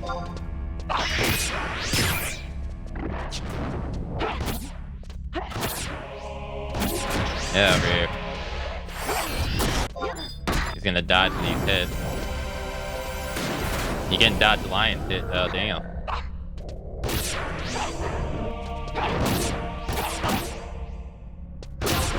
Alright, moving on.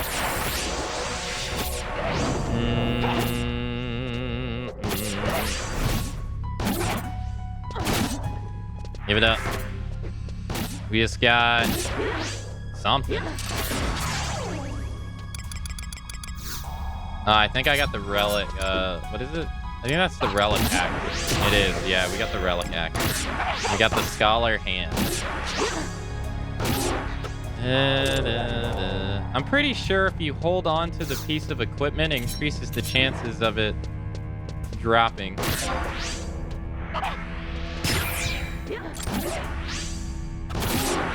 Because you can't get two of the same pieces of rare and EX gear. It's not allowed in this game.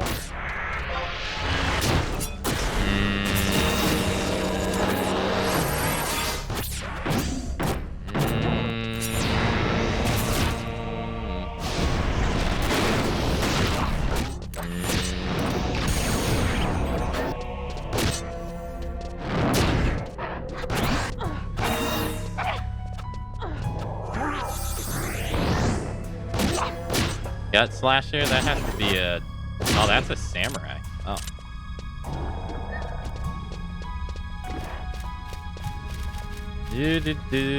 When the moon... Come on. Aggro me. Ow.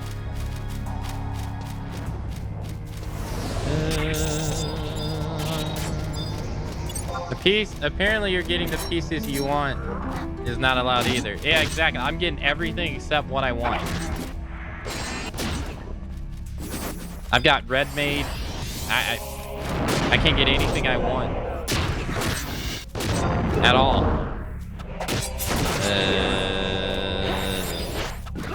It's forbidden.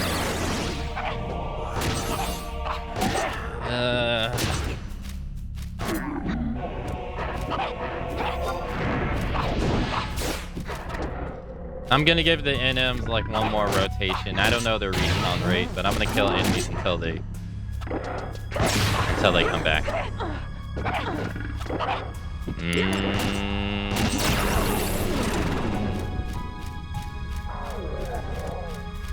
Nothing.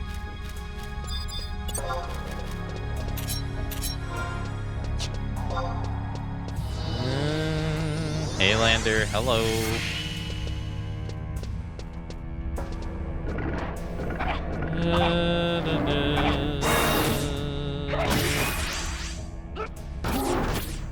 Nothing.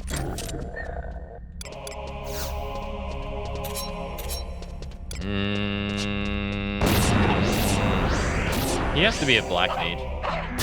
He's a bard. Bugular is a bard. I got a griffin hide. Nice. That's nice. Impaler. Dragoon.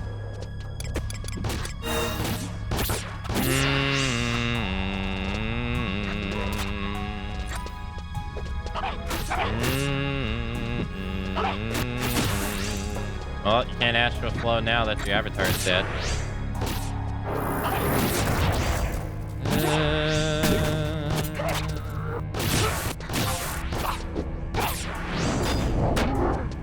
Okay.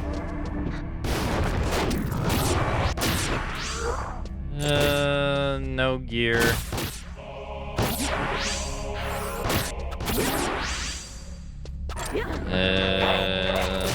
No. Let's go over here. Let's go over here. Let's get the. No. Stop. Ah, let me move.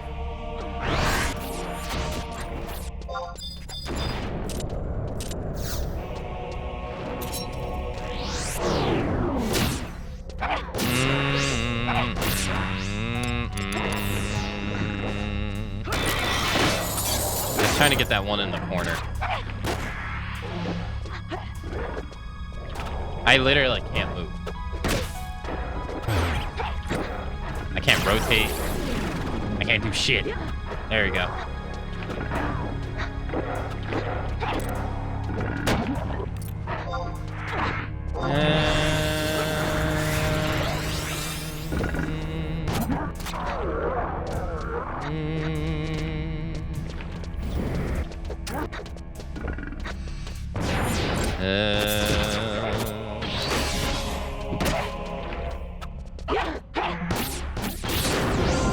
Okay.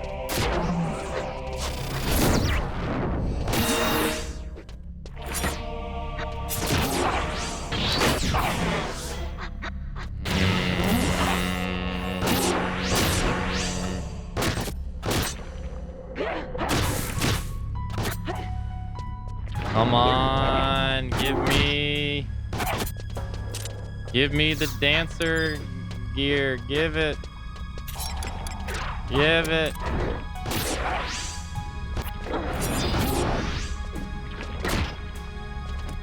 Give it.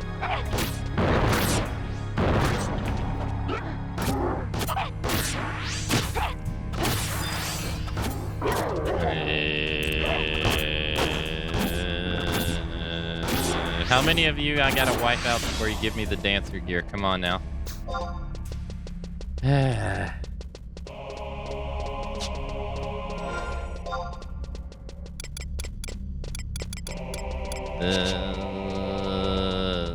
Is the NM back? He's not back yet. What is this respawn time? Alright, Gut Slasher is the Dark Knight.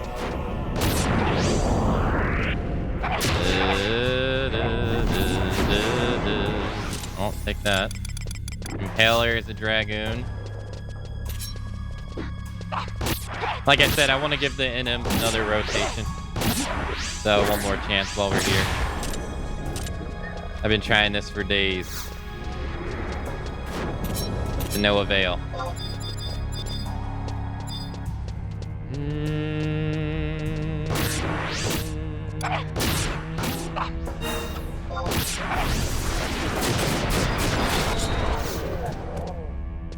I got a fresh orc liver. Nice.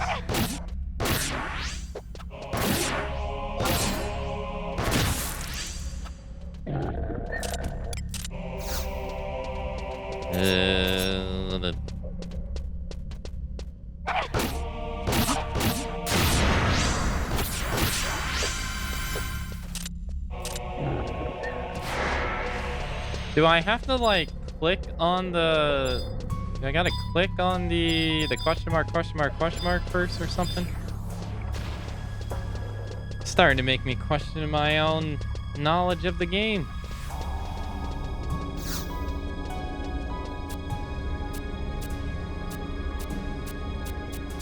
Yeah, I know. You wanna? No.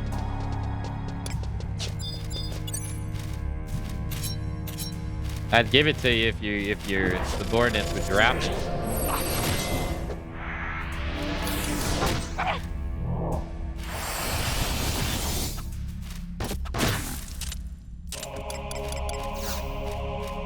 Alright, he still hasn't spawned yet. The ninja should be the first one to spawn, because that was the first one we killed.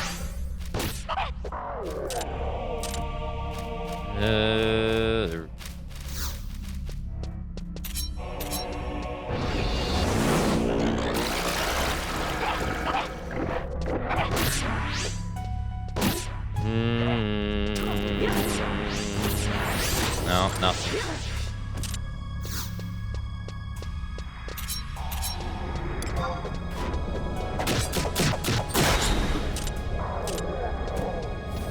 Nothing. We're having some bad luck here, man.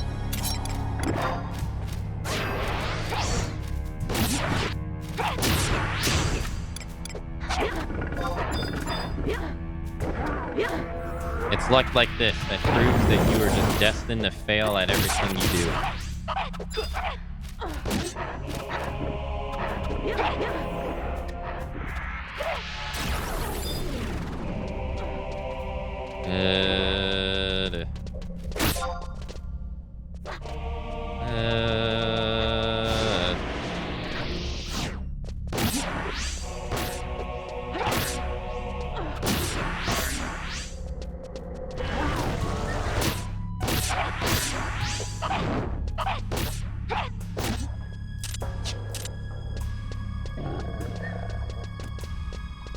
They're dropping nothing. they're like, we'd rather be slaughtered by the thousands than drop this one dancer item that you want, sucker.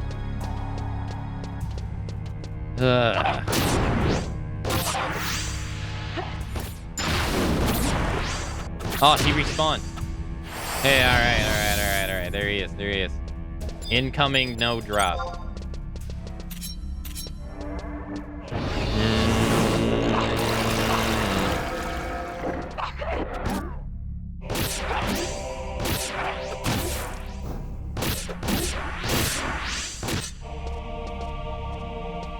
He dropped it!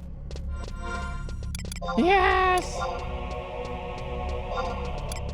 Complaining shit happens, let's go.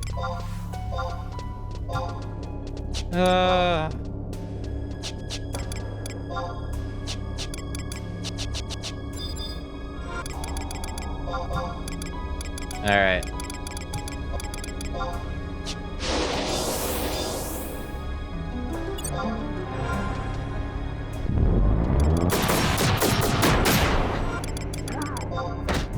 Alright, hold on.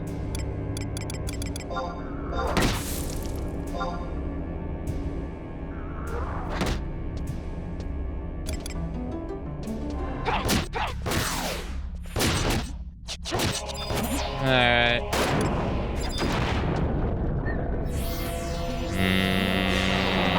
Maybe I did have to check the question mark first.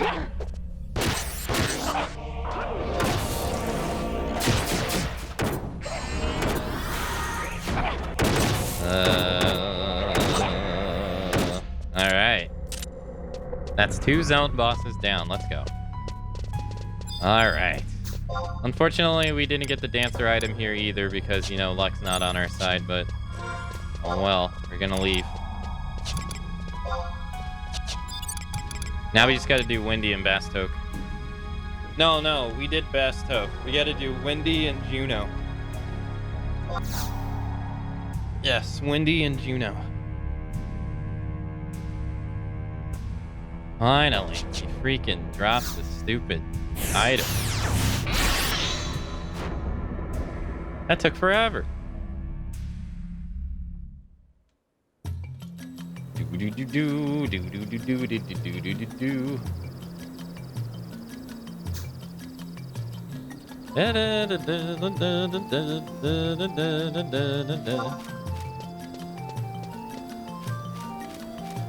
Nice. All right, let's go back to the city. Let's go back to Alduin. Take this off. We don't need this.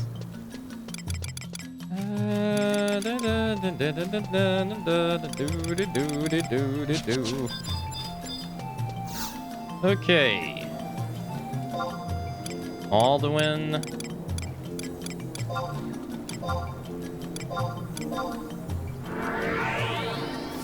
Sorry if this has been answered. So Horizon, the private server people play on, is 11 before they made the changes.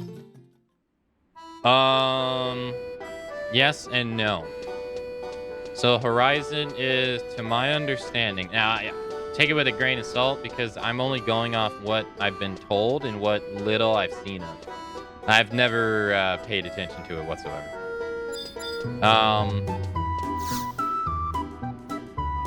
It is a private server that does not have, I think, treasures of Akurgan. So I think it only goes up to Chains of Promathia. But it is not 100% the authentic experience of old Final Fantasy, because the people who are in charge of it change stuff. For instance, some third-party programs are allowed while using it.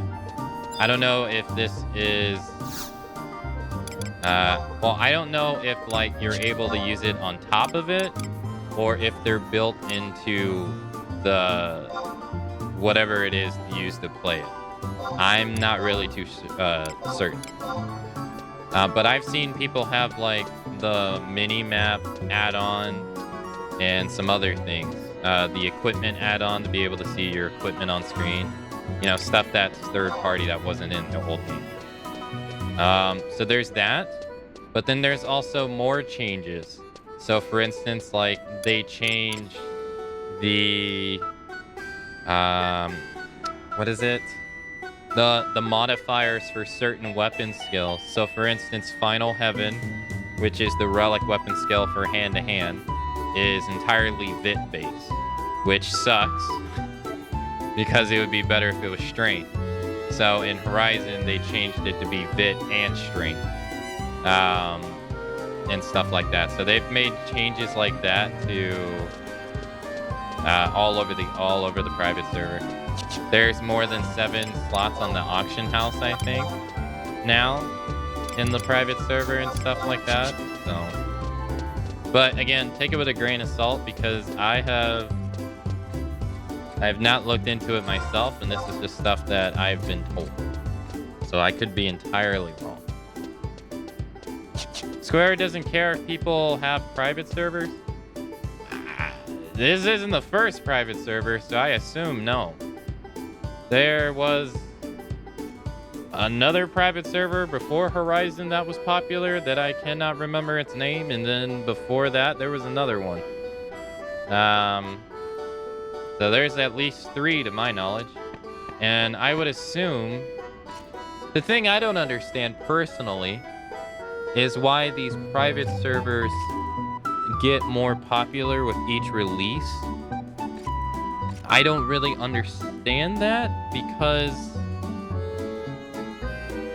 wouldn't theoretically, like the whole problem that people have with the game nowadays is the introduction of trust and the lack of population that the trusts were invented to solve. But if you have one private server and another private server, isn't that a conflict of interest?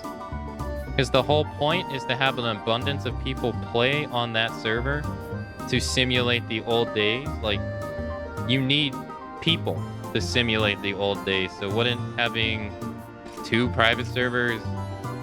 I never really... Like, I personally never understood that, because I don't play them. But I never understood it. I can't for the life of me remember the name of the private server before Horizon. But I was like... I didn't understand why Horizon was becoming so popular, because that server already existed. So I didn't really get it. I don't get it. Yep. Okay, so I'm not crazy. Okay.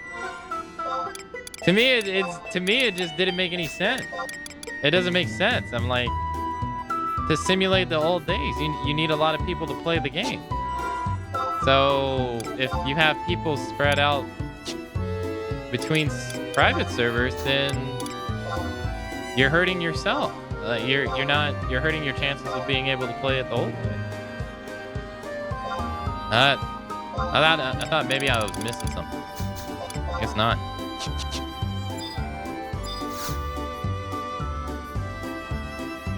But apparently Square doesn't care, because there's been at least 3 to my knowledge.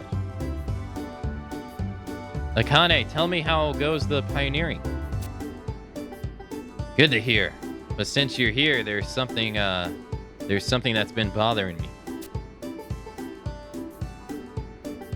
It's about our beloved princess. The color drained from her eyes. She's just mulked about everywhere she goes. And she's always been so chipper and upbeat before this. You're pretty close to her, right? You have any idea what could be wrong? Of course. I just knew it. I would ask of a favor then. Let's cut to the quick. Just now, someone saw Arlesia wandering off in the Selenia Memorial Library. Her eyes were all gazed over and unfocused. I'm worried whether where she stumbled off to, and what might found her when she gets there. Okay. You must surely be concerned for her well-being too. And it's not just the two of us. She has always been a presence here in the city, and with the way she sorts of the sticks out. It doesn't matter if you're in favor of or opposed of this whole colonization effort. Some people love her and others hate her. And so, if I could ask you to do a favor, nothing that would take too much of your time. I just want you to go and talk to the princess. You're on good terms with her, and without her, it would seem as if people are lost. That has me just as worried. It's not an official coalition business, but would you mind seeing if there's anything you can do for her? Of course, I know you will. Isn't that right? Yes, of course. I knew I could count on you. So she's at the library. Hey, Kraven. Hello. How's it going? Let's use the portal. There's a portal right outside the library.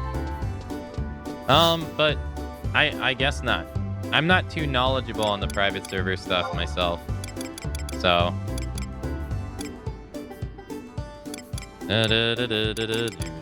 Let's do the scouts. Chat told me yesterday that there's no private servers for Final Fantasy 14, so I can only assume that Square I would assume Square cares about that for that game.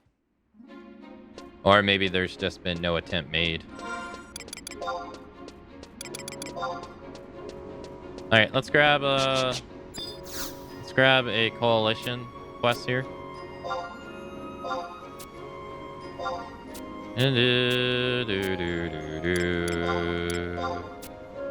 This game may be too old for them to worry about it. Yeah, I guess so. Yeah. I guess when you weigh in on the potential profits they make from this, or the potential profits that they would lose from this compared to 14, I guess the ceiling is not even that high to begin with, so.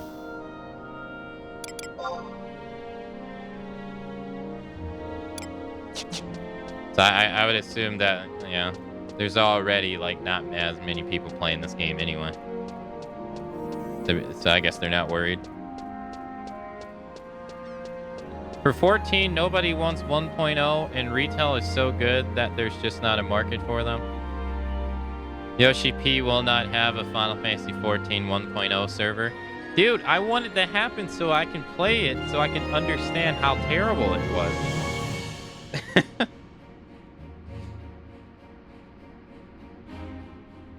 I want to see how bad it is.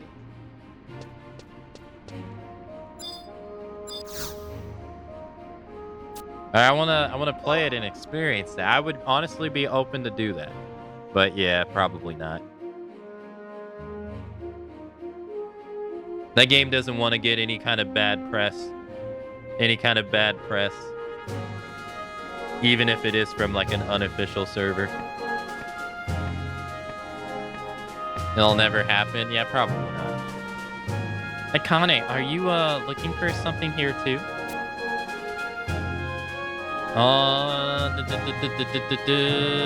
What kind of guys are you into? You're asking me about my taste in men? I'm not really in the mood to have this kind of conversation. What's bothering you? Am I that easy to read? I suppose you aren't the only one who's noticed.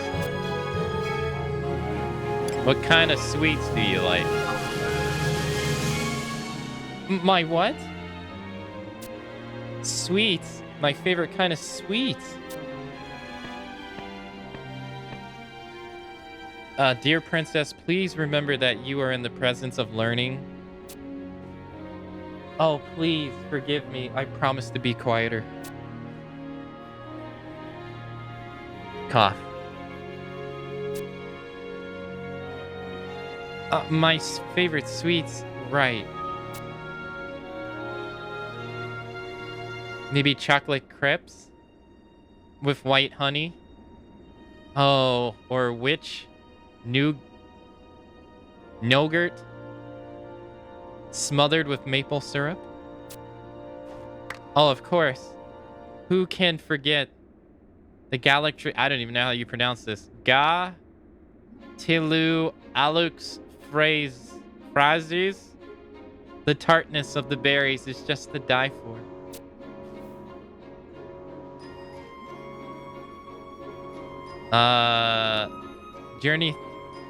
Granny always told me that I ate too much and would balloon up like a swamp frog. Wait, why are we talking about this again? Because I wanted to cheer you up. Well, you certainly did succeed in surprising me. You were really that concerned about me? For at least one moment, you helped me forget my troubles. Whoever would have thought you'd come all this way just to talk to me about desserts? You're always so kind to me, Akane. We'll make sure to get back to this topic later. To be honest, there is something bothering me. Would you mind lending me your ear? It's about my brother. Of course, I'm worried what would happen if he never turned back to normal. But it's more than that. Why would he point at me? I've turned it over and over in my head, but I can't find the answer. Every person in this room has their take on the moment, but I can't shake this feeling as none of them are right. It's like they're only saying what will help advance their agendas. I don't know what he really meant, but I do know that his words were heartfelt, as they have been ever since we were little children. I just don't understand. What am I supposed to do? Should we keep making inroads into Albuka? Or should we give up and withdraw like the Founder King bids? The argument rages on with increasing viciousness each passing day. What if the city becomes even more divided? What if this breaks into an all-out civil war? If that were to happen, whether or not we colonize the continent will seem to be a minor squabble. And what's more, I'm getting the feeling that the anomalies happening throughout Albuka are not wholly related to colonization. We've long known that the beasts lurked in the jungle, but now there are some creatures that we've never even heard of until recently. Why couldn't my brother be more clear with this guidance? Or is it just as you said? Has his illness progressed to the point that we can't even telepathically communicate with him? And he's become a leafkin and more than just flesh?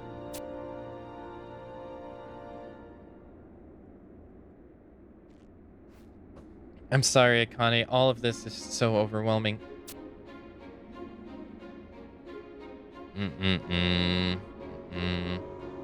Try as I might, I cannot unravel these mysteries by myself. That's why I've been coming here for the past few days, hoping to find something, anything, but once again, I've turned up empty-handed. How about your Rosalita's plume? Has there been any changes? I see, but I believe you, Akane. I knew you'll be able to read into what he really wants. Rosalita, the Leafkin Queen would not have trusted you if she did not have some spark. If she didn't see some spark there. I have not been able to leave the city walls of late, but you must be going to the mainland on a regular basis. Please, if you find something, anything, tell me right away. I'll do what I can here. There's just got to be some tome that... Thank you for making the effort to come find me, Akane. Perhaps I'll finally sleep better tonight. Okay. You better not say I gotta wait another game day. I don't know if you saw, but before you play Final Fantasy 14, watch the final 1.0. Watch 1.0's final scene when they shut the game down. No. Trust me, you don't want that. I want it in all its terribleness. Gotta wait a game week. Stop. We've already had to wait like 2 or 3 game days today. Stop.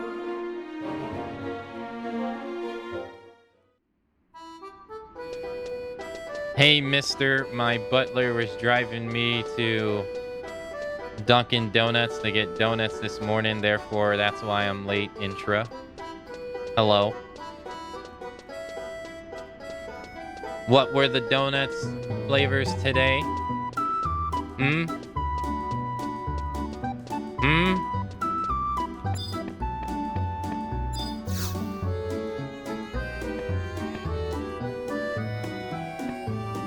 Wait, who's this? Oh, that's the kid we saved at the beginning of the story.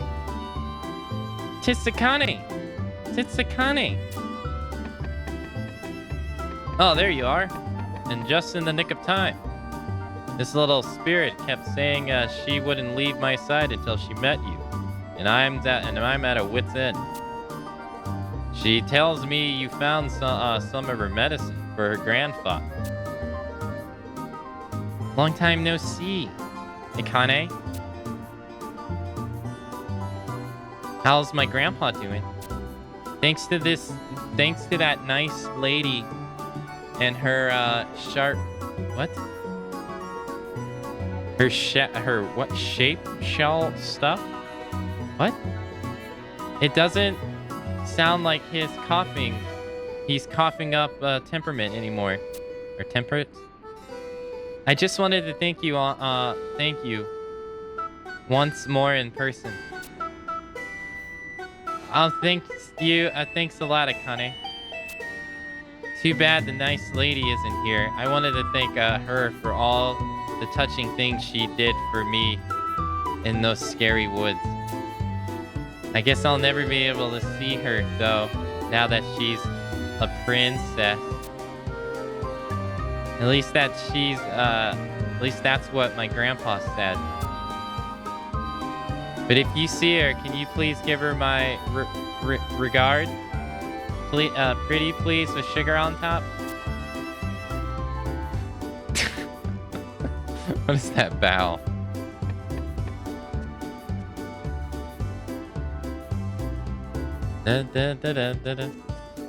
I think you got the wrong idea, Missy. Hey, come back. Oh well. There's no use chasing after her, just to explain.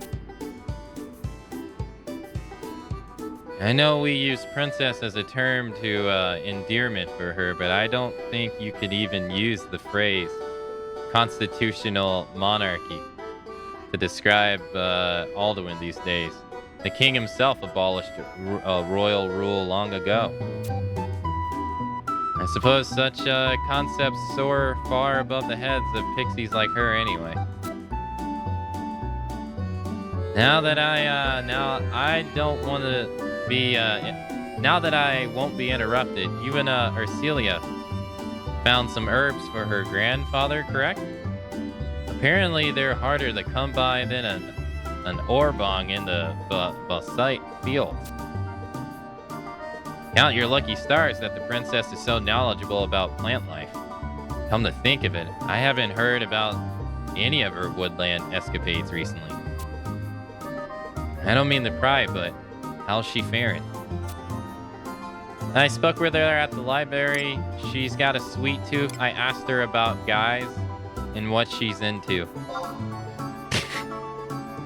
You muddle-mouthed cur! How dare you speak so dirty to the lady of a lady so pure?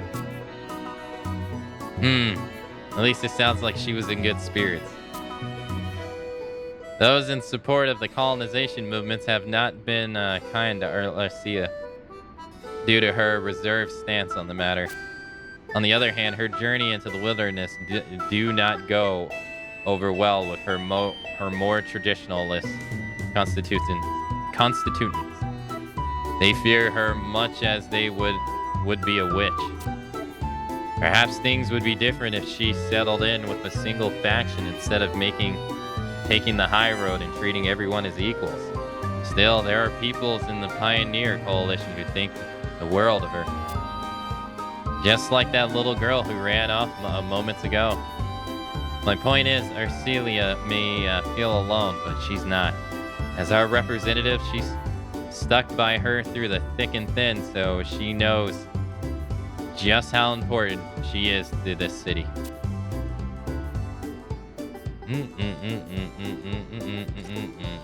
This is sounding like Wait a Game Day.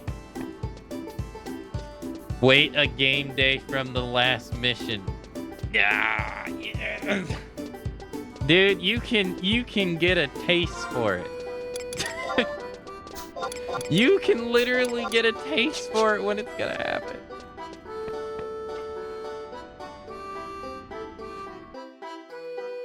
Oh my god.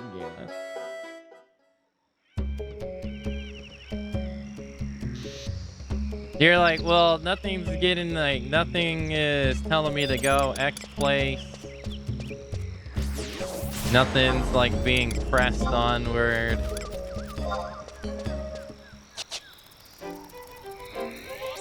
Alright.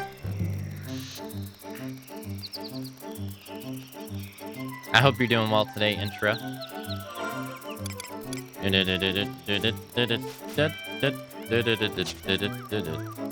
Alright, let's go this way. Is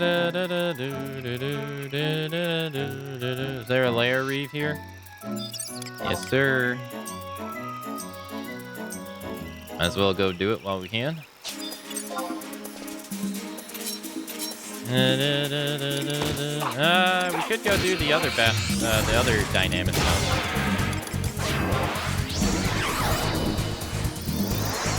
Matsu comfy. Hell yeah.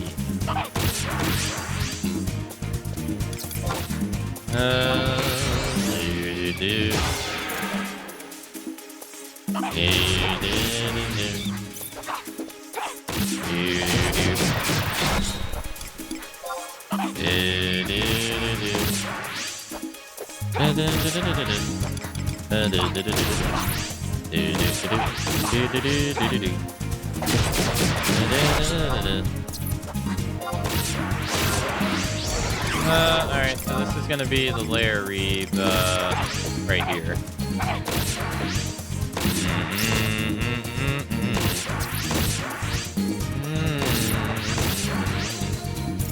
It seems it was not the filter. The repair guy will have to come later. Oh, so it was something more serious? Damn. That sucks. I hope it's not too serious.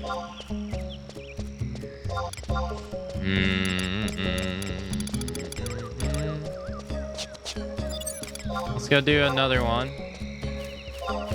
Welcome back, Snowy.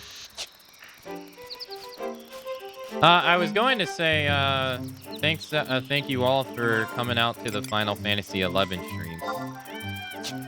The more and more I've been playing this game, the more and more, you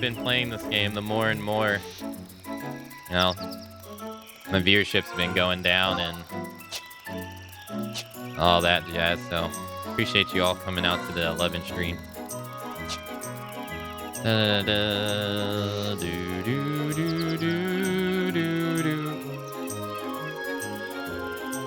Korean is hard. I don't know what the problem is. I'm sure they'll be back for 12. Well, 12 isn't the most liked Final Fantasy either. In that regard, like we have 12 and the 13. Those are among some of the, I would say, probably the most common lists of that people would put are their dislikes. So I don't know. He ain't doing anything, so by all means, I will. I mean, I like it. I've never finished the game, but I liked it. I thought it was nice. I never played any of the 13, so I have no stance on that matter. Then again, I like 15 as well, and that one seems to be pretty decisive too. 12 is my least favorite that I've played. It's definitely a strong reaction game. Yeah. Yeah, I would definitely put it on a list of Final Fantasy games that are most likely going to have people say they dislike this list.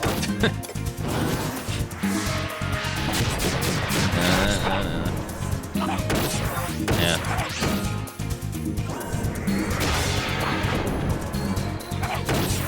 Yeah, I agree. I thought it was pretty enjoyable too. It's just different. It's just very different from what they've done before. They become more experimental once they get past 10. Yeah.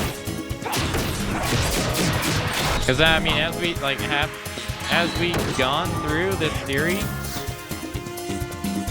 we've really seen that 1, 3, and 5 are really just upgraded versions of each other with different characters.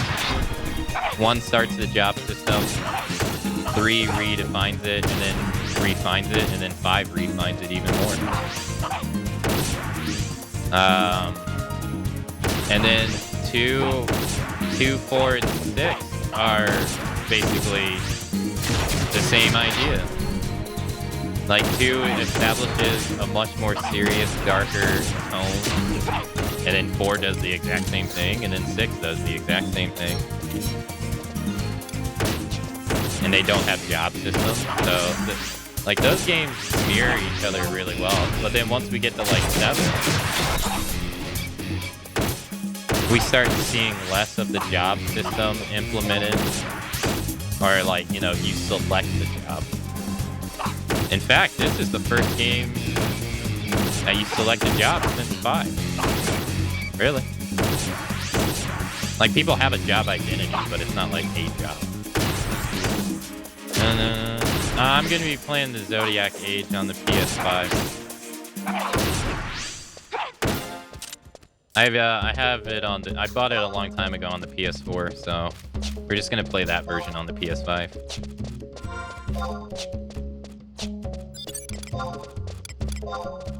All right, well, we did that. Well, we get an increase to capacity points by 3% now by doing those 2. It's better than nothing. It's cool seeing that the series that does keep moving forward and changing. Yeah. They take more radical change after 10. Like 10 is kind of like the whole characters have job identity tied to their characters. Like Tifa's a monk, Riku's a thief, Kamari's a blue mage, Lulu's a black mage. You don't flat out select a job. But then like 11 goes back to the job system, and then 12 goes back to the job system as well. I don't know anything about 13, so I don't really want to know. And stuff like that, but the games start becoming drastically more different from each other from 10 and onward.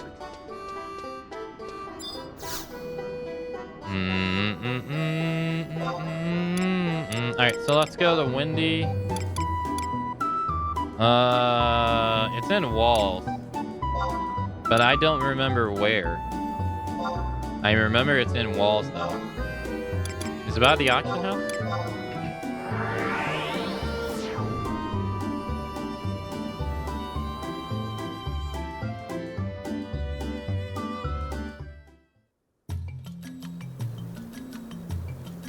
Oh, it's... Oh, okay. No. I know exactly where it is. It's by the Mog House. Yeah, it's behind the... It's actually behind the crystal. Yeah. How have I forgotten?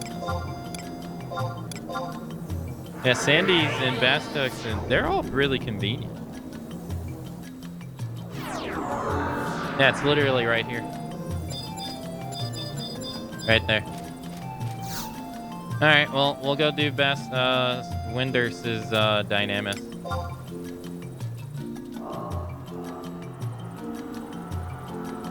Well, we have to wait for the day to change.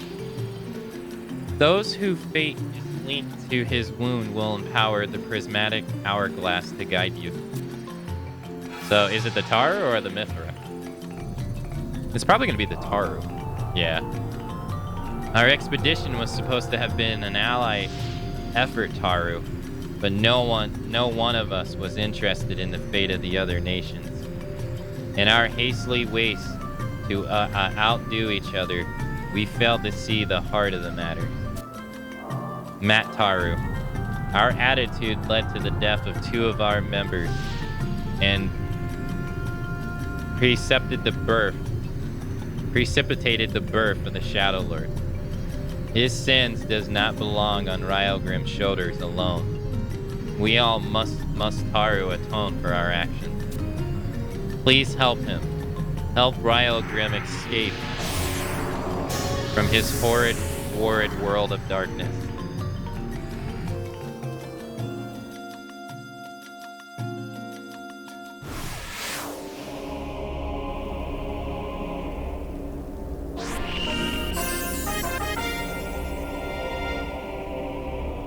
Okay.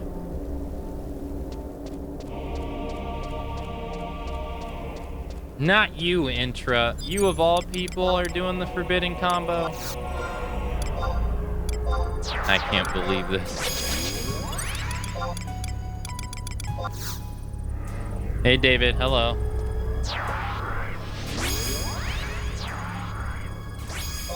Do, do, do, do, do. I can't believe this. How do I say my name? Akamatzu. So, Akamatzu. Or are you talking about my in-game?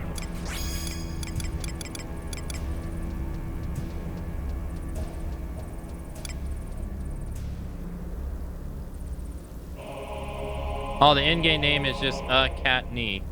But I just pronounce it Akane.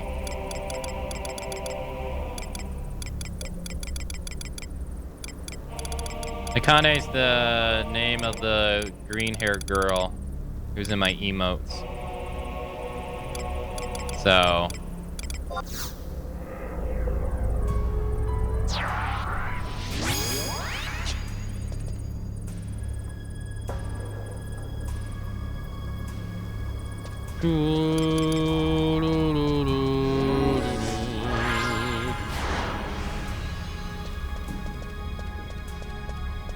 She's one of the 2 mascots of my channel.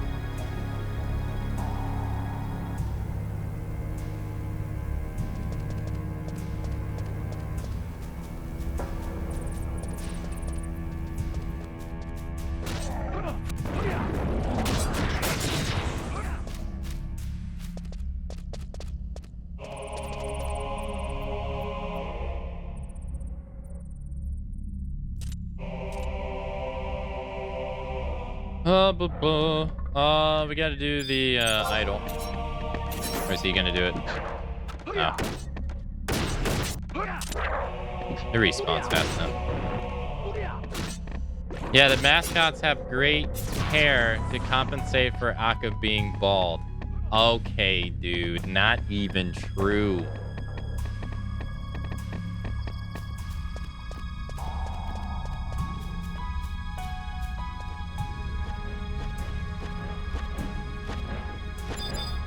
Not even true.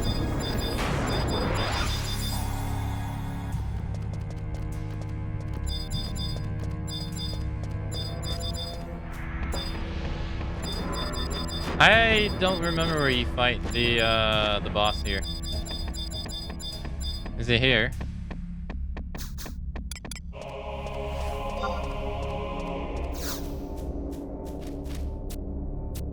Oh, it's right here. Okay.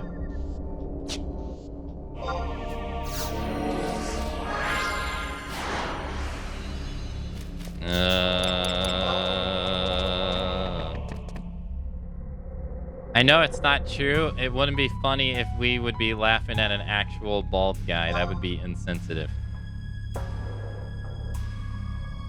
You need to look around other channels. That happens so much.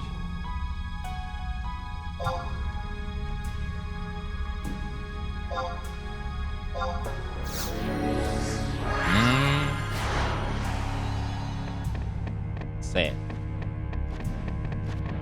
It's pronounced Matt So Cheap.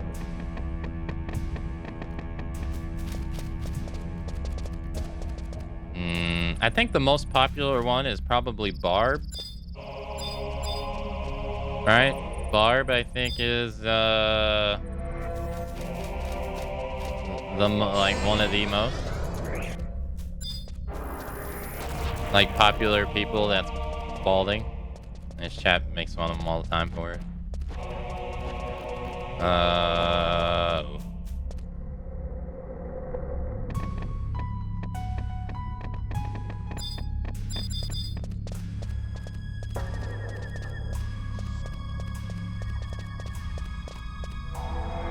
Let's see if we can get the item.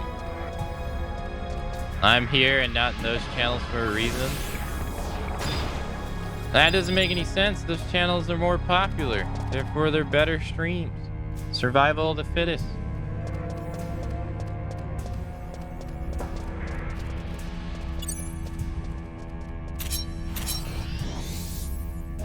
He is huge. Oh my god. Please don't. Please don't, Charm. Do you have Charm? He has Chain Spell. That's a big ass Yakuto. He dropped it on the first drop. Yo, why couldn't the Sandoria one be this easy? Oh my god. Why couldn't Sandoria be this easy? It took me days to get the damn item in Sandoria. Days! Windurst drops it on the first day. This is why Windurst is the best. I can't fucking believe this.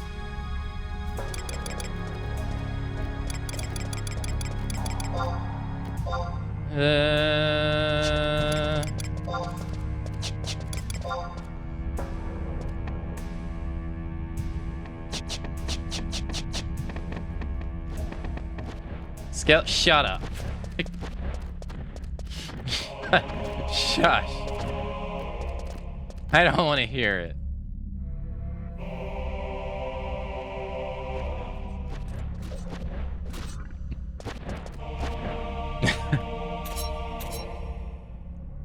Well, you don't need to do the time extensions. Because I didn't do them. Because that guy took the one, so I was like, screw it. Na, na, na, na, na. So then after this, we just have to do Juno. And then we get access to Bendite Glacier. I haven't got a single piece of Dancer Relic armor. Alright. You have to trade it, right? There you go.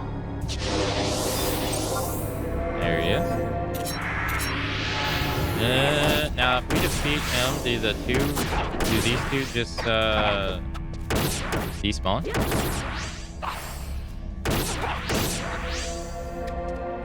Yep. You sure do. Hydra Corp Lantern. Just like that. Oh my god. It's just that easy. Nah, screw it. Just fight. It's about to change the next day anyway.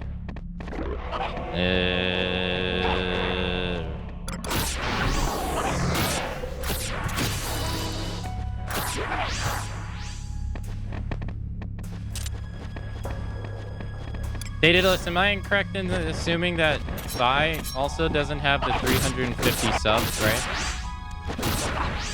For the Partnership Plus program? Maybe we'll get lucky and we'll get a dancer, something. I don't think so.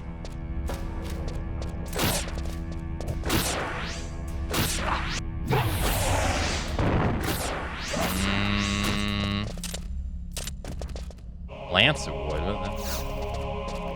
So Twitch is basically saying that you have to in order to be accepted into that program, you have to have like an average viewer count of like what, 500 people, pretty much, is what they're saying. That's a lot of individual subs. Yeah, that's what I'm saying. Like you'd have, that's pretty much what they're saying, is you have to have an average viewer count of like 500 people. Because like Vi has I don't know what her average is. I don't look it up, but from what I see, she gets up to like 200 viewers on average, give or take. So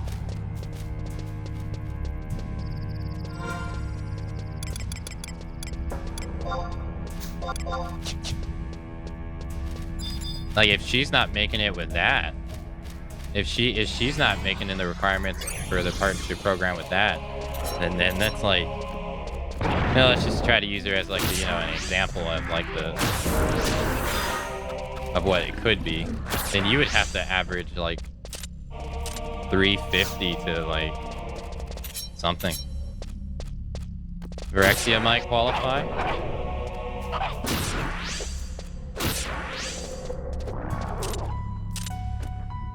Well, yeah, you can have. Well, I'm just saying, like. Well, yeah, like people would still have to want to. Absolutely. Like you can have a lot of viewers and no one subs. Unfortunately, that happens to a lot of speedrunners and a lot of FGC streamers. They have like a lot of viewers, but not many people support their stream.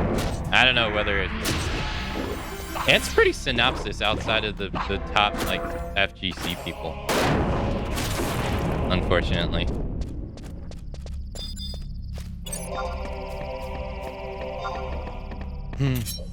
Didn't we do them? Yeah, no, that program only benefits like a small portion of people. Yeah,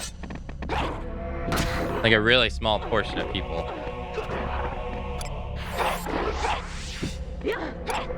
It doesn't help anyone at the top, and it doesn't help anyone at the bottom. It helps the very small portion of people in the middle. Speedrunners, it's extremely game dependent. Yeah, because if you speedrun a game that's not popular with it. Alright, let's get out of here. We killed the boss, so did we get the thing for it? Yep. Alright, so the next one we gotta do is Juno, and luckily Juno is small. Juno's a small area.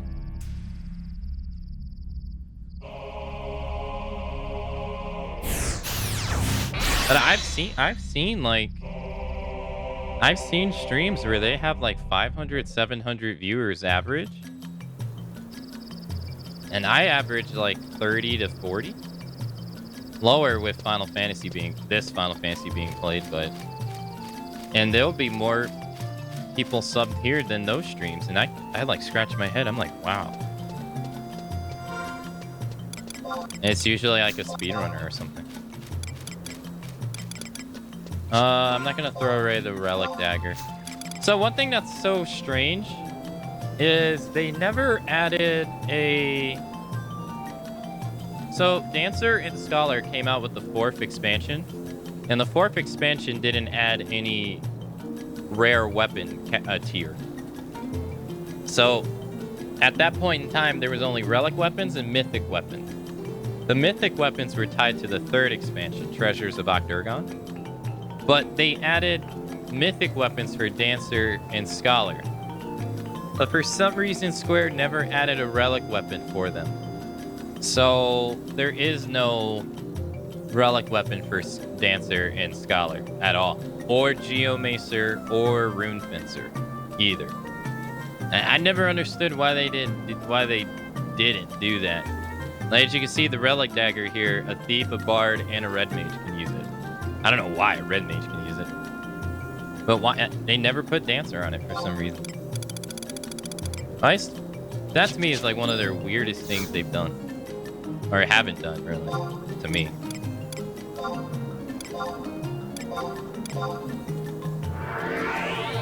It's very odd. It is odd. Like, they went backwards and gave them mythics. Why not go backwards and put them on the relics, too? It's not like the thief dagger is that great anyway, but... It's more about the consistency of it.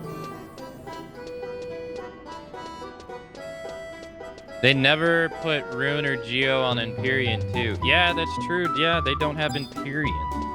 Yeah. That's true. Yeah, and they only got one. They only have one iteration of weapon, which is the Aragons. Yeah, you're right. I don't get why they did it that way.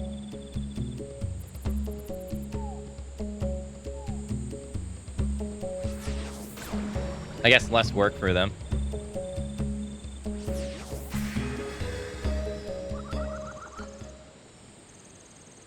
Uh-oh. What is she doing?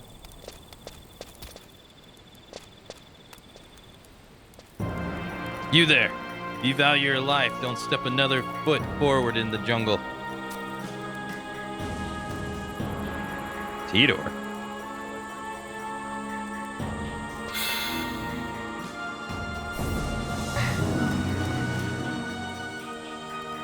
What the? This damsel must have been summoned by the spirits of the forest.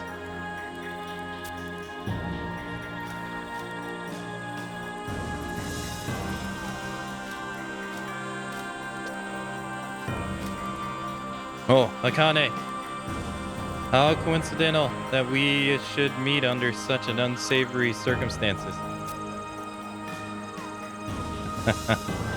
By summoned by the spirit, I meant exactly as I said. You can take my words at their face value. To elaborate, I mean this current episode mimics the one that occurs many years past. As to what the forest might want with her, my memories offer not even the faintest hint. What I do know is that this maiden will come to heed the Hilterland's call if we pretend this is only an isolated incident. She may even venture into the dark heart of the jungle, where there is no possible way we can watch over her at all times. If only the forest were not so dangerous, maybe she could feasibly meet with her mind's capture and plead for release from this ailment. Left to her own devices, however, I fear it is more than likely she will be praying for sweet release of death from whoever savage beast stumbles upon her. If you wish to keep this girl from becoming a clump of bloody flesh hanging between the jangling fangs, you will need to ascertain what it is that the spirits of the jungle wants with her. Fortunately, you already know someone who Erudence regarding force apparitions is non-parallel. Non-parallel.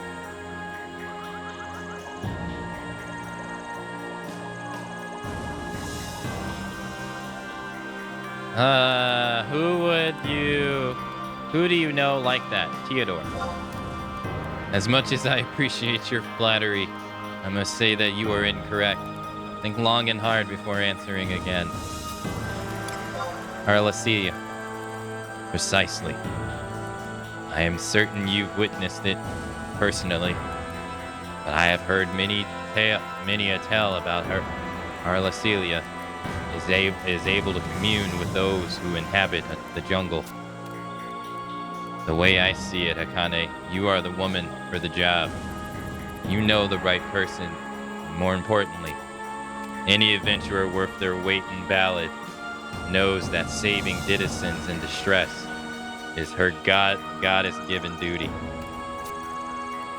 Akane of the Middlelands, do you have what it takes to uphold the tenet of your faith? Yeah. Oh, what unbridled enthusiasm. Very well. I hereby entrust you with this most lofty of deeds. I would lend a hand myself, but I am afraid both mine are tied with other affairs at the matter. And he just ventures into the forest. And they're not even going to stop. Hey! Don't think that stealthy black outfit doubles as official permits to enter the woods. Get back here. Let that man be, Elmerick. He has his own brand of permission wishing. It would be best Taro if we don't interfere. I doubt I shall ever understand how he managed to remain so expressionless at all times. At any rate, he is truly oddity. He is a true oddity, an enigma tightly enclosed within a riddle, shrouded by a conundrum wondrum. No wonder so much of the soldier's idle chit-chatter revolves around him. Well, if there's no chasing after that rebel, let's concentrate on protecting the girl. Hey, you pioneer. Yeah, I'm talking to you. You heard, we heard you blabbering with the black coat earlier. What was it all about? The girl being summoned by the spirits and you need to enlist Arcelia's help or something? How do you even know the princess? Eric, if my memory serves me, you're the adventurer from the Middlelands. What a surprise. I guess that means you'll be able to tell Arcelia about this little incident. You deal with that. We'll deal with getting the maiden home safe and sound. Huh? Why in all of that holy would you ask us where the princess is? You're the one who's all friendly with her. Wouldn't you know better than us? Why don't you try looking in her, for her in places where you met her before? Pretty basic advice, right? Well, you asked a stupid question. You get stupid answers. Well, damn. Okay. I guess we tried a library. That's where we last saw her. Oh, well. I was gonna reply after.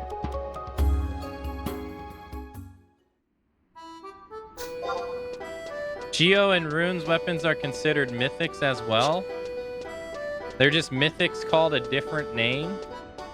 Aragons. That's so, it's a mythic with a different, just call it a mythic weapon. That's dumb. Balance, but nothing in this game is balanced.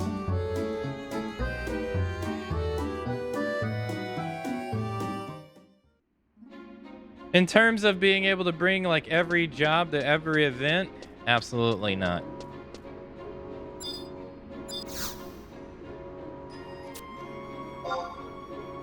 There's like some things that only rangers can do that other jobs just can't do. Like, I think some of the master trials you can only do with rangers because the damage taken is just so high from regular melee. Oh, hello, my dear Akane. Why the long face? Yes. In fact, seen the princess. I have, in fact, seen the princess. She's right over there, doing what the library patrons do. She recently has been rather absorbed in the abnormalities plaguing the hinterland. And she has visited our humble archives numerous times in these past weeks.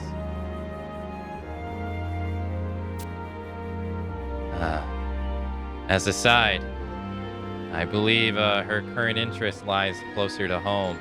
Are you aware of the incident that occurred in town?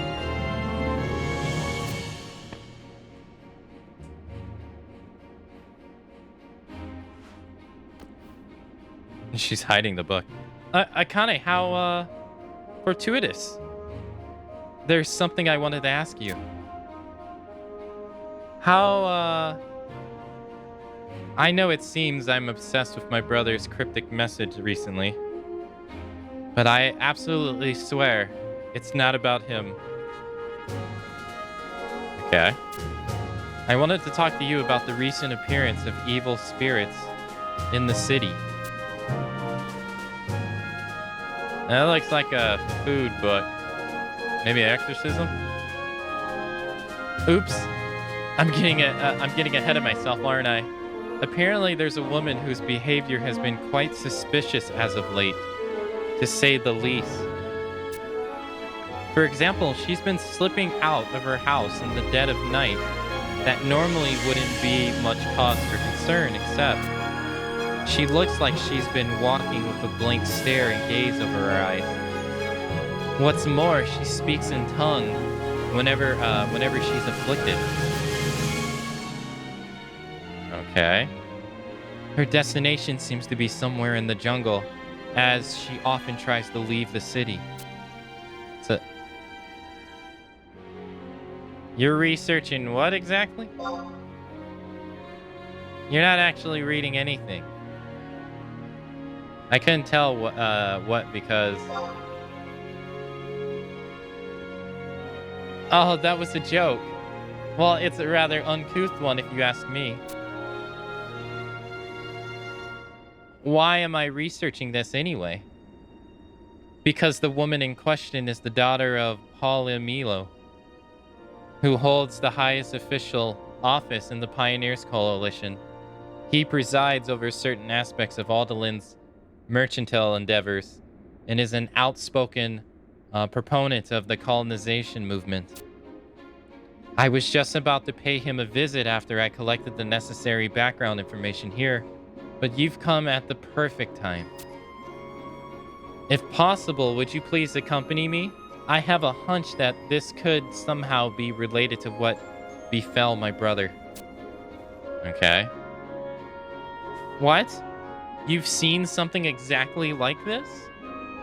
What are the odds? Oh my, how terrible.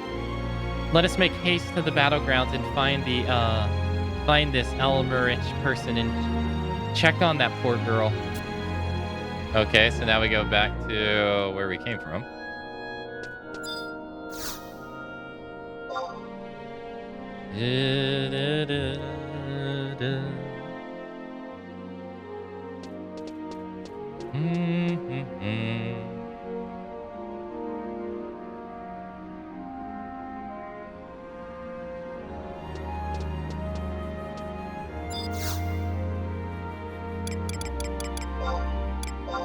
Oops, wrong one. Damn it, I keep doing that.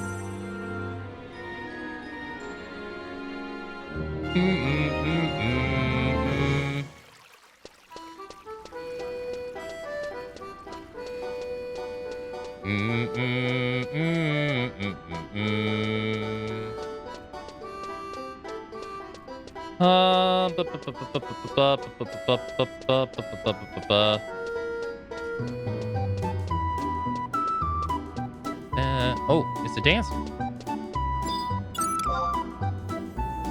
And she's in full anime gear.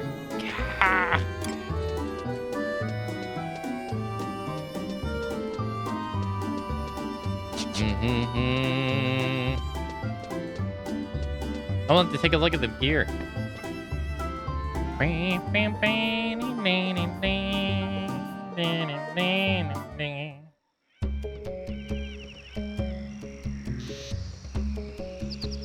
So the forest is calling people into the wild to do who knows what with them.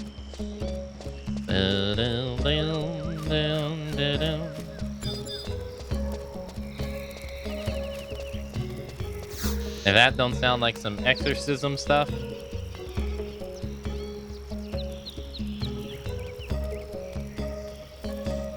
Oh, it's you and Arcelia. Pardon me, Lady Aldalin, for not noticing you sooner.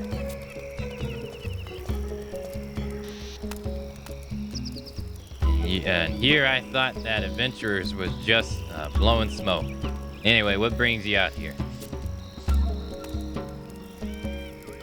Oh, the girl? She's fully regained consciousness, so we escorted her back home. Where's that? It's in Eastern Aldalin. Some nondescript boarding house on the way to the statue of the goddess. How about you let the princess do the talking, Middlelander? Oh, I know whom you're talking about. That's Nyline, Palomino's only daughter. We can't afford to let this chance pass us by. Let's head to her boarding house right away. Okay.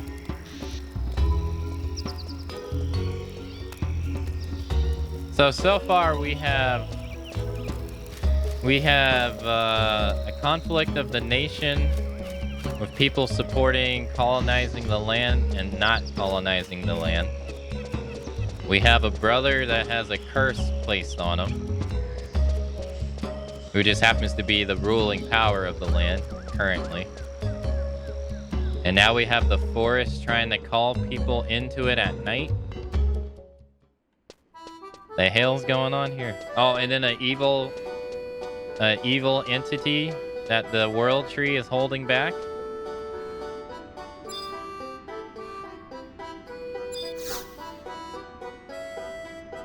The heck is going on here?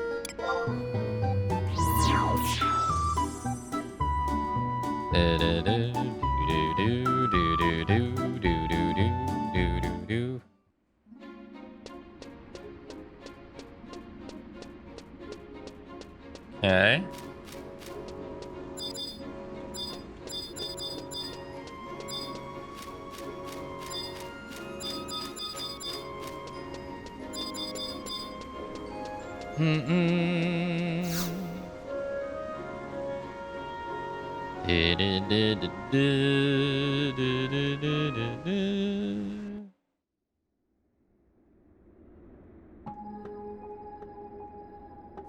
No.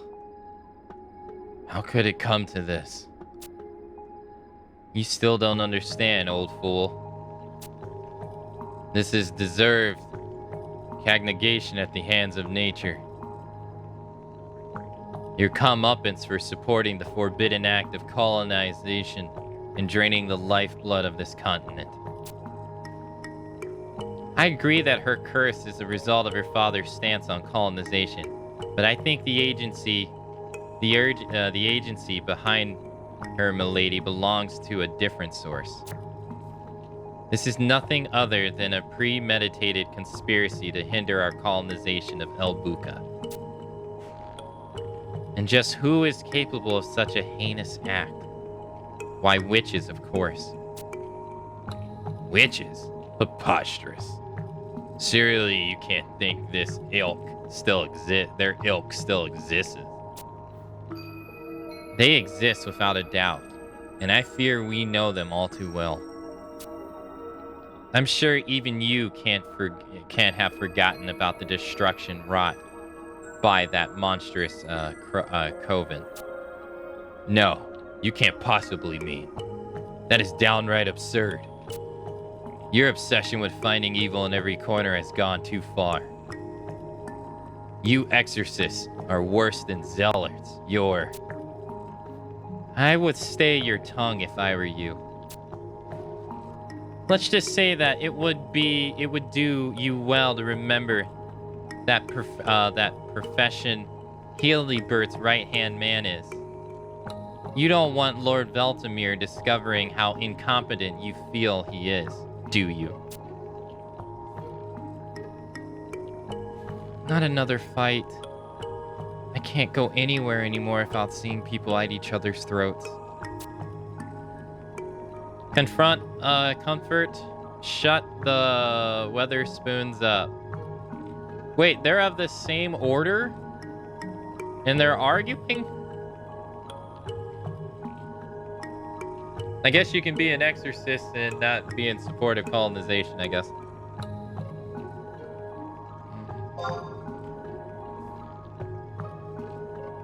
You're right, Akane. I shouldn't let my emotions get the best of me. That's why we can't just stand here and let their tempers flare.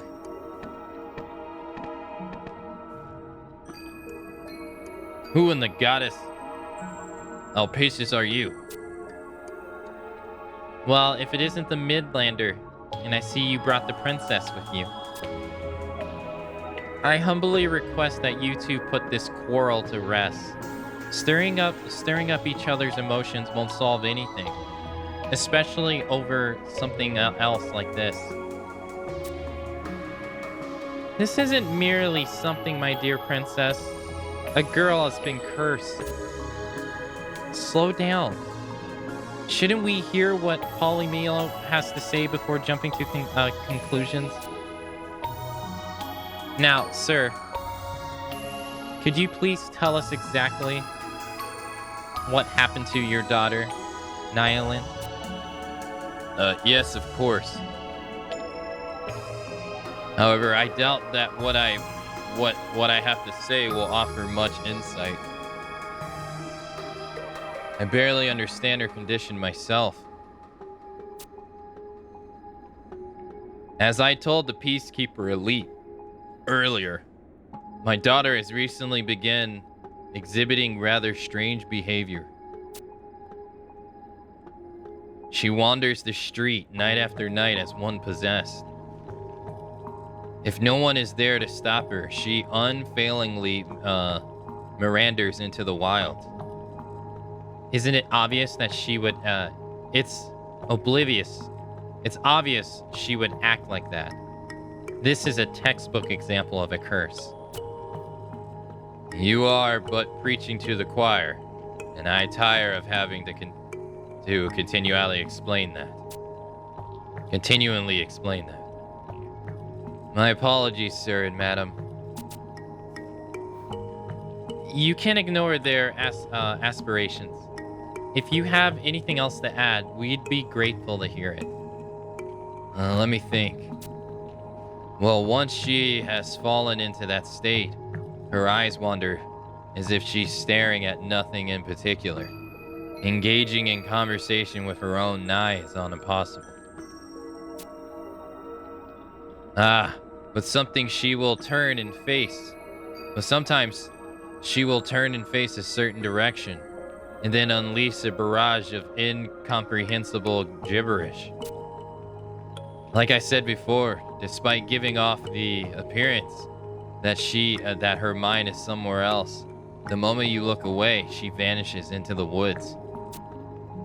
I know not what would have become of my precious Nyland had those two kind souls at the Bivouac not been there to see for her welfare. And where is your daughter now? She's in the next room, over, fast asleep. I see. So, you two have cause to believe that these are signs of a curse? And Ingrid, you said you've heard of a similar phenomena? Indeed, I have. Whilst on my travels through the Middle Lands, I heard of a tale of an individual who was inflicted by a curse of evil spirits. He was doomed to walk the streets of his city both day and night without reprisal. However, he left behind a legacy. To this very day, the people of his land dressed up as ghosts once a year and have others chase after them. The pursuers even receive delectable conflictions for their efforts. The origins of such festivities is almost certainly linked to a historical event in the distant past. Why the participants would reward pursuers with candy is beyond me. What illogical traditions those Westerners have. I say that the practice likely comes from an ancient ceremony that served the same function as exorcisms do today. My, to think that such a ludicrous custom would have such a rich history behind it. A stunning story, if ever have heard one. Thanks. I thought it was pretty good myself. What? You mean to say that you fabricated the whole explanation? Cassad, your blatant lack of diligence disturbs me. Our order would surely sink and disrepute with you at its helm.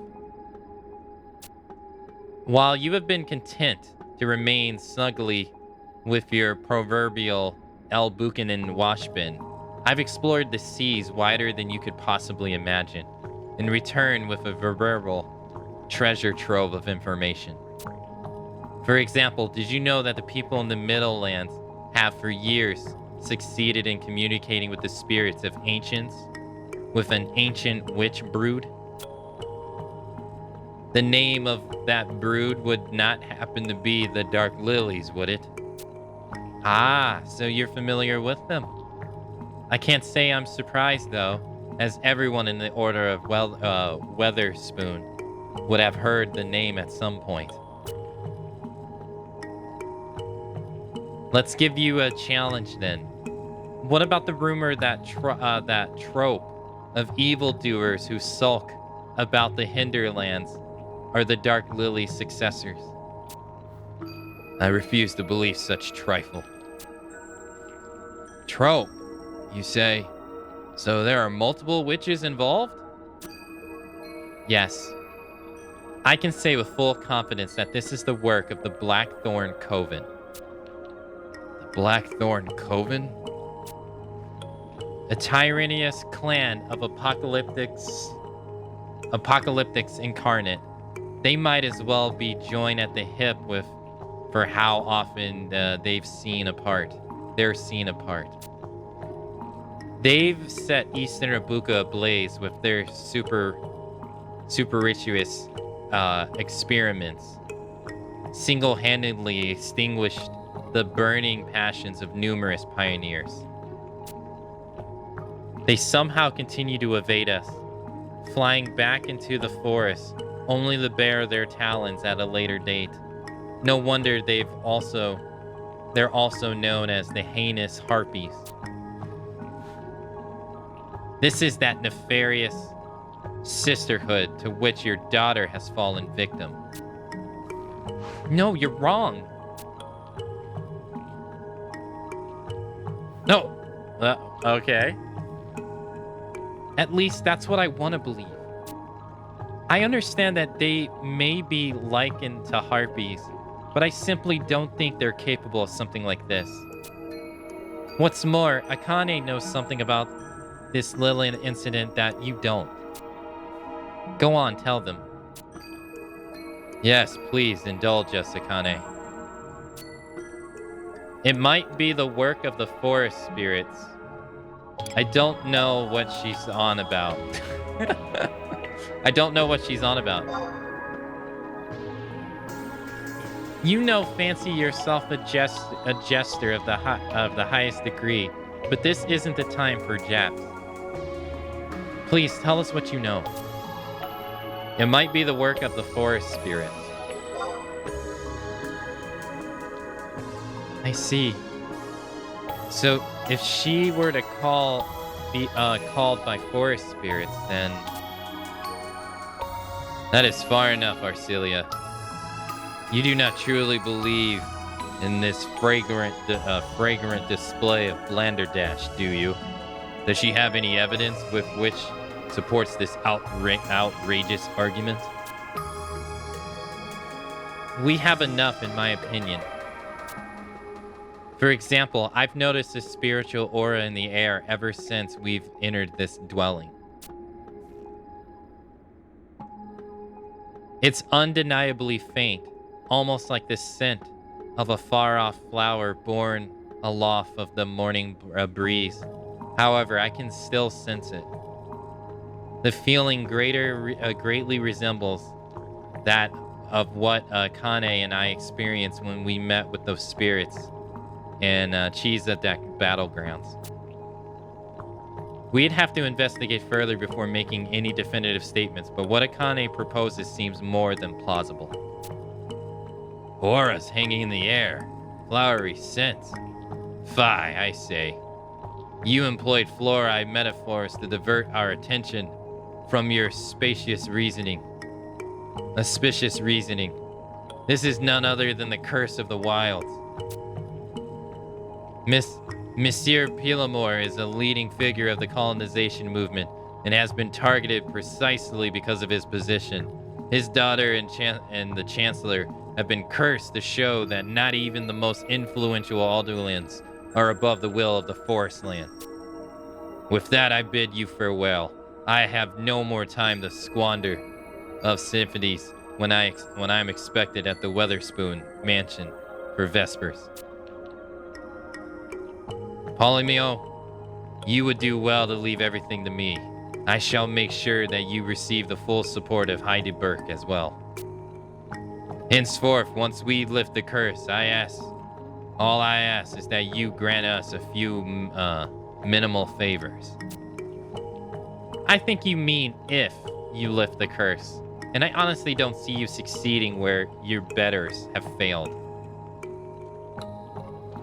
Damn. Squawk all you want. But when the time comes, you and the princess will be proven for the fledglings you are.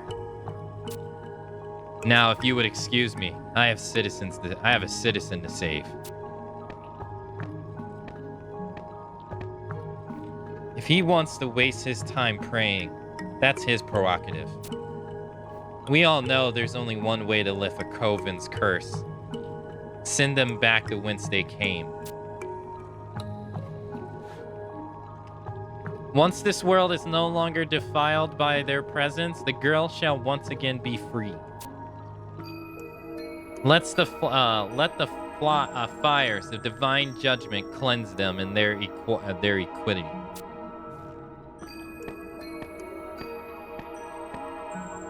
Who do I believe here? They both promised me my daughter's return to normalcy, but their methods are diametrically opposite. What about your Rosalita tomb poem, Akane? Does it sense any abnormal presence?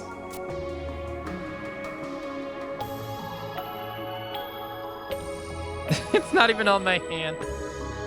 The plume exhibits no reaction whatsoever. Well, it doesn't have anything to do with the leafkin. I guess that proves that Castar is wrong. Your plume would surely have reacted in some way if the woods were involved. Moreover, I seriously don't think the Blackthorn Coven has anything to do with this. That leaves. Mistress Arlesia, I beg you, please save my daughter. Don't worry, I'll do everything in my power to cure your daughter of this affliction. However, I'll need your help with something in order to accomplish this. A strange spiritual energy permeates this room even as we speak.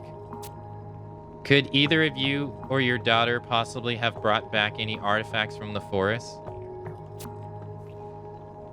That seems highly unlikely. I may be a proponent of colonization, but I have personally never strove into the hinterland. Come to think of it, I did purchase an enchanting stone at the market the other day.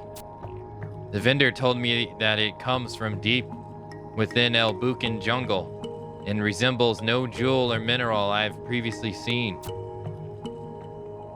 Not only did it have a particular shape, but it was also so overlarge that it could not fit in my palm. And the color, upon first glance, it was stunning shape of crimson, but upon further inspection, it shone as warmly yellow as the sun.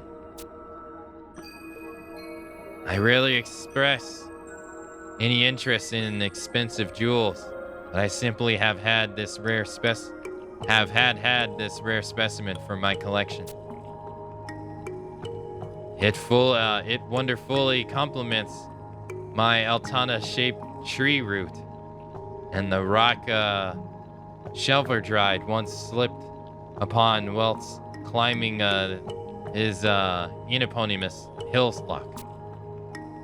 Many of my colleagues have also succumbed to the temptations of the collector. For all we possess, energies of bizarre objects. In fact, the stone in question is said to have previously been worshipped as a vessel of a transcendent power.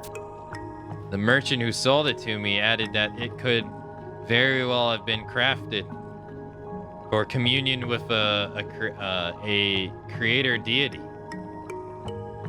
He was not so forthcoming with the name of which, but I am certain it must be of importance. My daughter was captivated by the stone's mystic properties, even more so than me, so I bequeathed it upon to her.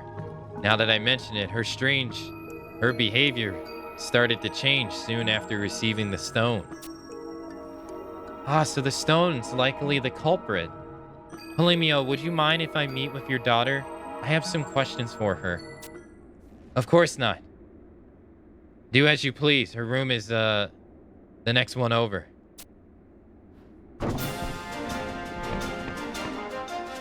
She's done it again, dear. What? She's gone? When I went back to check on her, the window was open and she was nowhere to be seen. Damn, this curse. We best start looking for her immediately. Hopefully she's not gone far. Let's help look, Akane. And then, where do you suggest we start? The forest, all over town, the chest of drawers. The forest. Great minds think alike. So we agree that it's probably those spirits calling for her again. I doubt those spirits bear any ill will towards Nyland. But I get the feeling that something awful will happen if she enters those woods. Palomino, could I ask if you please search the town while Akane and I look for her at the edge of the forest? Ma'am, will you let her... we'll let you know immediately once we find her. Please, don't move from this spot. All right. Understood. Okay, so back to the forest.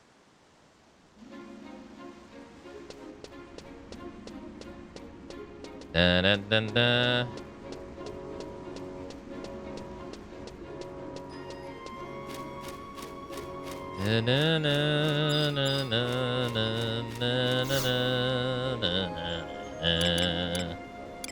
Alright, let's go to...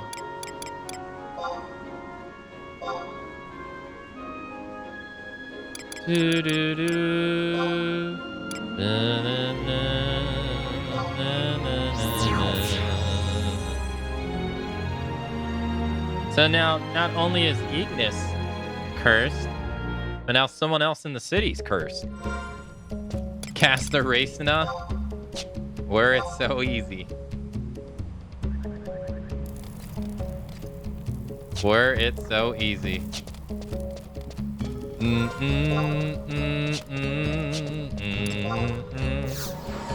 But now we have 2 people cursed.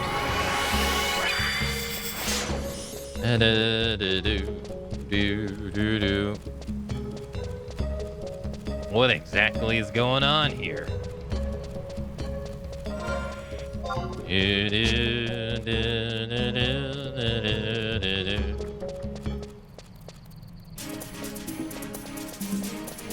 You're right, I'll do it while I'm here. Might as well.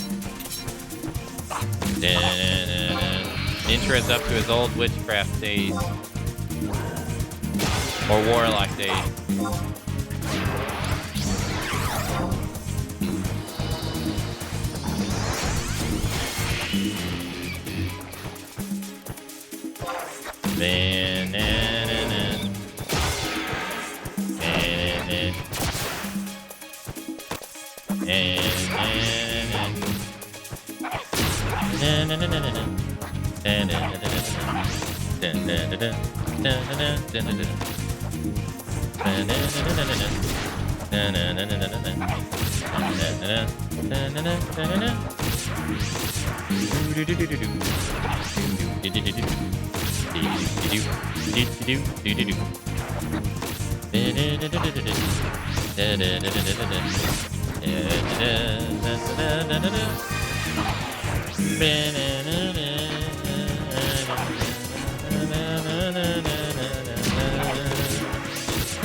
Alright, nice.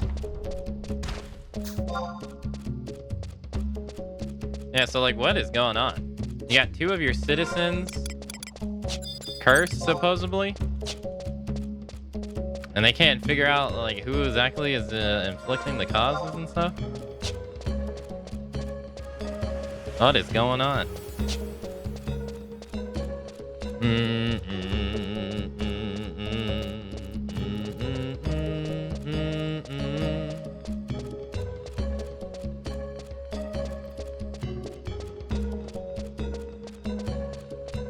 They don't aggro, do they? Nah, they don't aggro.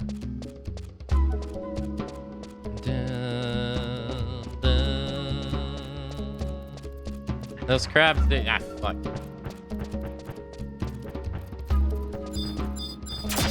Ow. Ow.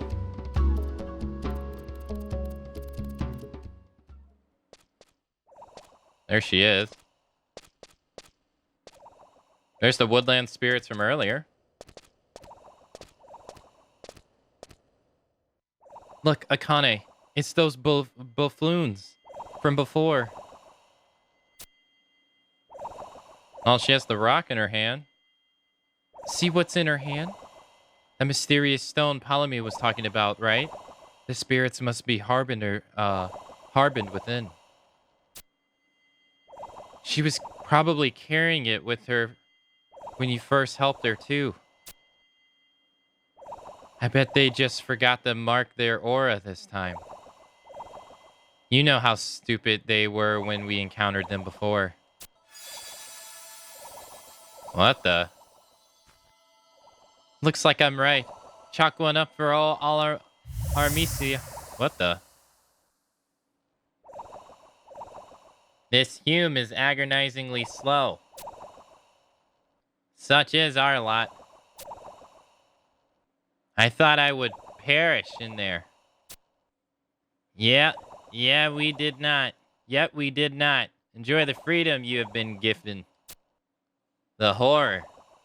Never will I return to that den of inequality. Okay. Akane, she needs our help. So there's forest creatures inside the rock?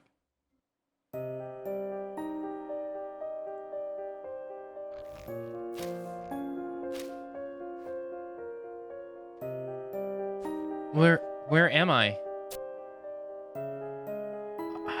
Are you all right, Nalin? I think so. Wait, Princess Arcelia? Why are you My friend Akane and I came to rescue you from the clutches of the spirits who led you out here.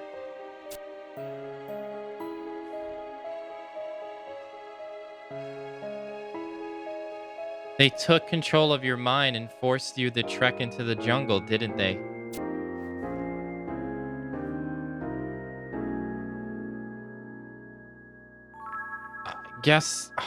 What? I guess so? I don't know. I'm so confused. That's okay. Just calm down. Anything you can remember at all will be a huge help. All right. I'll try.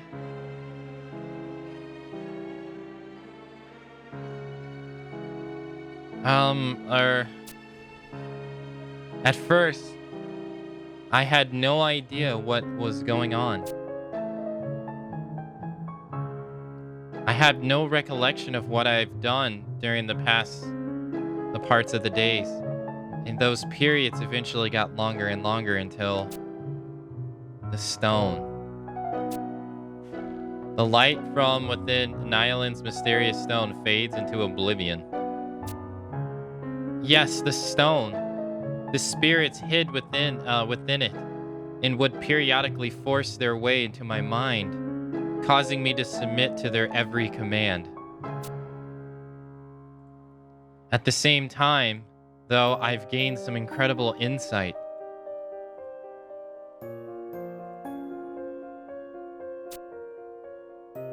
It's not really, I'm not really sure how to explain it.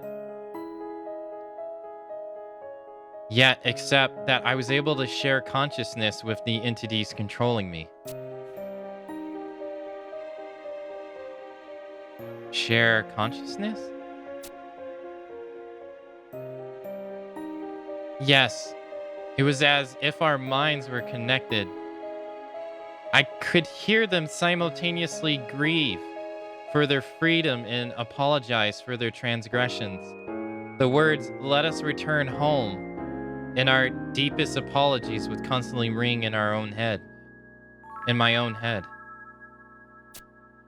Even our emotions seemed linked. For I would sometimes begin shedding tears for their plight, even though I resented what they were doing to me.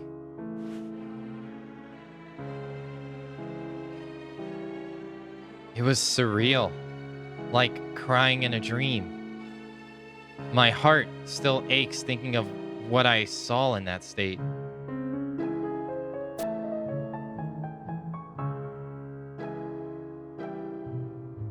The fairies apparently got separated from their brethren while frolicking about the woods.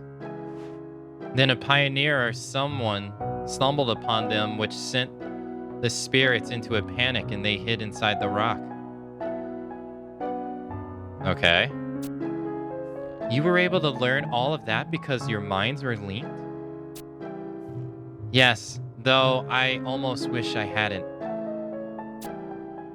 Well, I'm glad that you emerged from it unscathed. Your parents should be even more relieved when they see that you're all right. So let's go back.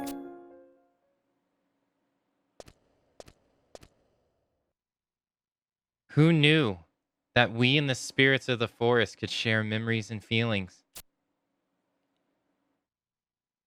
If Nylon could do that with the forest spirits, then perhaps my brother. I'm sorry, forget I said anything. This is neither the time nor place. Anyway, we need to take Nylon home. There should be a frontier station around here, if my memory serves me. Okay. Da-na-na. Now, do we go to the frontier station or do we go to her house?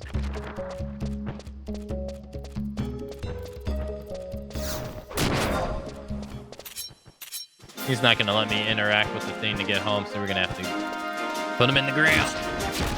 She has big hands? I didn't notice. The black hair lady or the Arcelia?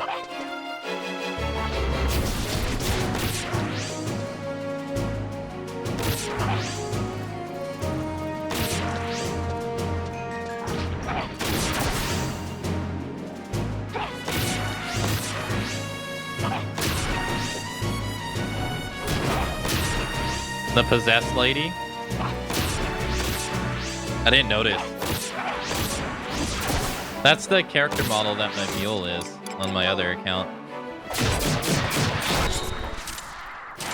Alright, let's get out of here. Big hands. She had big hands and a small head.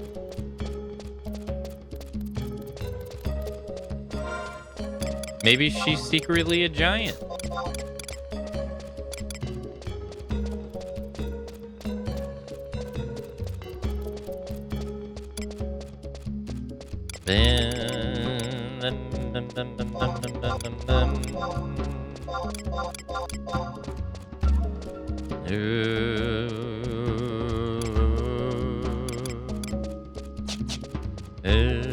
Dang, this is back again already? Her fist was almost the same size as her hand. Maybe her father's Popeye.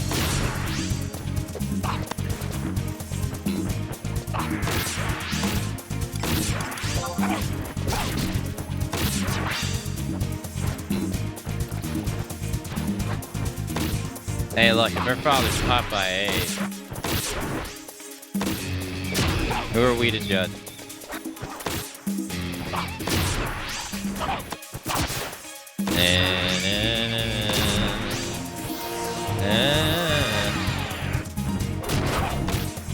I didn't notice though. I wonder if it's like that all the time though.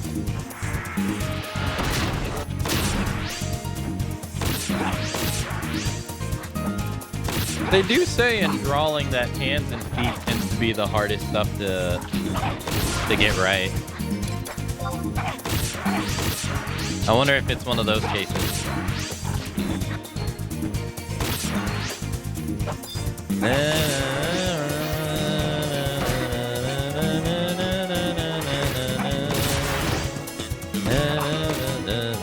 Why are you judgmental birding me? What? What did I do now? I did nothing.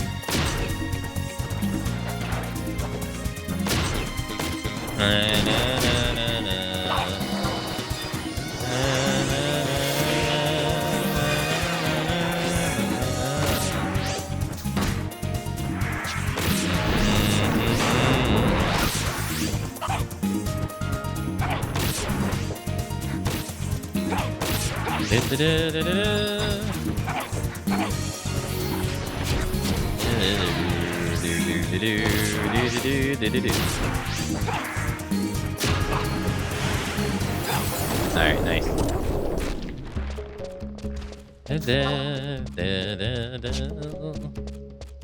Alright, let's make our way back.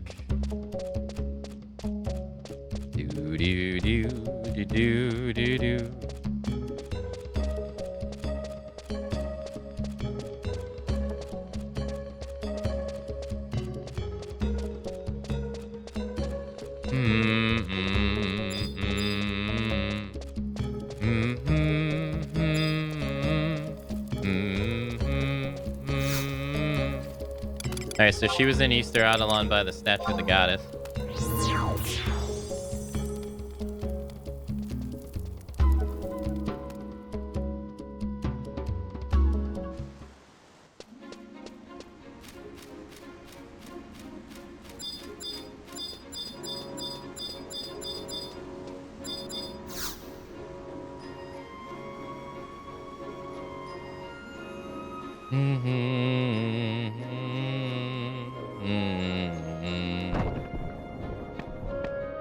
Father!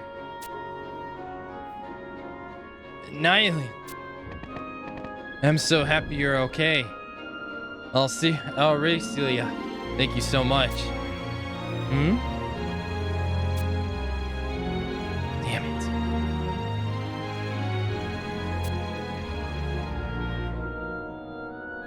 We are entire and internally grateful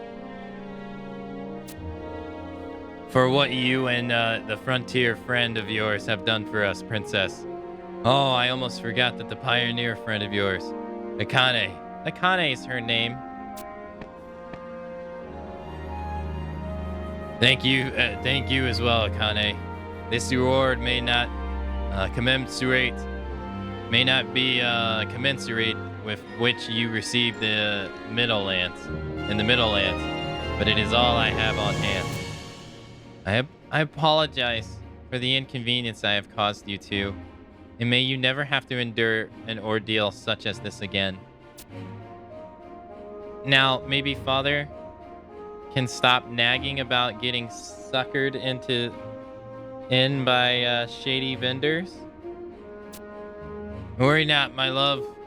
I shall never purchase another obscured babble as long as I live. Your daughter's right, Palomino. There are likely pawns upon pawns of potential dangers lying in wait within the hinterland. Until we know exactly how upsetting them will influence our lives, we'd best be careful. The girl speaks the truth. It is best to let sleeping chocobos lie, and we must never venture forth into the jungle again. Please don't put words in my mouth. That's not what I was saying. Either way, it seems that what was inflicting Nyalin is no more. If that is the case, then there is no reason for me to stick around. Goodbye. I too must take leave and inform Hildebert of what's transpired.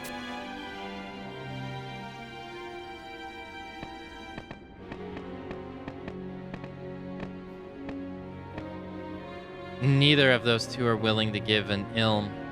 Is there nothing we can do to get them to cooperate?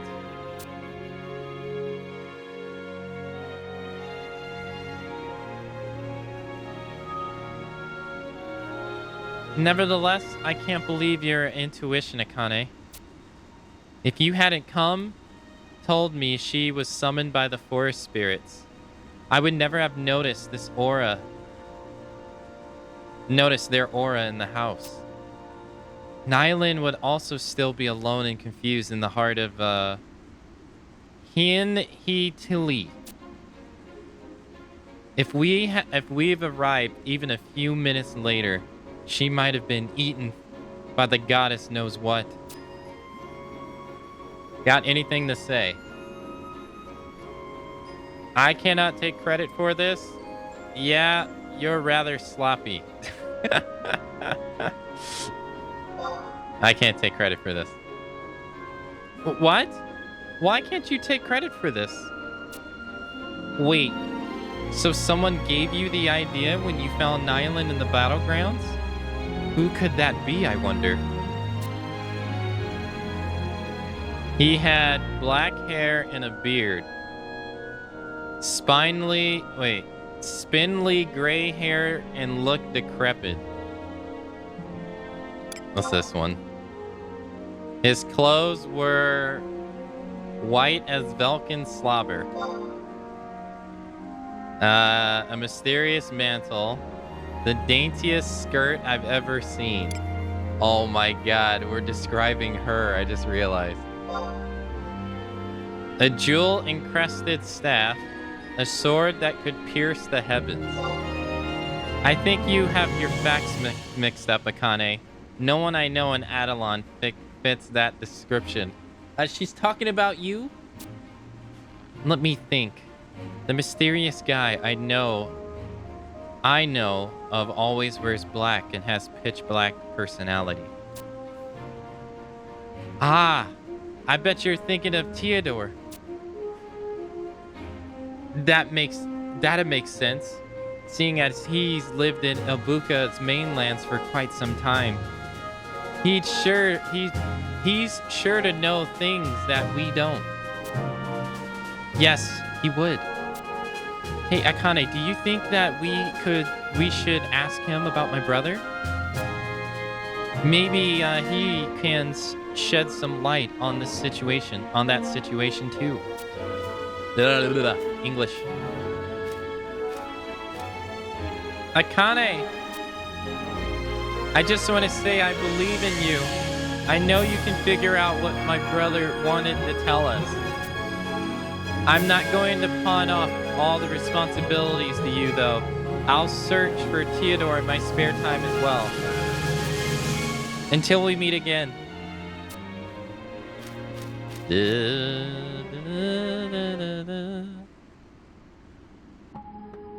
Oh.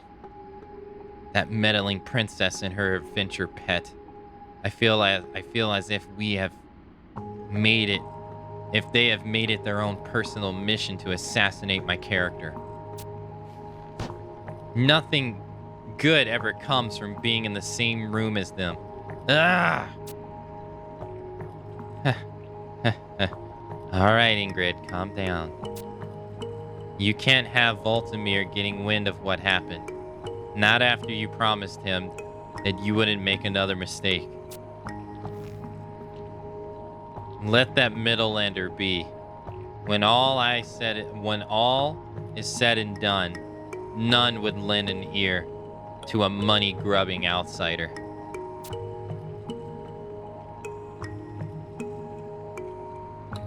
The true threat to the exorcism resurgence is the princess.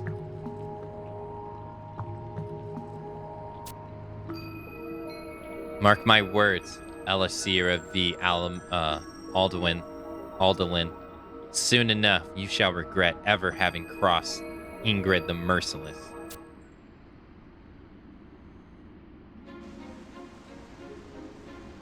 Uh-huh. Well, damn. Somebody's angry. Someone is upset. Someone is mad. This looks like legit players. I can reassure you that this doesn't look sus at all. No, it doesn't. Look at them all having similar weapons up. He has the bard. Oh my.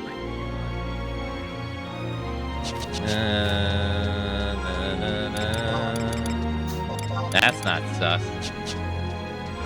Well, you already know what happens. Let's not even talk about it. Yes, of course, we've been hit with the whole you have to wait another game day. Yes.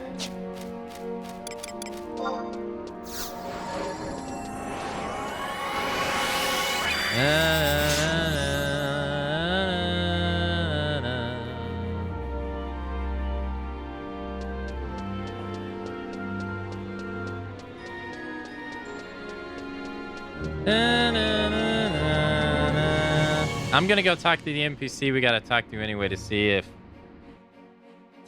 it goes through anyway. If not, we're gonna go to Dynamis Juno. And then probably Dynamis Bendai Glacier, for all that matter.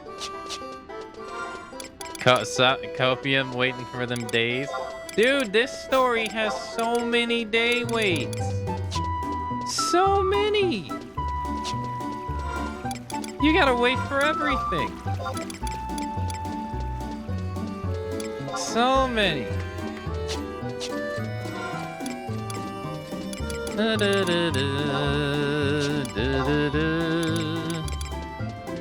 Like, yo, game, let me do stuff. If we get 2 job points, we get 10. We get an attack bonus increase by 6. All right, anything sell in the auction house? Of course not. This is me we're talking about here. Nothing is in my favor. All right, let's go over here. So we gotta talk to Levy, but hey, we talked to her when it was Dark's Day. Maybe it's Fire's Day now, maybe. Oh!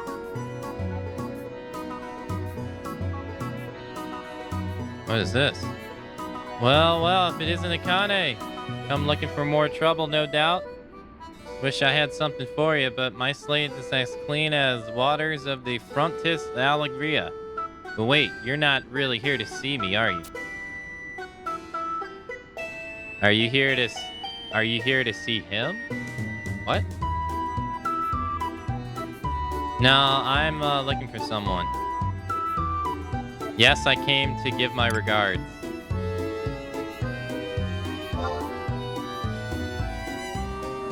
Aw, come on now. All our conversations are business related. Why would this be any different? You know I'd be happy to tell you anything I can. No, I'm looking for someone. Another one of your manhunts, is it? Theodore, you say?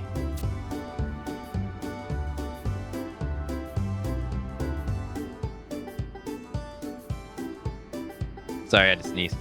All right, that old fludgy duty who always dressed like he's headed for a funeral. Funny you should mention him. One of my buddies who fancies him one of my buddies who fancies himself adapted at games of chance was talking the guy up a few days ago. Something about counting cards and loading dice, blah.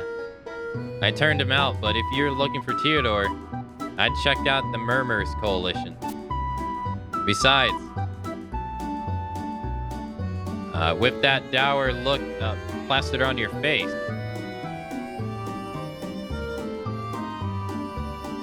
you could probably use a bit of relaxation. Altana loves all her children, but it wouldn't surprise me one bit if that expression makes her think twice about giving you guidance. Off you go. Let your head down and gamble away some ballad. Everyone needs an escape now and again.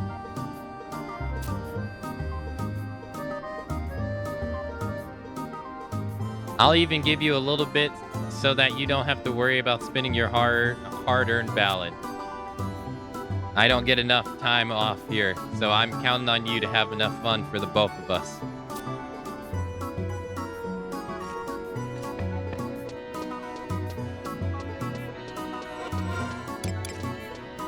Oh, I think because I talked to her at when the day was on Dark's Day, I don't have to wait.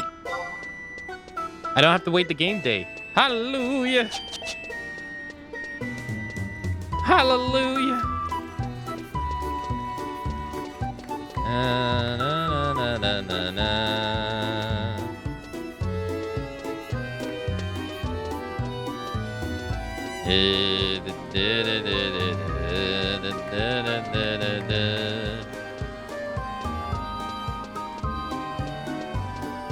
Okay.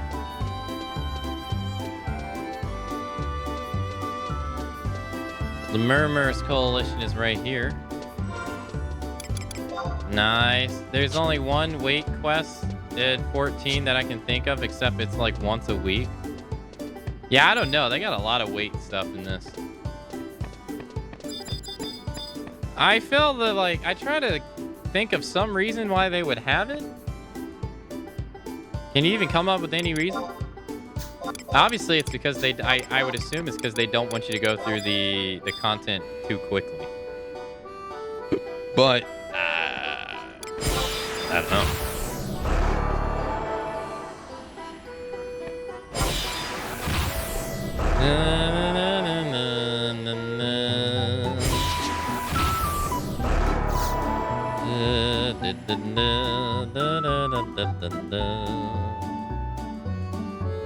To simulate the passage of time?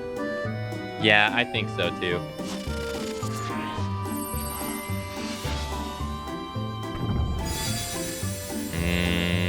Intra gambling's bad.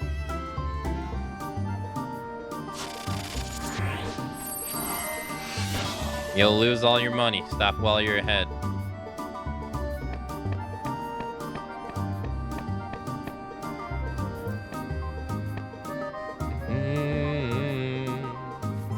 Well, well, my dear Sakane, pray tell me, how went everything with the young lady you were after?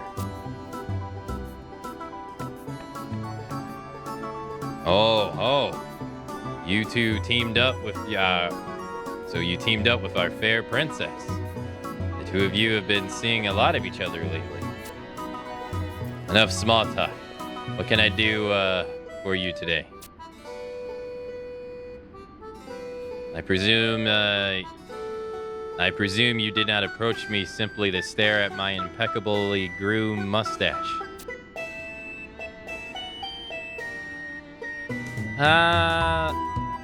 Well, you do look quite dapper. Come now. We both know that is not why you're really here. Can you help with Ignis's issue? Bit of the hot button issue these days. Well, we have our fair share of dealings of late. Of course, I'm inclined to help you.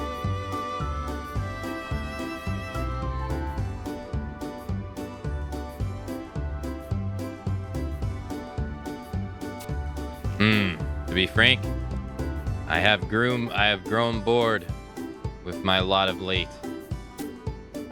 And all things have their price. As an adventurer, you must understand. Treasure means more when you overcome adversity to attain it. In exchange for my aid, I would ask that you play a game with me. No, I promise there shall be no riddles this time. I propose a mere game of chance. Say boom or bust. One round would leave too much of a chance. However, I know we shall make it the best of 5 affair. Should you emerge victorious, I will aid you in whatever you seek.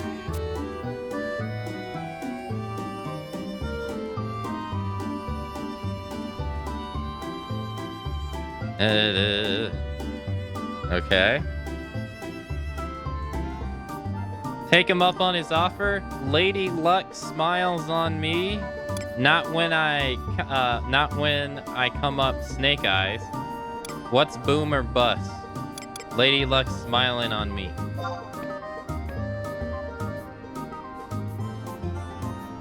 You look a little pale, Akane. Feeling the pressure?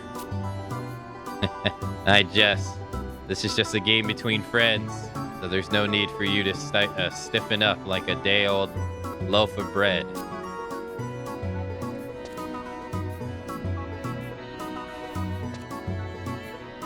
The time for talk is over. Let us see whom's fortune favors. Okay. A hollow victory over an apathetic foe leaves a taste no better than defeat. So do not disappoint me.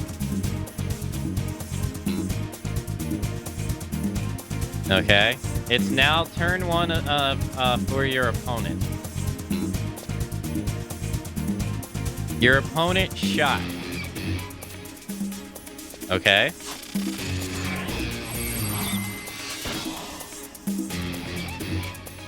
Your shot of 5 for a total of 5 on turn 1. Okay. What will you do? Fold? Stay? Wait, are we playing blackjack? Is this what this is? We're playing blackjack? I'm shooting. Shoot. You shoot.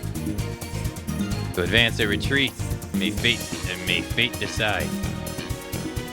It is now turn number 2 for your opponent. Your opponent shoots. Okay.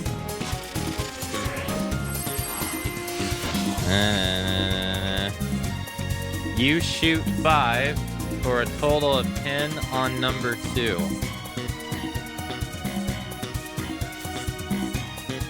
Stay. You stayed. What to do, what to do. Bring it home.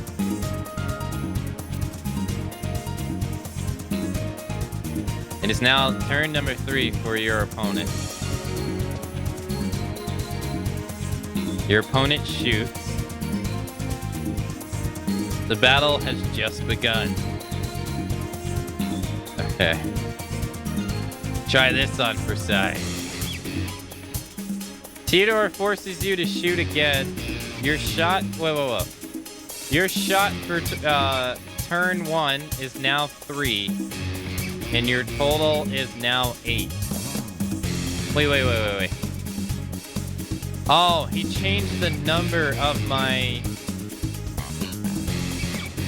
Okay.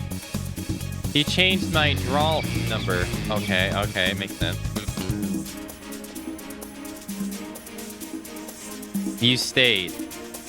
Oh, feeling the heat.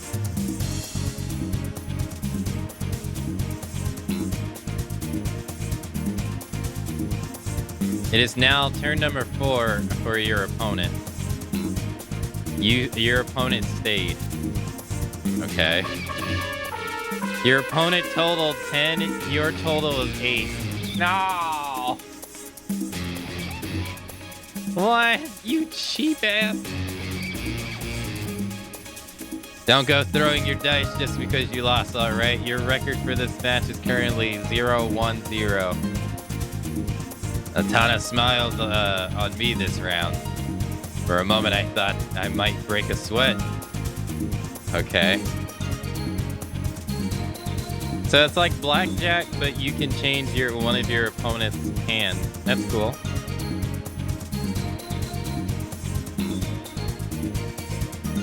A hollow victory over a pathetic foe leaves... Yeah, you said that before. Okay, so he draw up. My turn. We draw a 5 again. A1 day, hello.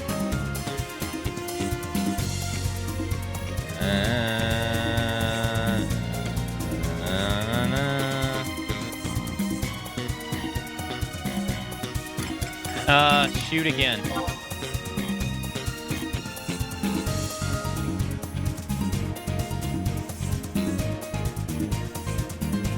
Okay.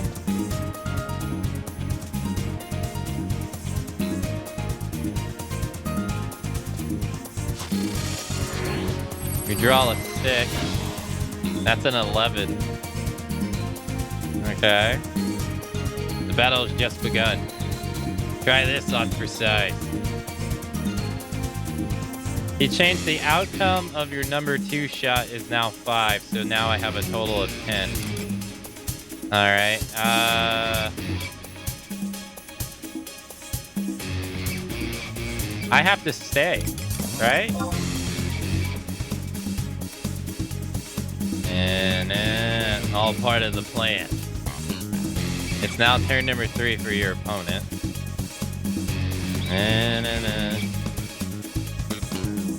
Your opponent stays. Oh, we tied 10-10. You're equally matched. Okay.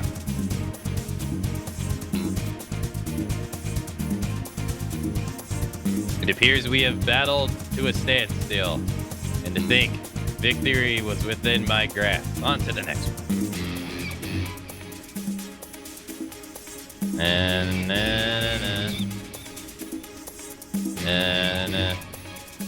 This may be a friendly contest, but I assure you, I will pull no punches. I would implore you to do the same.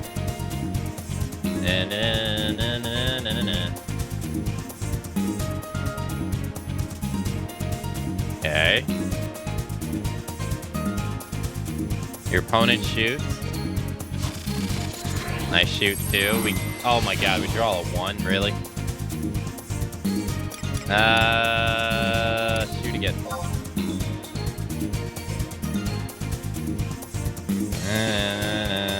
To advance or to retreat, may fate decide.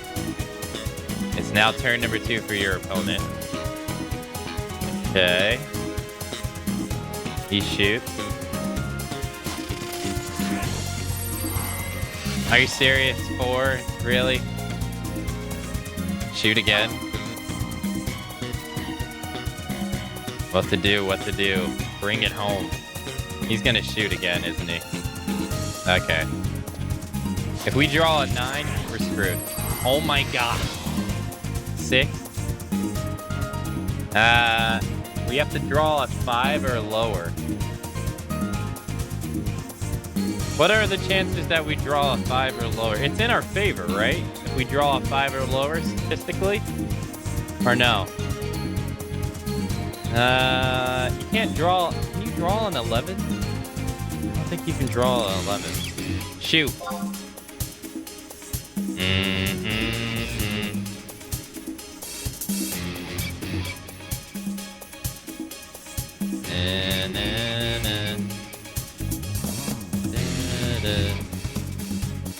Here comes 6. Josh.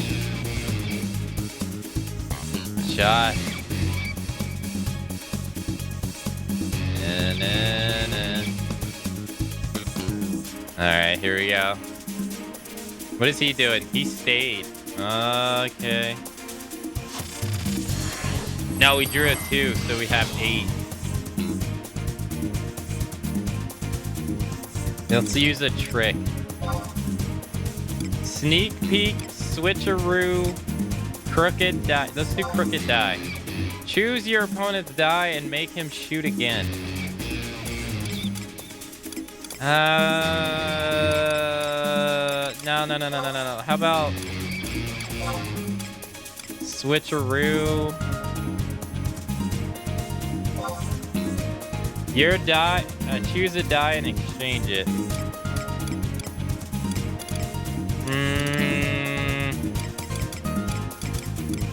This gives us 6. No, this gives us 7.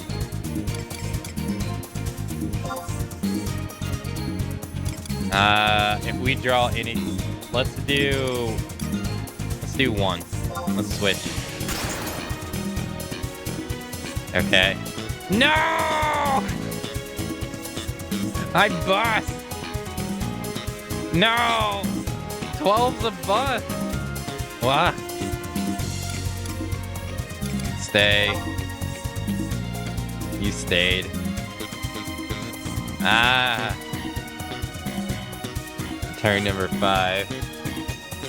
The opponent stayed. He had 6. Damn it. No, he had 11. Right? He had 11. He literally had 11. I couldn't beat him even if I did do that. Oh my god. I'm 0-2. No. The day's still young, Akane. Keep your chin up and perhaps luck will turn around. Dude, this is me you're talking about here. I have literally no luck in existence. Everything I touch is destined to fail. Alright? Stop. Stop.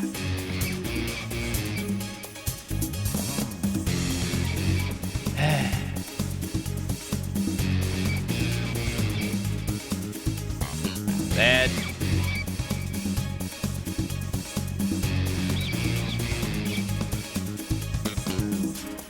This may be a friendly contest. Skill issue in a game of chance? Yeah, okay, dude.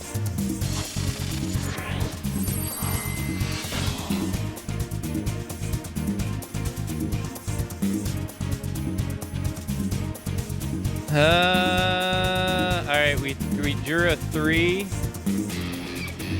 We gotta draw an 8 or lower. Alright, shoot.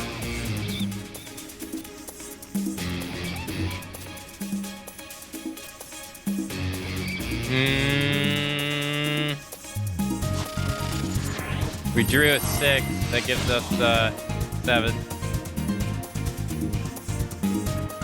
Oh no, I'm sorry. We drew a 4.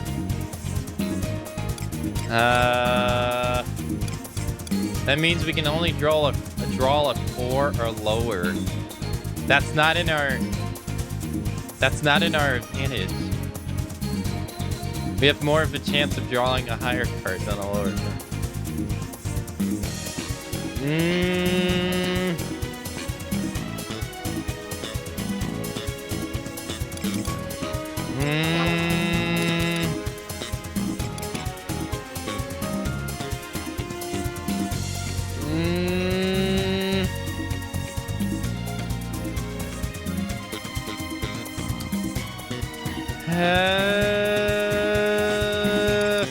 Crooked die. Redraw your first card.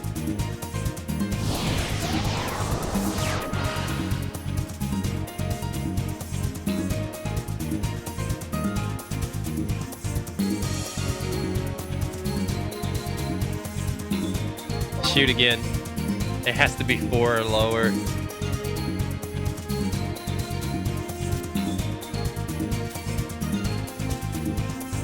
He shoots. Okay. No! No! Come on, man.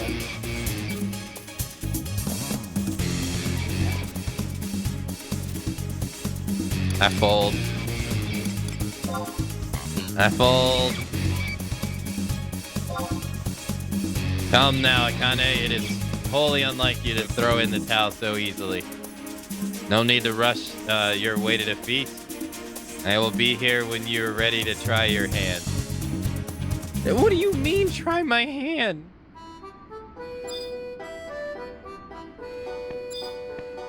Damn, I lost 3 games and we tied 1. Ouch.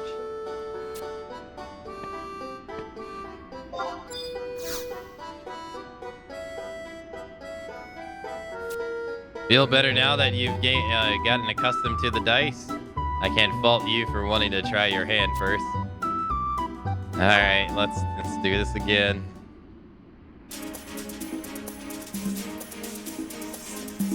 Okay. What do we draw forward? A 5? Okay.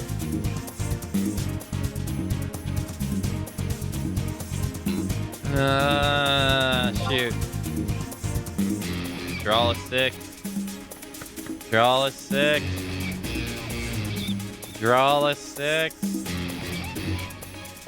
Draw a 6. No, we draw a 4. Well, that's 9. Okay. Stay. Well, how about this? Now you're... Is he gonna shoot again?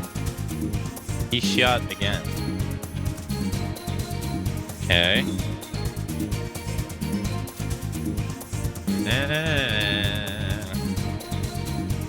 He shot again. Try this on for size. Yo, we got a total of 11. Let's go. He gave us 11. You stayed. Ah. Your opponent stayed. Don't tell me we're about to tie at 11. You gotta be kidding me. This game ain't gonna give me anything. Come on.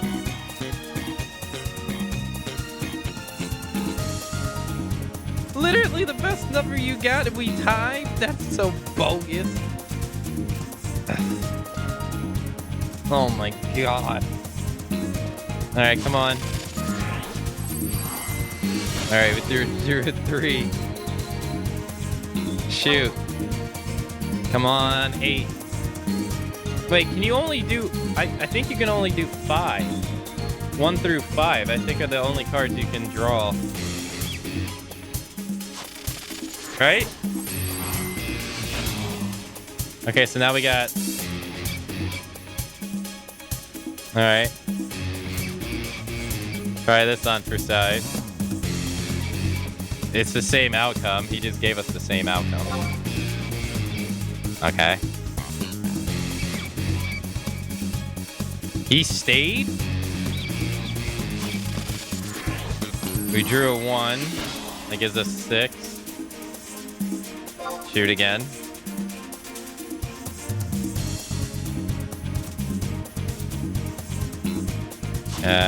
Five. No! Oh!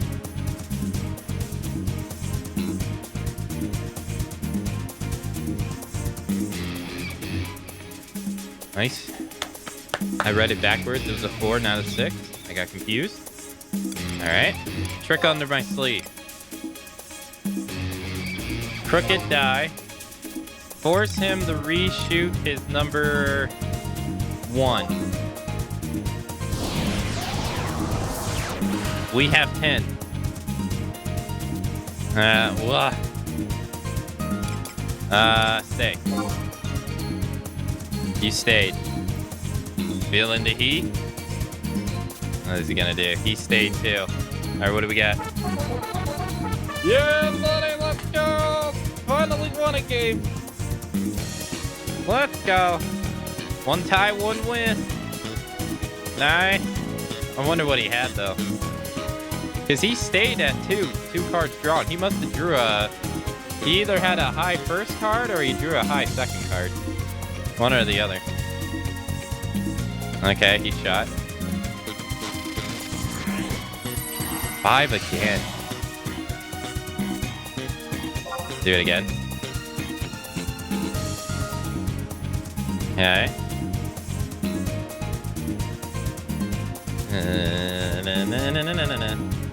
He shoots. Okay. We're at 7. We draw 5 now, we bust. He just... Okay, he made us redraw our 2 again. Okay. Alright, come on. The most we can draw is a 4. He stayed. Come on. We draw the 1. Son of a... The most we can draw now is a 3.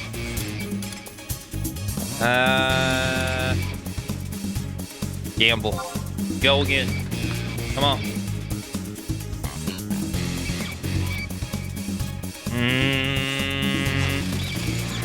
No!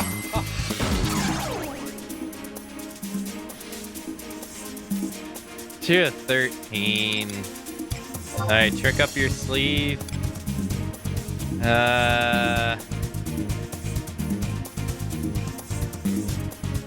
Switcheroo. I'll switch my 5 for his second card. No, it was a 6. No, I made it even worse. Stay.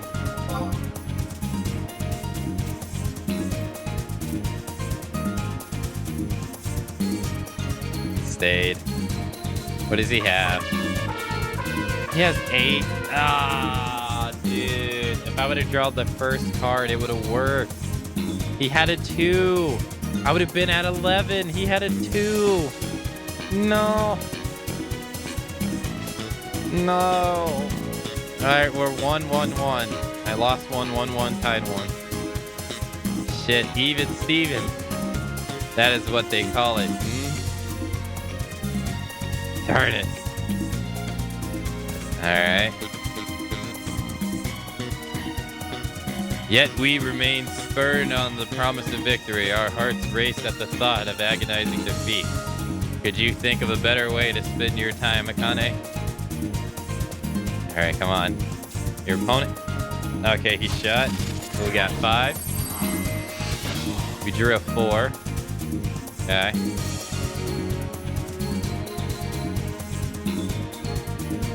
So you can draw a 6. It's possible to draw a 6.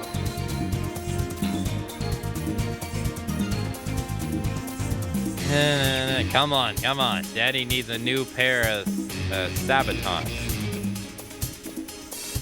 And he shot.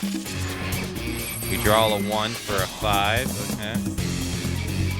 If we draw a 6 now, we get 11, but we're not going to do that. Are you sure about that? He's going to shoot again, isn't he? He stayed. He's been staying a lot on 2 cards. Dude.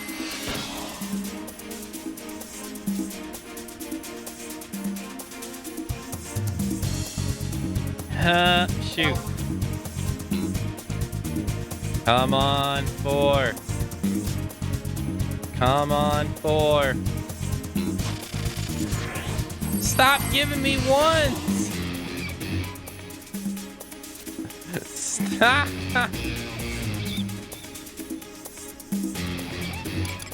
All right, let's switch out his first card. What do we got? Yo, we got 11. Let's go. Yeah, baby. You may think you have the upper hand now, but I wouldn't cash in those chips just yet. Stay. You stayed.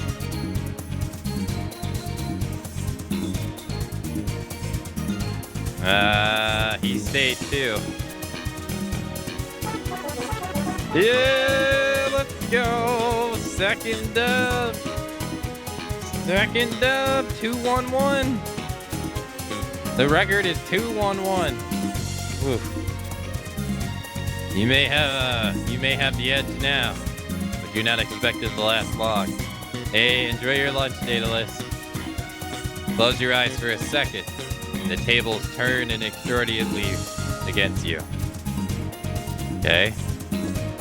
Yeah, alright, alright. We got lucky there.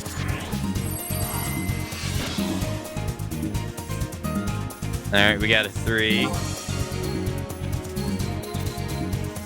Na-na-na-na-na-na-na-na.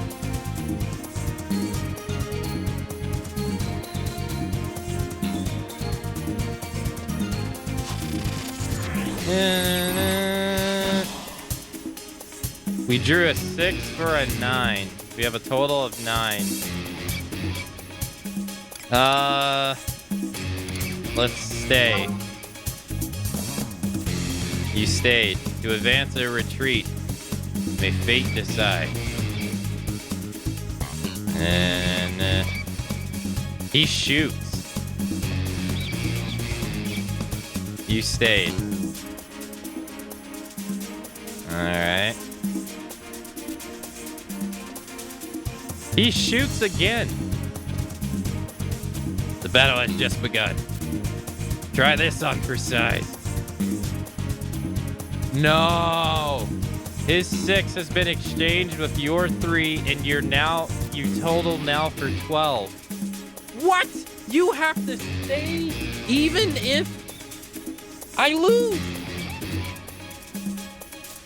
You get no option to rebuttal? We both bust at 12. It's a tie. It's 2-1-2. Oh my goodness. What the dude? We're exhausting all possible games. That's fun. This is 5 games. Oh my god. It appears we have battled to a standstill.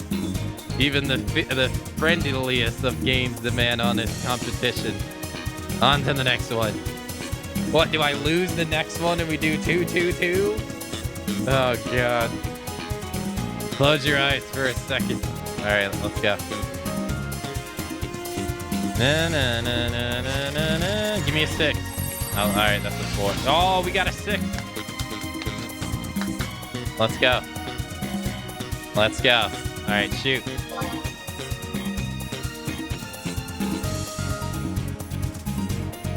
Come on. Give me a 5.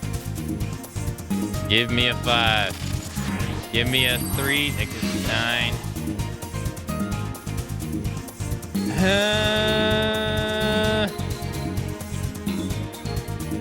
What do we do? Do we switch our cards? He did shoot 2 times in a row. Well, normally you do. If we get a 6, we get a 12. If we get a 5, if we get a 4 or a 5, we'll be in a good spot. Let's switch. We'll switch our 3 out.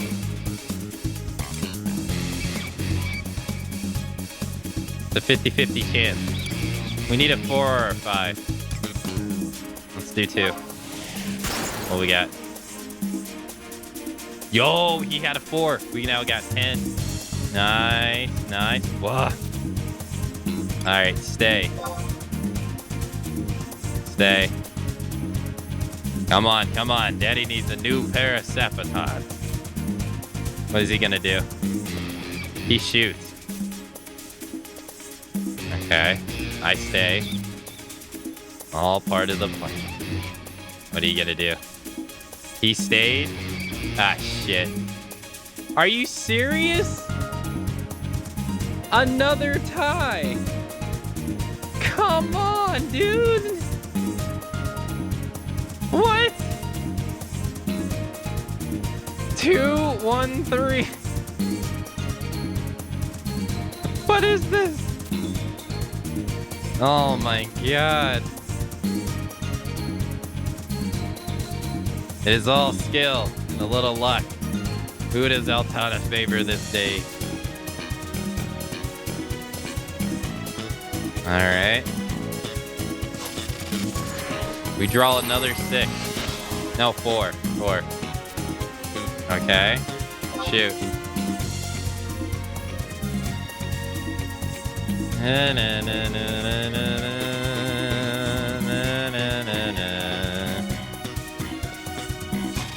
If we get a high card, we can try to like force a bust on them. Shoot again. We got 7. If we draw 4 or higher, if we draw 5 or higher, we're screwed. All right, what's he gonna do? He shoots too. Give me a 6. Yo, we got 11. Hey, we got 11. No! No, you son of a bitch!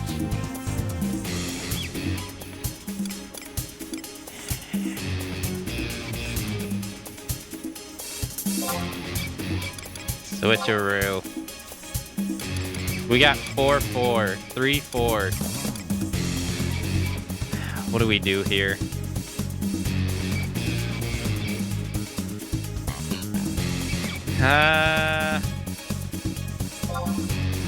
Do we switch out one of his hands? He has 3 cards too, and there's no way he's holding a bus. He might have, actually, he might be holding a bus.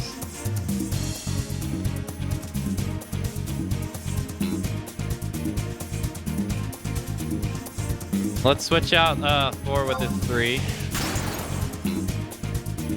We have 9.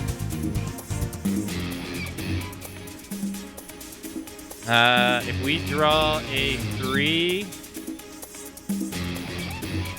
if we draw a 3 or higher, we lose. Or no, if we draw a 4 or higher, we lose. If we draw a 3 and down, do it. Gamble. Come on. Come on. He's gonna stay, ain't he? Yep. Oh, we got a 10. We got a 10. If we draw a 3 or higher, we lose. That is not in our favor. We'd have to draw a 1 or a 2. No. We're good. We're good, actually. Let's stay. We have 10. If he stayed, he probably has 11. Yes! Yes! We did it. 3 games, 1 loss, 3 ties. Woo! Let's go. The record of this match is 3 wins, 1 loss, and 3 ties. Holy shit, dude. My God. Damn. Congratulations, my friend. With the look on your face, I was not sure you would make it. Pay my rambling no heed, Akane. What is it you wish to discuss? About Ignis, I see. Da, da, da. Da, da, da, da, da, da. Da, da, da, da, da, da, da. Da, da, da, da.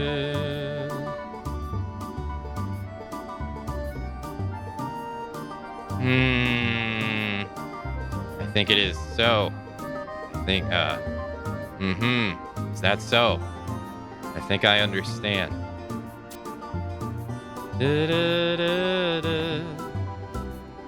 What you truly seek is the reason why Ignis points his twig of a finger at his younger sister.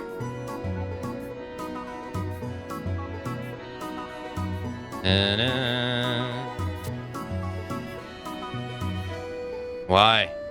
The answer is so obvious that I'm amazed you came at me at all. You came to me at all. Okay.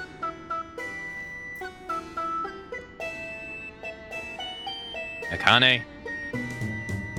Was he pointing at Arcelia? Or something else?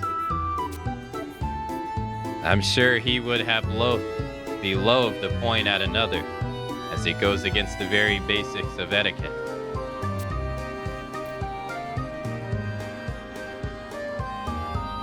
Begging your pardon, but would you do me a favor?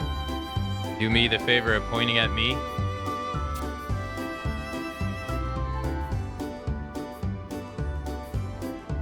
See, Akane? Like that.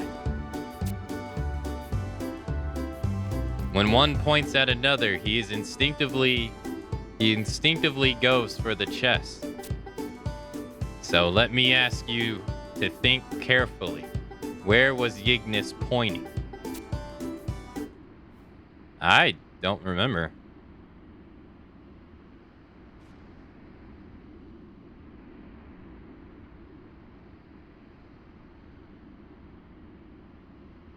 Oh, he's pointing at the sword. At her chest.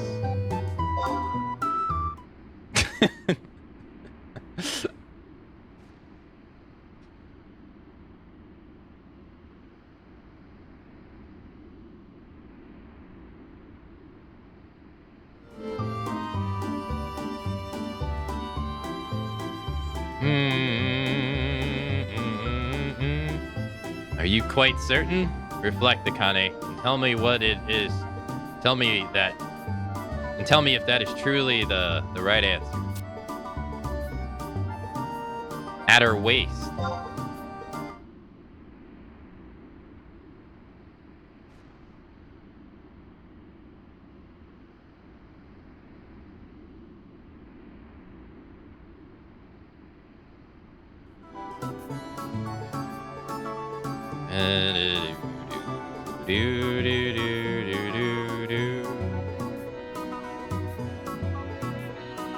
Ah, what pray it is. And pray tell, is it about her waist that warrants pointing out? A sword? Her hip bone? Really, Akane? I suppose you are not strictly wrong, but... A sword. Precisely. Or Alicia was not the subject of his gaze. Rather, what truly caught his eyes was the sword that she has at her side.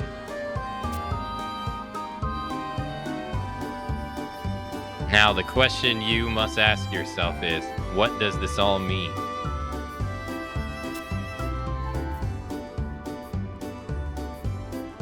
You're a smart woman, Akane. Surely you do not need me to spoon-feed you. Her message was intended for you, was it not? I suppose I have a few years on you, but it would be too much for you to expect me to provide all the answers. I'm not an oracle, blessed with the ability to see truths behind shadows. The best I can do is provide you with the tiny insight.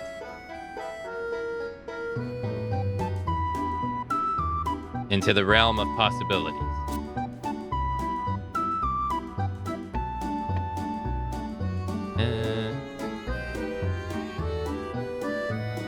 Now, if I were you,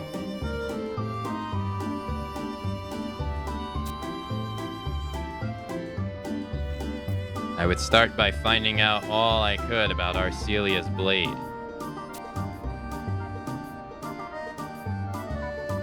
And if you have, and if you find information somewhere, where would that be? The library. I leave this mystery in your capable hands, Akane. Alright, so he wants us to go to the library.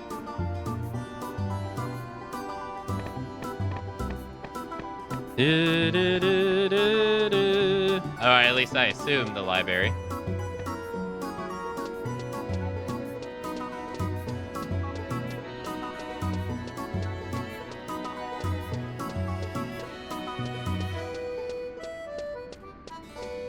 Alright, so let's go to the library.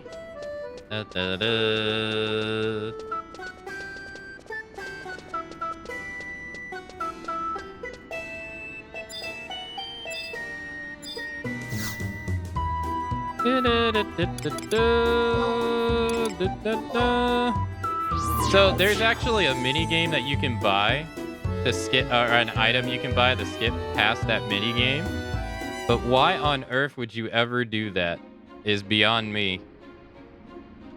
I mean, I guess if you're like trying to speed through it for a mule, I guess it makes sense. But yeah, that's too much fun to just bypass. Morning, Fox.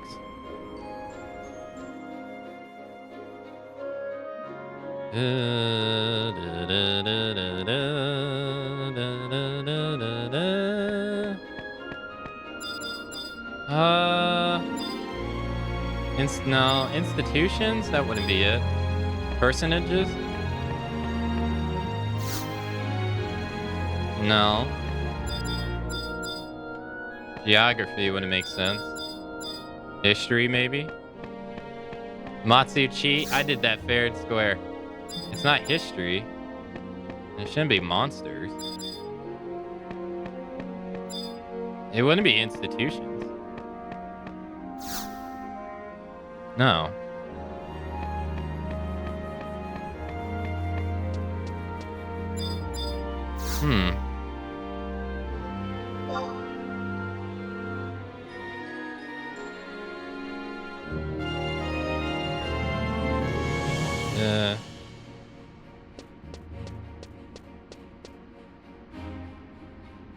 None of those options sound like they were stuff to let us know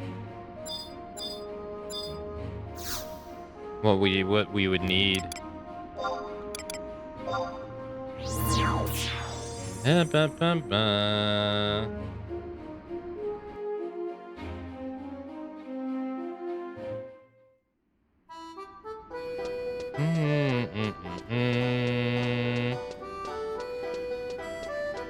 Hey, Cal Burley. Hello.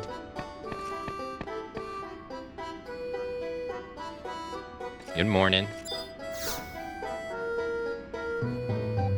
Oh, we had to come back and speak to Levis. Okay.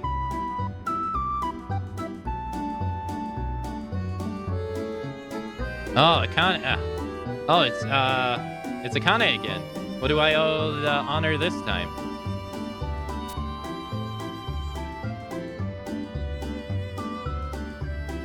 What would you like to ask about? The bearded man in black? How to win Buster Boom? The aura stirring.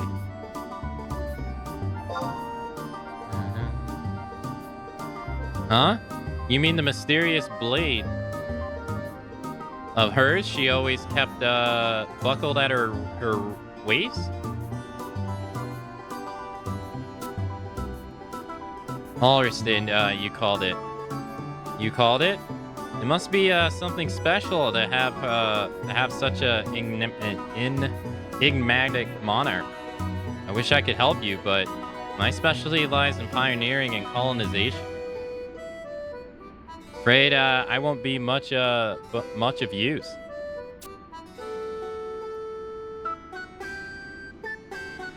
Now, if you wanted to know where you could find more, then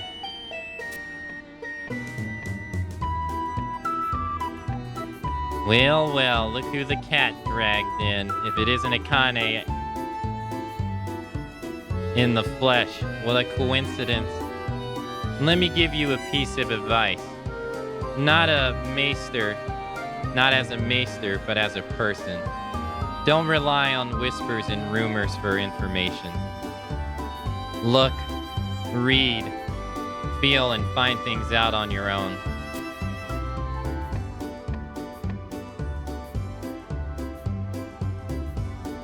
Where else? And when it comes to reading, well, there's only one place in Audlin that stands above all. Where else? The Selenita Memorial Library. Stop wasting your time floundering around my good-for-nothing subordinates and paw your way over there. Volumes of knowledge speak more truths than this moron could ever muster. Damn. Ouch.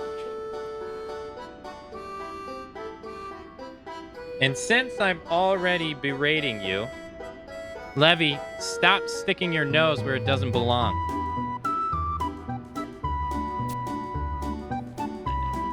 And yeah. You think I'm making some kind of joke?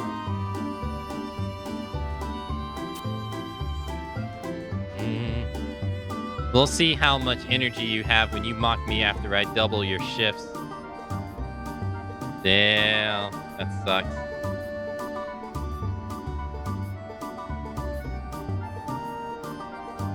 And take away your lunch break. Ouch.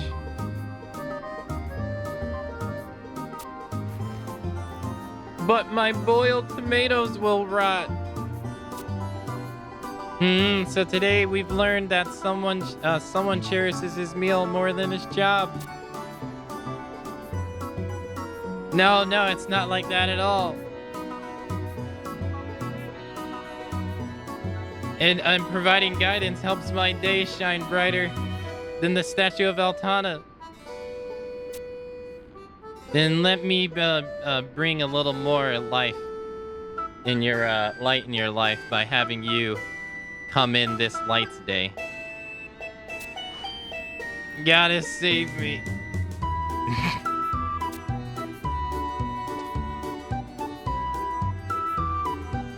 Akane, what are you still doing here? Didn't I tell you to get that scrawny frame of yours over to the library?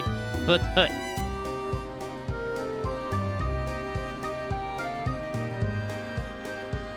And you don't get out of here right now, well, let's just say my claws are due for a good sharpening. Yes, ma'am. Not the sharpening of the claws.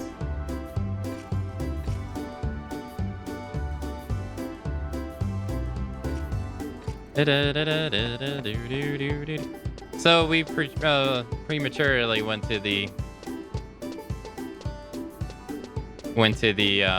library. Unfortunate. All right, so let's go back to the library.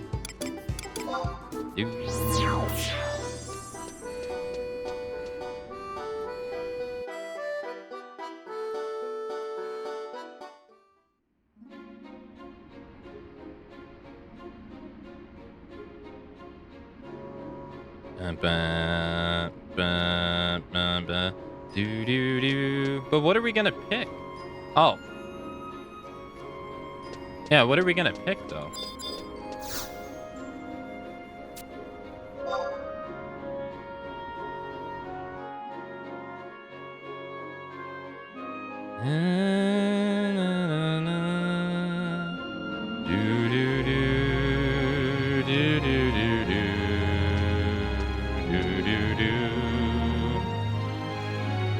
Oh, okay, so it's an automatic cutscene. We don't pick anything. Oh, of course.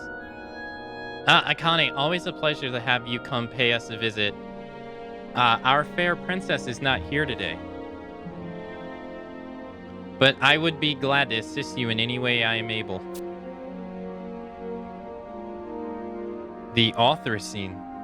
The Sword of the Founder King, you mean? All of our books on historical happenings and artifacts are located on the shelf towards the back of the room. I have but one request. Please do not cause much ruckus this time. I didn't cause any ruckus last time.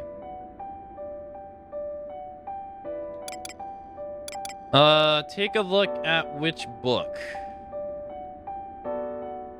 Heroes and Legends of Alduin. Okay.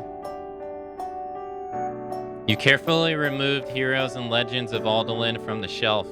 Its red leather cover is emblazed with the seal of the Order of Alduin. The first chapter, floridly titled White Wings of Swallow Bring Glory Upon Your House, contains a vivid description of the Founder King's exploits in El Buka, as well as a variety of miniature about the royal retainers.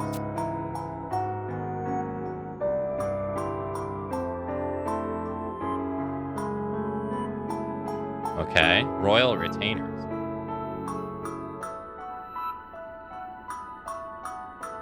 And so it comes to be that the Founder King may his glory blossom eternal, advance onto the continent with 11 of his most trusted retainers.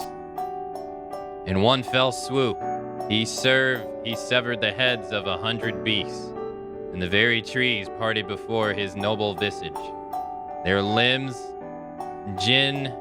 genuflecting as he passed ever further into the jungle.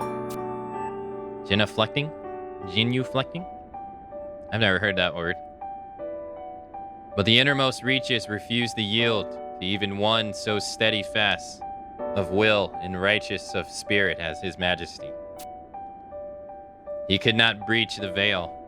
And then, what hope did his 11 retainers have? One by one, they fell to demons with teeth as long as great swords and claws as sharp as daggers, or brambled vines that injected poison into the retainees' withering flesh.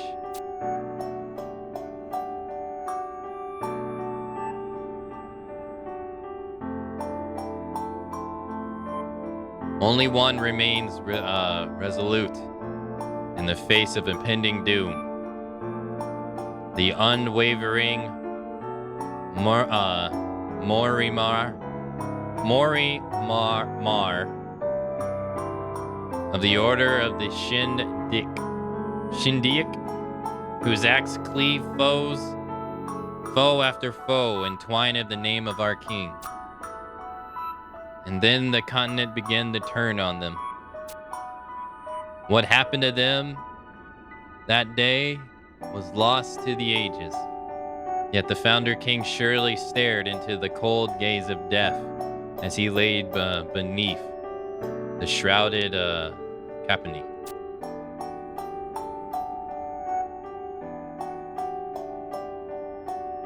As the darkness clouded his eyes, he feebly raised his right sword and presented the Mormore with his blade and tiny keepsake, and with his last breath murmured, "Never again shall man set foot in the wilds of El Buka."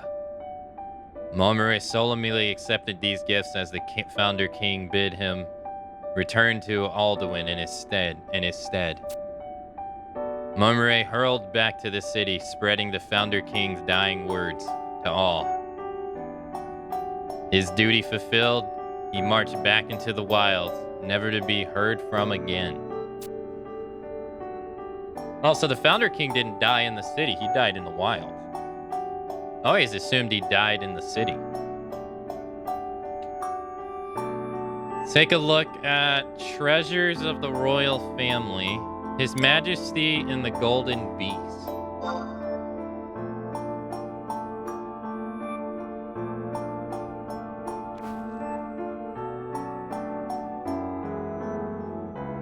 You carefully removed His Majesty and the Golden Beast from the shelves. This black volume is covered with a thin layer of dust.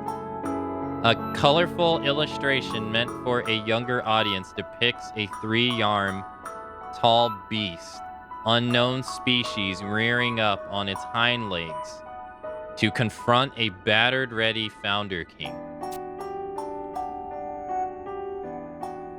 Okay.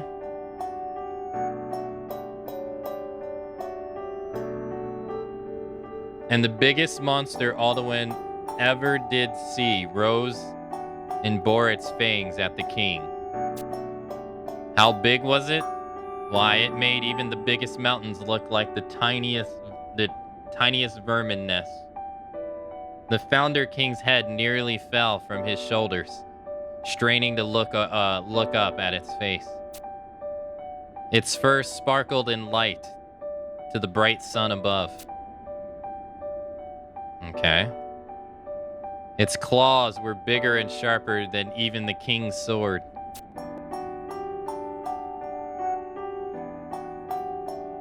Leave this be, the king bellowed as he shielded his friends. Leave this to me. And so he fought the beast all by himself.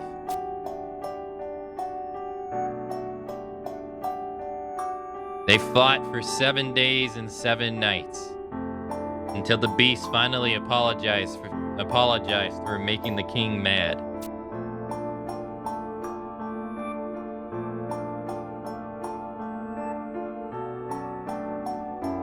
My name is Turkulin,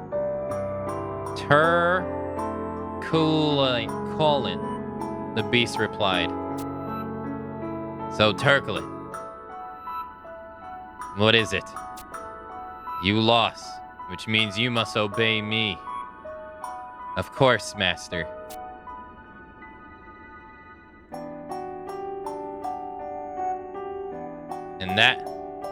And that's how the big scary beast came to travel with the king deep within the jungle.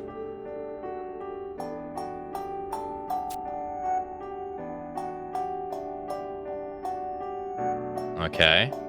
Treasures of the royal family.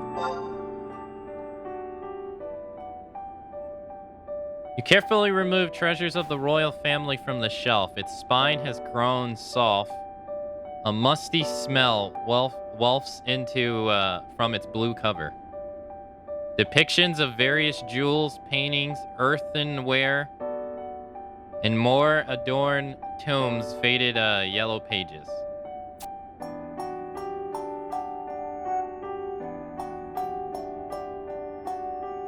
The Orthalcine. I don't know how you pronounce that with a Y. Orthracine.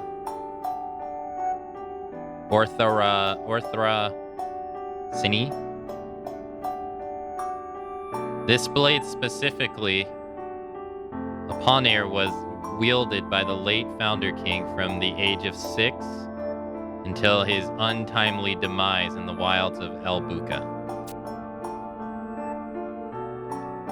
Since then, each of Alduin's kings have kept the blade at their side, not just as a ceremonial object, but also as a solemn reminder of the Founder King's dying words.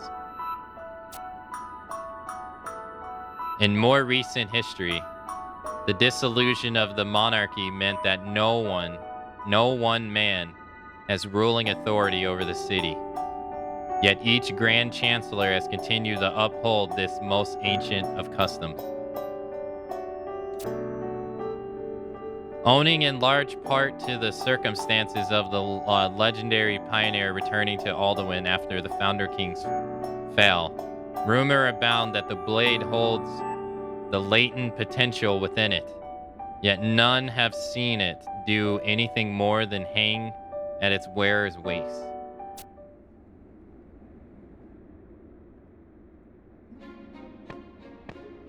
Did you find what you were searching for, Akane?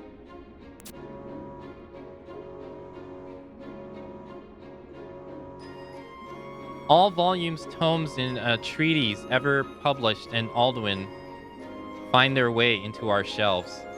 If it exists, you'll find it here. You wish to learn more about our princess's sword? Would that I could help you further. But if what you seek is not located in our annuals, then I am unable to do so. Perhaps the one who knows the most about the blade would be its wielder, Princess Arcelia herself. I had an inking that my words would bring out the bookworm in you, Akane. I was thinking back on our conversation and recalled an old legend told about the blade in question. I am pleased that I found you before departure. Is your research complete? Oh, and I have impeccable timing. Tell me, have your studies bore fruit? I am quite interested in hearing what you have learned. Then we can discuss this legend of mine.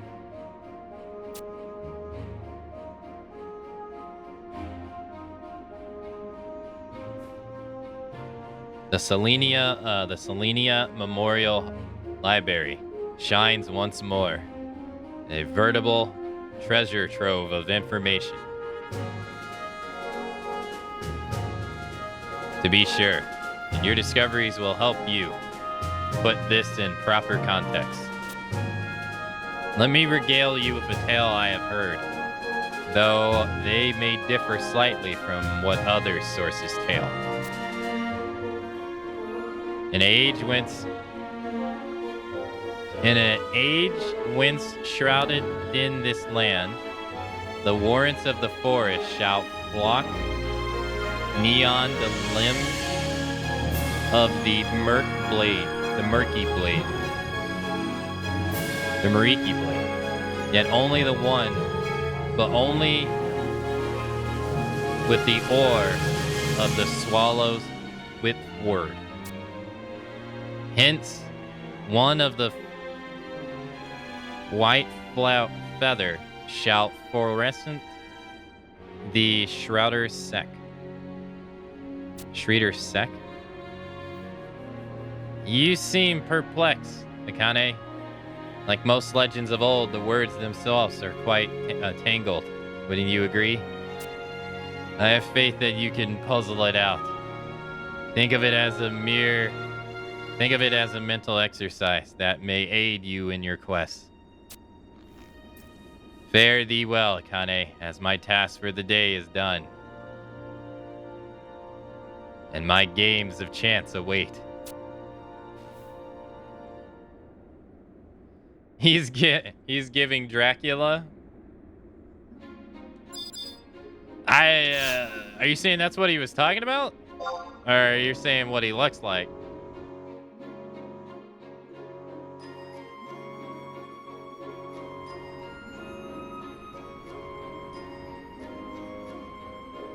No, he looks like Dracula. Oh, okay. All right.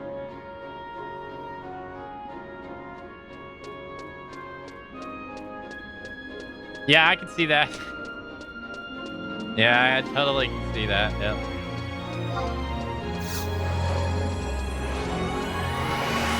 He definitely stands out compared to like all the other NPCs who look not all doom and gloom. No. He definitely stands out. I have not even the slightest idea of what the hell he was talking about there.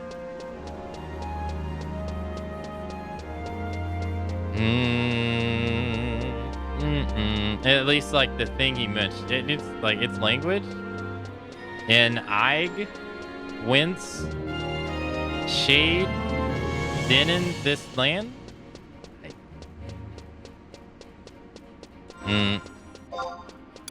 I'm over here giving Intra a heart attack with my mispronunciation of words.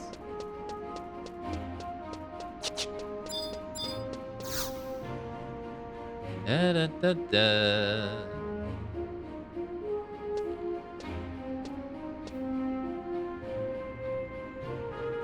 Oh, it's the maid lady. Well, I'll be. Look who it is. Wait, who are you again? Heavens, where was it? I saw you. Let me think. Was it the place with the thing? All right, you're one of the pioneers that's on everyone's lips. Wait, is it Akane? Oh, hooray, I got it. I just knew I could. But sweet mercy, there's no time for small talk. You wouldn't happen to have seen the princess, would you? Why, I mean Arcelia, silly. But you knew that, didn't you? So you haven't. Oh dear. What a terrible conundrum. You don't suppose she ran off to the forest again? Why would she go to the forest? Well, to be honest, I'm not sure either. I thought you would know better than I. After all, the two of you seem to have been through a lot together. She tries to smile and laugh it off, but let me tell you, under that happy exterior, she's suffering inside. Yep. I mean, have you heard about her brother? He's just so adorable. Eek. I just want to squeeze him and bite those little toes off.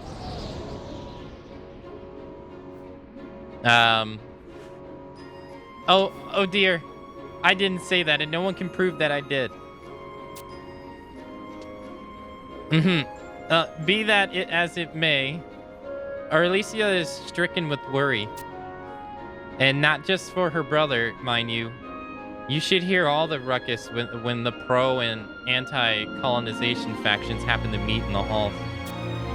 It tears her at her so much that I cannot blame her for wanting to escape from the castle. It was just like back then. Back then? This is only a story I heard from my mother, who has been nursing our Arlesia after she was born. This was before Yignis ascended to Grand Chancellor. Yignis was quite a clever young man, but still a child is a child. His father was always dawning onto him about whether or not colonization should recommence. The castle grew dark and the tensions were so thick that you could stab it with a fork. Okay. Oh, that's her. Oh. Arlesia always put on the brave facade of hers, but she detests such heated arguments. She always been quite sensitive and delicate, you see.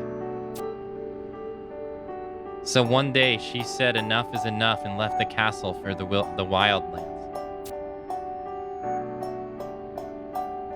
Imagine, such a dangerous place even for prepared adults. So what hope could a young child have coming back alive? Of course, a search party was dispatched as soon as they figured out what happened, but no one could find her. Everyone had all but given up hope when 1 week later,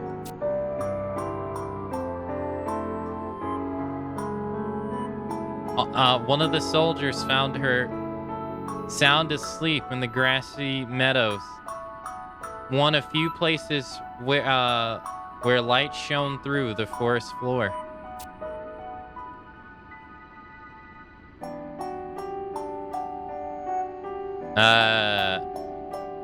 Does she realize that she's sleeping on a beast? Arlesia was surrounded by all manners of fauna, circled around her frail form, as if protecting her.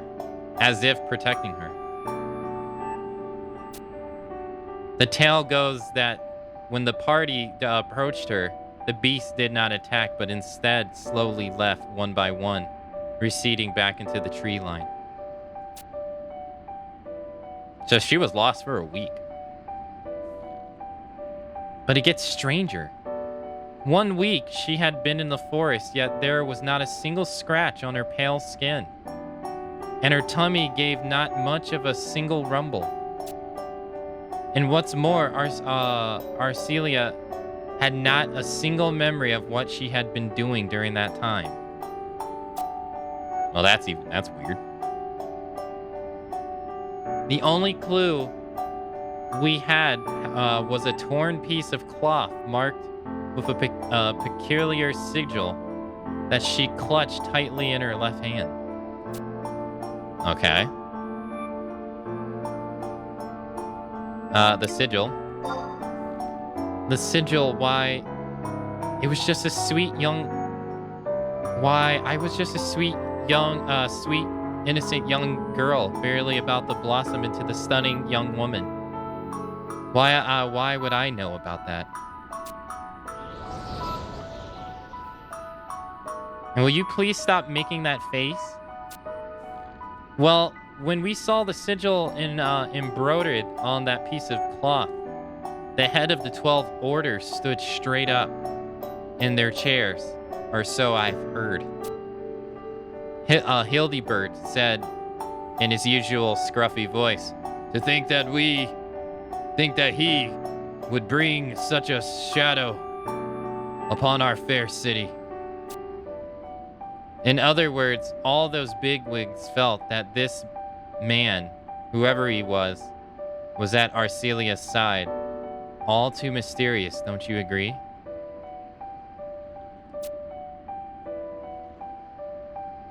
Okay. She came back to the castle happier than anyone had ever seen her. Before that, she had been a bit of a shut-in, never passing through the castle gates, but she started to walk around the city more after the incident.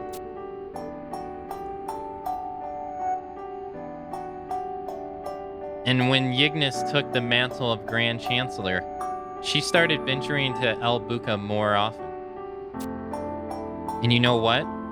Things are just like they were then. Never once did the citizens of the jungle so much as breathe on her. It baffles me to high heavens. Soldiers and pioneers come scurrying back with their tails between their legs. But some mysterious power shields our princess from harm. That is odd.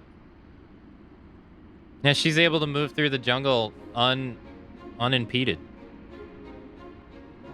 Though she may be beloved by certain portions of our citizenry, thanks to those events, there are more than a few who view her as unease. Some even call her the wild-born witch. Oh dear, my poor Arcelia. Why must people say such foul things? There's not a kinder soul in all of Alderlin. It burns my blood to even think of it. Oh, Akane, I didn't mean to take it out on you. It's just overwhelming, you know? Now you understand why I believe she must be wandering the wildlands if she's not in the castle. The next time you go to the El Bukan mainland, please bring her back with you. Of course I will.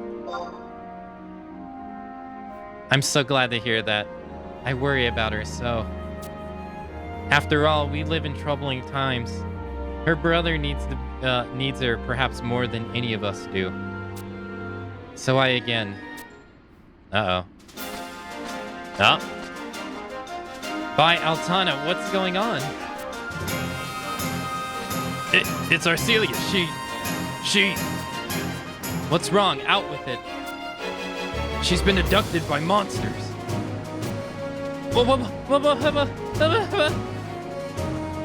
What?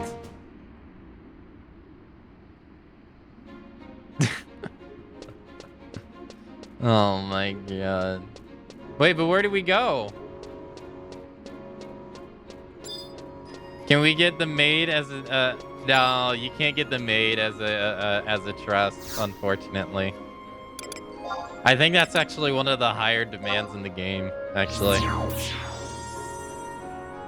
She should be. If they're gonna make the princess, the Empress of Oct-Urgen, a trust, and all she does is swat her hands at enemies, and she, like, in a scared panic, they should make the maid a trust. Come on now.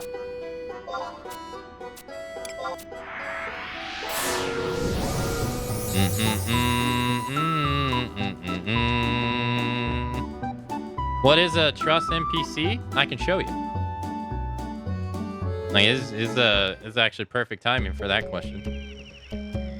Who doesn't want a battle maid, right? So, I'll use the example I just said. This is Nashimira. Nashimira is the Empress in Octurgan, right? We only see her in cutscenes. But now she's a party member in my party. And what is she?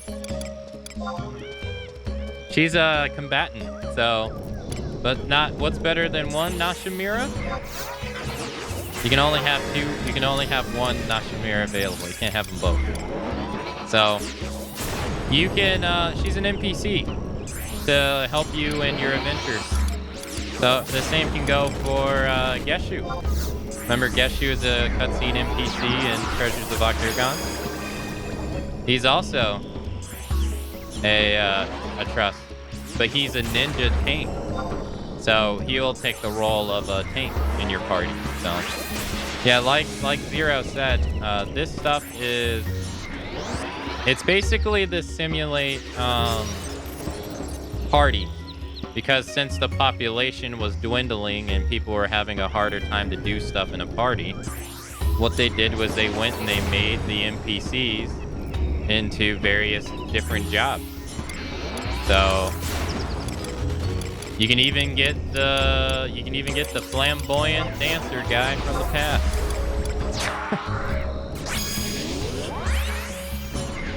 There you go. You can even get him. He can be one of your teammates. You can get the King of Moogle.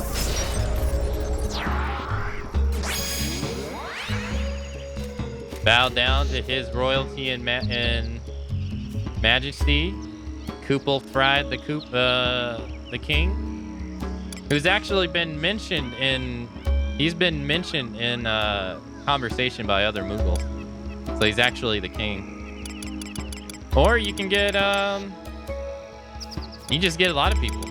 Ingrid, the lady that we got in the cutscene. There she is right there. The exorcist lady. You can get her as a trust too, so. And then they'll help you battle and stuff, so. Now I'll go over here and show you.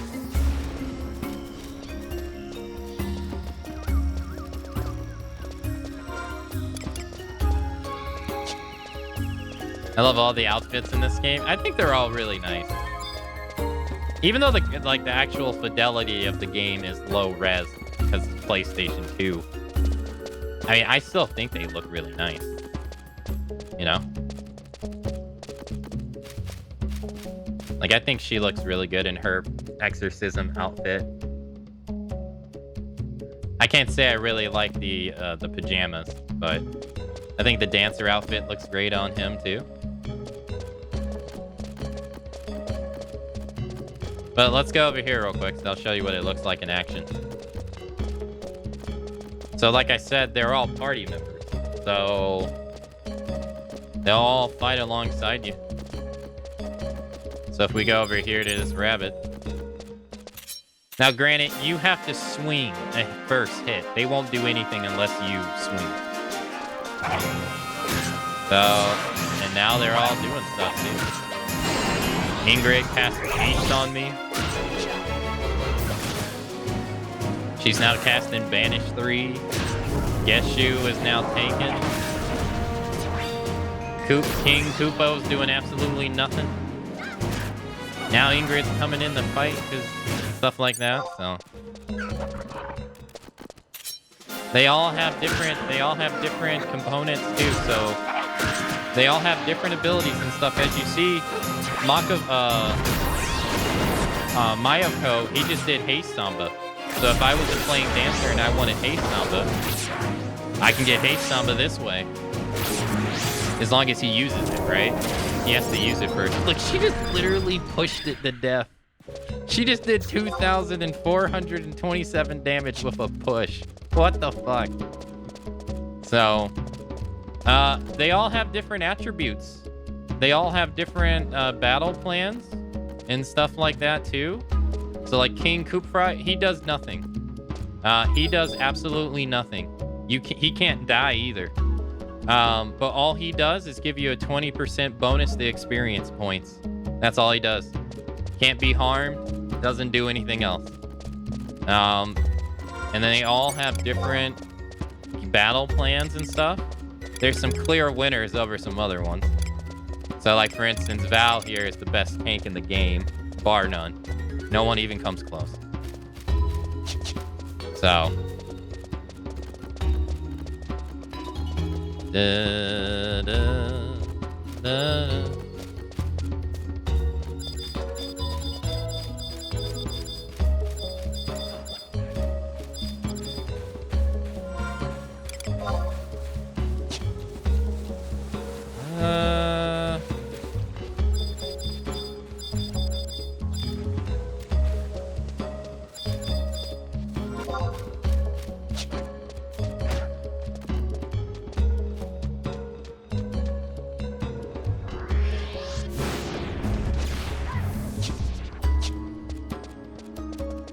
Where is this?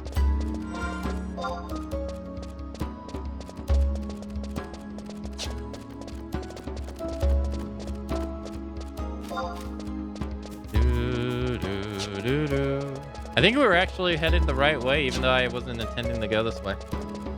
Much less cartoony stuff than WoW. I think the trust system's pretty cool. I think it's pretty neat. I like how they take in various NPCs you meet in the game and just turn them into party members. I think it's neat.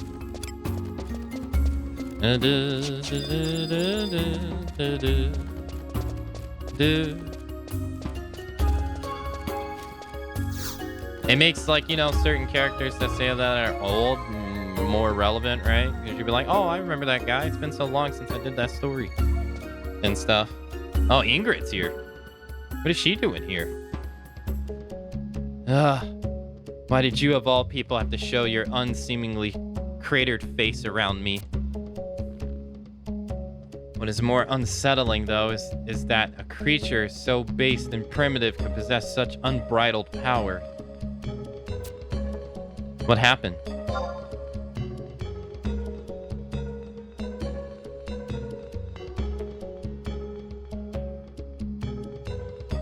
A tiger happened. That it was.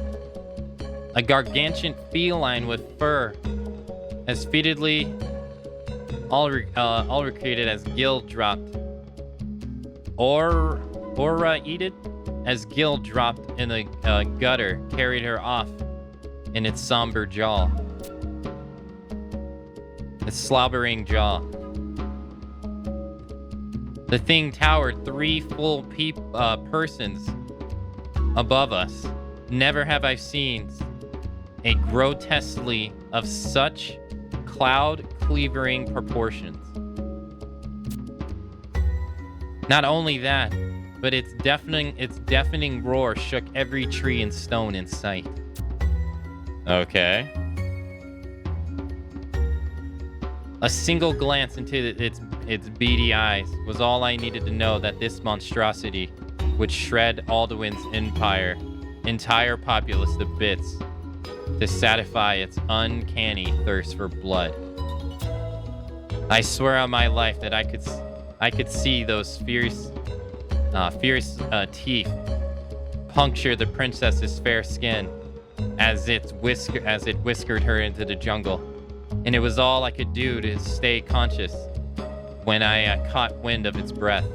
The odor could only be described as the malefic stench of death.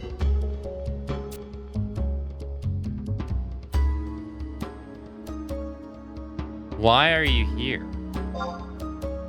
The stupidity of your questions caused my head to throb with pain. What else could we be doing here? Besides searching for the princess? It's only elementary that we expend our utmost efforts to return the Order of Aldelin's most beloved personage to her homestead if she goes missing. I suppose even that concept proves convoluted to someone who knows only how to spill blood rather than preserve it. Of course, another exorcism. Oh, sorry, riffraff like you probably call them spookamouts, or something equally idiotic is necessary. But just when we thought we had found her, well, this is what happened when your opponent is too craven to face you head on. I do not truly expect the savage beast to understand the concept of honor, but depictions and trickery are the only tactics which he may employ to best someone of my caliber. The injustice of it all makes even my visceral organs burn with rage. We were ills away from bringing her home. Brooding about it, however, will not accomplish nothing. I would like nothing more than to go bearing into the depths of the forest to rescue our maiden in distress. But such stratagems befit want no one but dim-witted adventurers who have heard one too many heroic ballads. An organized search party suits this situation best, not a misdirection band of vigilantes.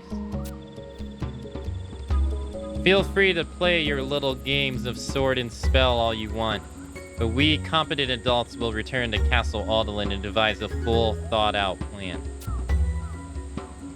Oh, it's her headpiece. That's what that is. Pristine hair ribbon. Okay.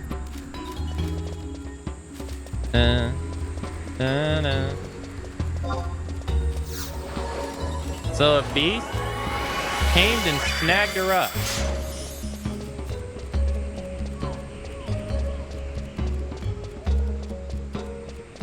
Just when the maid was talking about how she had adapted with nature and all that jazz. What are the chances?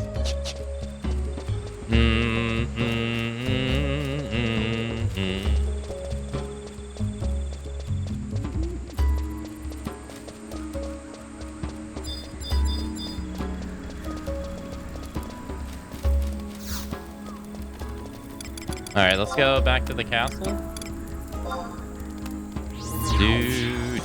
Do.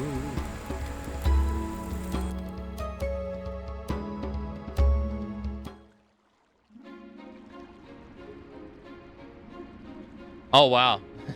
Just by teleporting, we got the cutscene. Okay, cool. I can't move.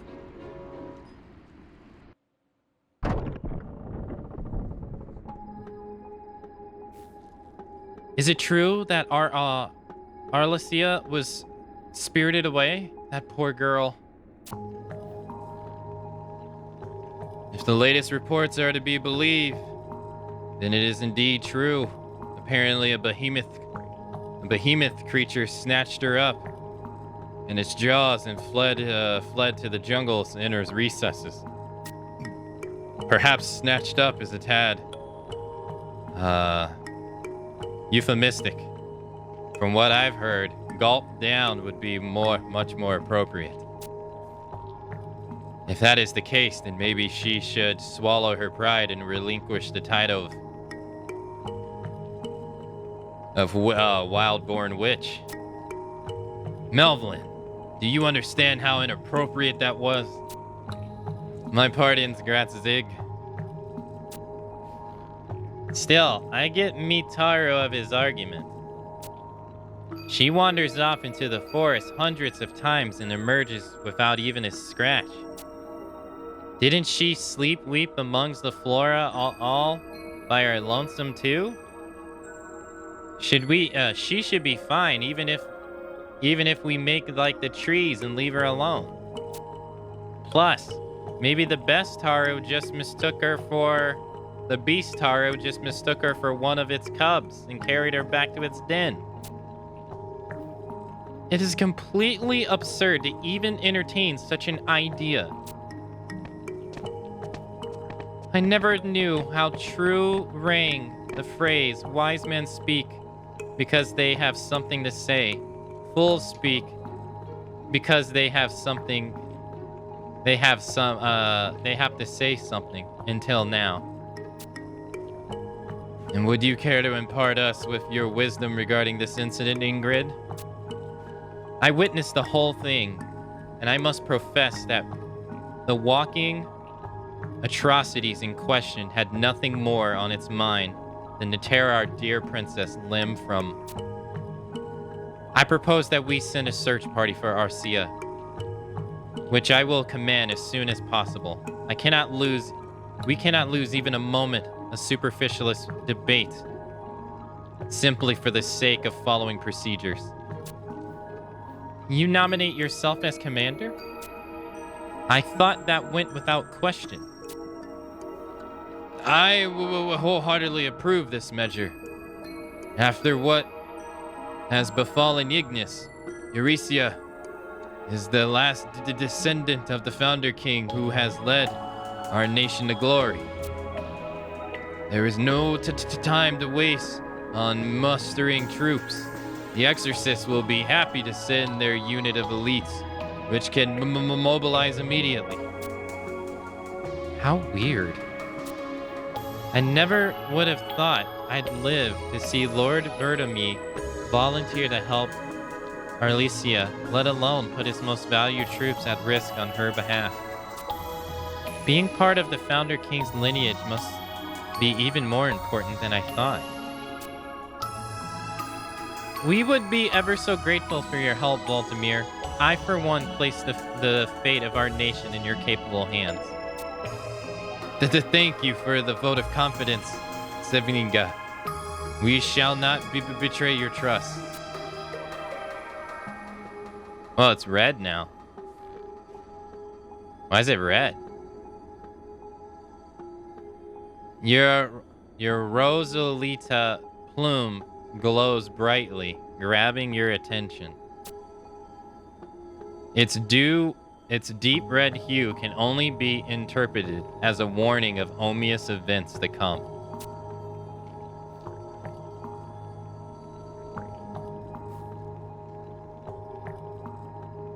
I just had an epiphany. How about we have Akane take part in the expedition? She has traversed the Albucan continent time and time again. Her expert knowledge on the field should be an invaluable addition to your squad. With all due respect, Lady Selvinga, it would be detrimental for the country to rely upon an outsider at this juncture. She may be from another land, but also Arlesia has formed a deep bond with her that transcends nationality. I'm truly sorry to heap such a egregious task upon you like this, but would you do us the service of accompanying the exorcist in search for our princess? Accept the offer. Oh, I cannot adequately express the depth of my gratitude towards you. What a kind soul you are. If there is no further debate, I shall set about rallying my unit. Please, I beseech you to keep this incident a secret. We wouldn't want our fair citizens to worry over an issue that is basically solved, would we? He's trying so hard to get in good grace. Akane, the creature that sulked amidst Albuca's wilds have claimed the lives of many an unprepared pioneer. It may well behove you to acquaint yourself with your enemy before endeavoring to slay him. How do I do that? Can you acquaint me with the tiger? I must say that you have an excellent sense of humor. Sadly, however, I have been within the city walls the whole time and know practically nothing about the beast. How do I do that? Well, the answer is right under your nose. The Pioneer Coalition here is here to serve pioneers. Though Lord Vladimir may have said to keep this under the table, I hardly think only mentioning a gold tiger would arouse suspicion. However, it does intrigue me that... Never mind, forget I said a word. I wish you a swift and convincing victory, Akane. Okay. I'm surprised you didn't tell us to go to the library. Yeah, to go to the library to learn about the beast, because there's a tomb in the library that's about beast. I thought he would do that, like 100%.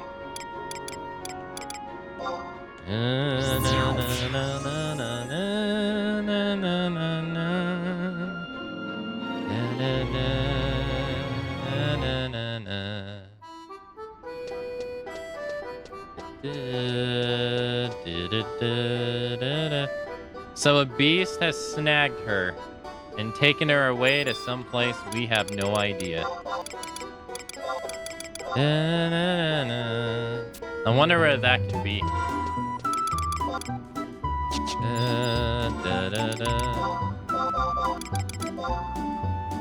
Nice. Nice.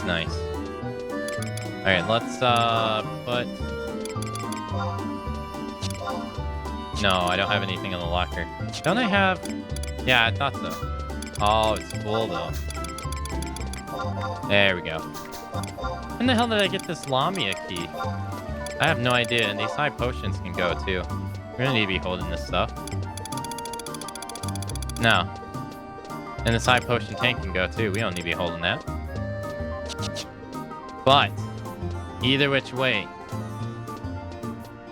we are gonna have to go figure out where this beast took Princess Arcelia